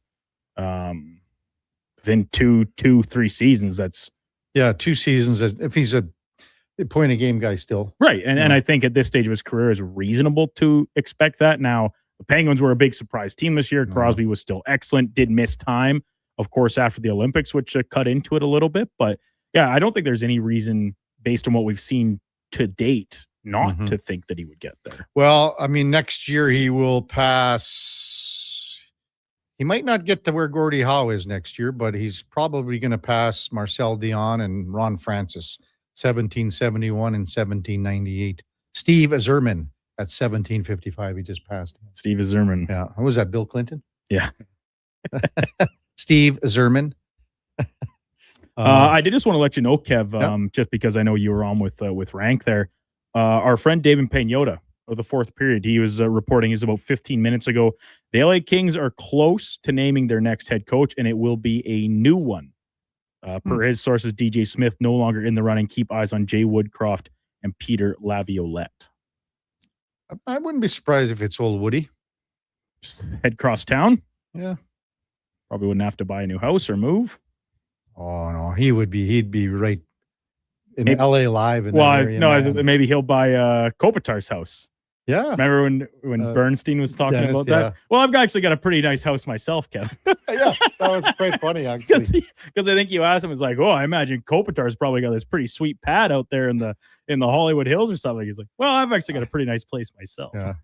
Well, then when Dennis comes on, I mean, you see the background, right? Oh yeah, And he's got some stuff on the he's wall. living it up, and he's been Oh, traveling yeah. around here for the Cup final. So I'm pretty sure he's in Vegas now with David and Yaremchuk and a whole gaggle of folks of our regular contributors. Yeah, Kyle says he's 239 to 2,000 for Sid, but so if he thinks he can get to 2,000, that's still a I would love to see, but it's definitely seems a little less likely. Yeah.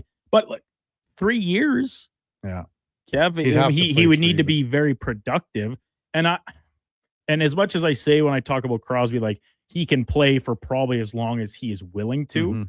But do you see him being a guy like Yager-esque No. that really stretches it out, or like he is going out when he's still at the top of his game? I see just more of that. just hanging it up. Would obviously love to go out on a high note if Mhm. possible, whether it be via team success or something else. Do you think Crosby's still playing when the next Olympics roll around? I don't think that's too long for me. I'd be surprised. Be really surprised if he is playing in 2030. This past season was his 20th in the NHL. Connor McDavid is in 47th. Duke, 1,220 points. So let's just say, for the sake of argument, he puts up 120 next year. Okay. So that he'll be in the top 30-ish, right around, I don't know, Matt Sundin area, somewhere in there. Guy Lafleur, Brendan Shanahan, they're right around the number 30th position. So, and I think like Connor's a guy that's got 10 more years left in him, don't you think? Oh, for sure. Yeah, I would think so. Text 83. Go ahead. No, this was just one more thing I wanted Rockford? to kind of get to you as we've moved through the morning, and a few things have kind of been on the fringe, and we haven't got the text messages to formally address them like we did for the FIBA U18 basketball. But the story out that Joe Pavelski is being considered for the Maple Leafs head coaching job. That's crazy. Among the candidates, as the search enters the second phase, which apparently I think was up to 20 people. Yeah, this is Pierre LeBrun. John Chaika spoke to more than 20 coaching candidates in the what I assume is the first wave, and now he's still in consideration as it moves on to phase 2. Like, nothing that the Leafs do surprises anything anymore. I mean, isn't that the truth? Yeah, but this has been just a wild series of events with the Maple Leafs going all the way back to, of course, the end of the season, and Trey Living's firing and Chaika's hiring and the press conferences, and now even when the Leafs aren't in the news, they're still trying to make news because guys out in Toronto taking, I'm sorry, what I consider like really unnecessary angles at the Mitch Marner situation in Vegas. Like, why can't you just be happy that the guy's having success just because it's not with Toronto anymore? I don't understand it, but like, it makes no sense at all to be like, well, this doesn't change anything. He's still a loser and Toronto's glad to be rid of him. It's like, yeah, I don't think so. Text 833-401-1440. I was just looking at the list of NHL free agents. Alex Tuck is probably at the top of everyone's list. Darren Radish is going to get paid. I don't know what he's going to get, where he's going to go, but maybe he stays with Tampa Bay. Maybe they can't afford him. Your guy in Anaheim, Duke, I don't know if John Carlson is going to stay out in California. Does he go back to Washington? You had a text that you just replied to Rockford about Alex Ovechkin. Yeah. Is he coming back? What's his status? I don't know.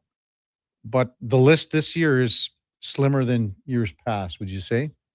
By quite a bit. Oh, the free agency class is thin. Yeah. No doubt. No doubt at all. Like, look at the list of defensemen just in particular that are available. And I mean, Connor Murphy, Carlson, Trouba are, and then you mentioned Radish. He's going to be the richest of the group, no doubt.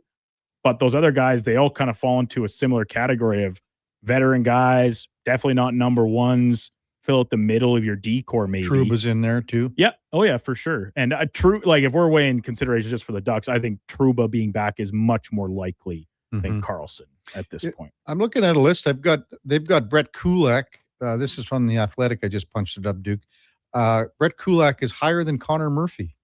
Really? Yeah, they got Murphy at 30. They've got Kulak at 26. So not much difference, but still. I mean, Ryan Shea's, but that's another guy that's name's sort of floating out there. You wonder about Freddie Anderson. I mean, we'll see how things play out here as far as game number 4 goes tomorrow night.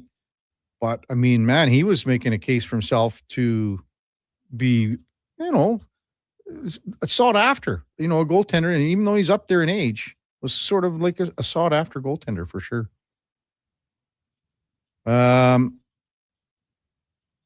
a guy that texted in, Duke. He wants to cancel his cable. What's the best way to stream all Oilers games? Well, Duke, you're the guy, man. Yeah, I just sent this listener a text, no name on it, so we'd love to get your name to have you saved into our system. But yeah, Sportsnet Plus. I mean, obviously Sportsnet and Rogers is the rights holders for the NHL in Canada. Like if you get Sportsnet Plus, and you would need the premium version of it, you'll get every single game in the entire NHL, not just Oilers games, but obviously every Oilers game, and except for Prime, except for games that are aired on Amazon Prime for the Monday night games, which is a Canada exclusive thing over the course of the season. When the Oilers played 3 or 4 games on there last year. Yeah, there was 3. I think they were.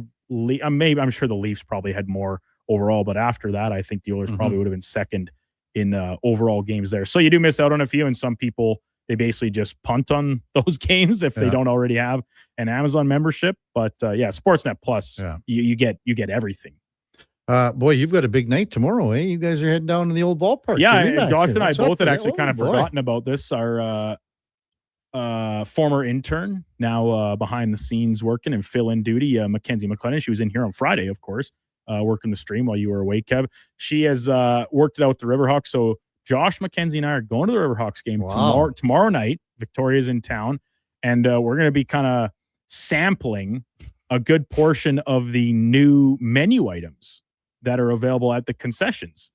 So sampling, we got some vouchers, and so amongst us, I think we're probably going to try and get as many different things as we can. And rather than I order menu item X and just gobble it down myself, maybe give a sample of it to Mac and to Josh, and then ditto for the things that they order. So we're kind of, because there's lots of great new items on the menu this year down. Okay, well, do you know anything off the top of your head? You guys I saw a picture of one. I can't remember what the name of it was, but they got nachos in the to answer your question, no, I don't know any of the official things. I don't think I'll be using one of my vouchers on a hot dog. No, I can probably just shell out the coinage for that myself. Well, it's $2 hot dog night or whatever. Great night. So I'm looking forward to it. I'd totally forgotten about it. So you can keep an eye out for that on our socials, all of our Facebook, X, Instagram, TikTok pages, YouTube, of course, as well, for some of our reviews, our food reviews. Kevin, wow, you should come with. I think. I don't know, Duke. I got a busy week. There's a lot of things going on right now. Can't be true. No, I'm going to be golfing. We're heading out camping on Friday. Where are you going? Nordegg to the Crimson Lake, I believe. First time, just a couple days. Yeah. So Friday back Sunday, because you got to get to the golf course by 11. So of course you can't. Well, I can't miss that. Can't miss that. Yeah, can't miss that. So were you still able to play yesterday when you were talking with Justin Rankin? You're saying he wanted to get out and play. Like, nope, no worries. Or sorry, you can't. Oh yeah, no, yeah. But Kevin Karius, he's still out. Tournament started at about 2:15 or something like that. Oh really? So we were off. We actually teed off a little bit before 10:45ish. So we were off the course by the time they got everybody out there. And again, it was just the conditions this year, Duke. I can't believe it. And I mean, like even you guys, last Wednesday the slow pitch was canceled because the fields were too wet still from a couple days of torrential rain. I'm even looking at the forecast here for this week. Wednesday, it's not looking great. Wednesday's rain.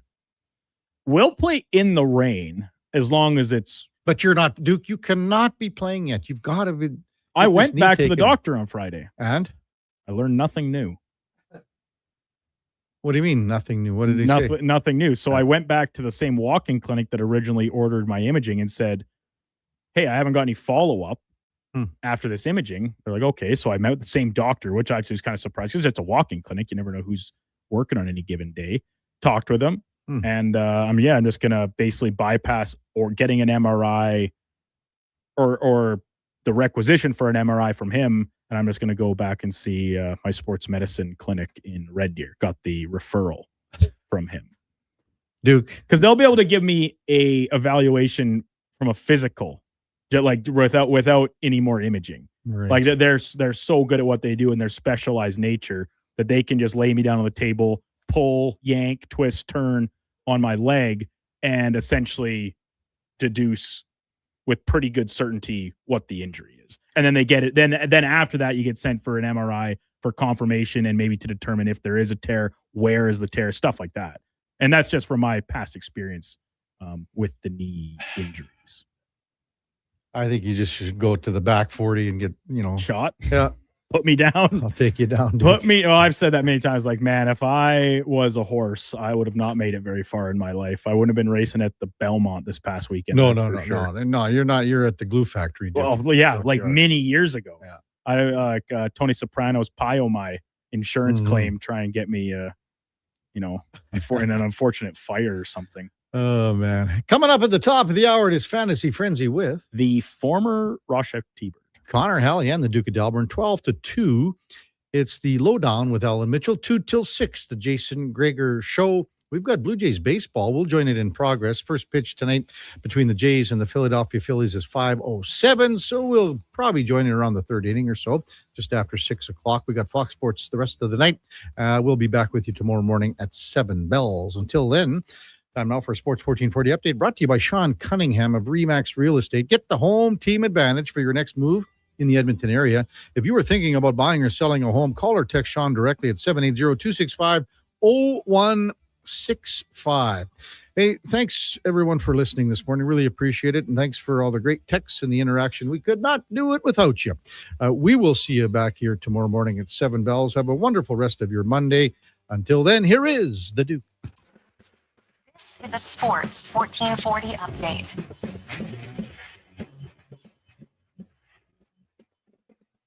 Game 3 of the NBA Finals going tonight from the Mecca at Madison Square Garden. The New York Knicks with a 2-0 series lead over San Antonio. Host this one. Tip-off coming at 6:30. First game back at the Garden since 1999 in the Finals. Off the court, Toronto Raptors announcing a multi-year contract extension with GM Bobby Webster earlier on this morning. Also adding a promotion with the title of Executive Vice President added to his business card. Webster, been GM of the team, entering his 10th season this coming year, taking over full control of basketball operations last summer after the departure of Masai Ujiri. Down in Atlanta, the Hawks and head coach Quinn Snyder, an agreement of a multi-year extension as well, according to ESPN's Shams Charania. Snyder been with the Hawks since the 22-23 season and guided the Hawks to a playoff spot this past year, losing to the Knicks in the first round. And in the majors today, lighter slate with several teams in transit around the league, but the Blue Jays open a set at home against the Phillies. Philadelphia ace Christopher Sanchez on the bump for the Phillies. Patrick Corbin countering for Toronto. First pitch coming just after 5 o'clock. Catch that game right here on Sports 1440, joined in progress at the conclusion of the Jason Greger Show. Elsewhere, Seattle and Baltimore, Tampa hosting the Red Sox. Yankees are in Cleveland. And in the nightcap, Milwaukee visiting the Athletics. Coming up on Sports 1440, it is Fantasy Frenzy with Hallie and Douglas. I'm Brandon Douglas, Thicker Sports 1440 update.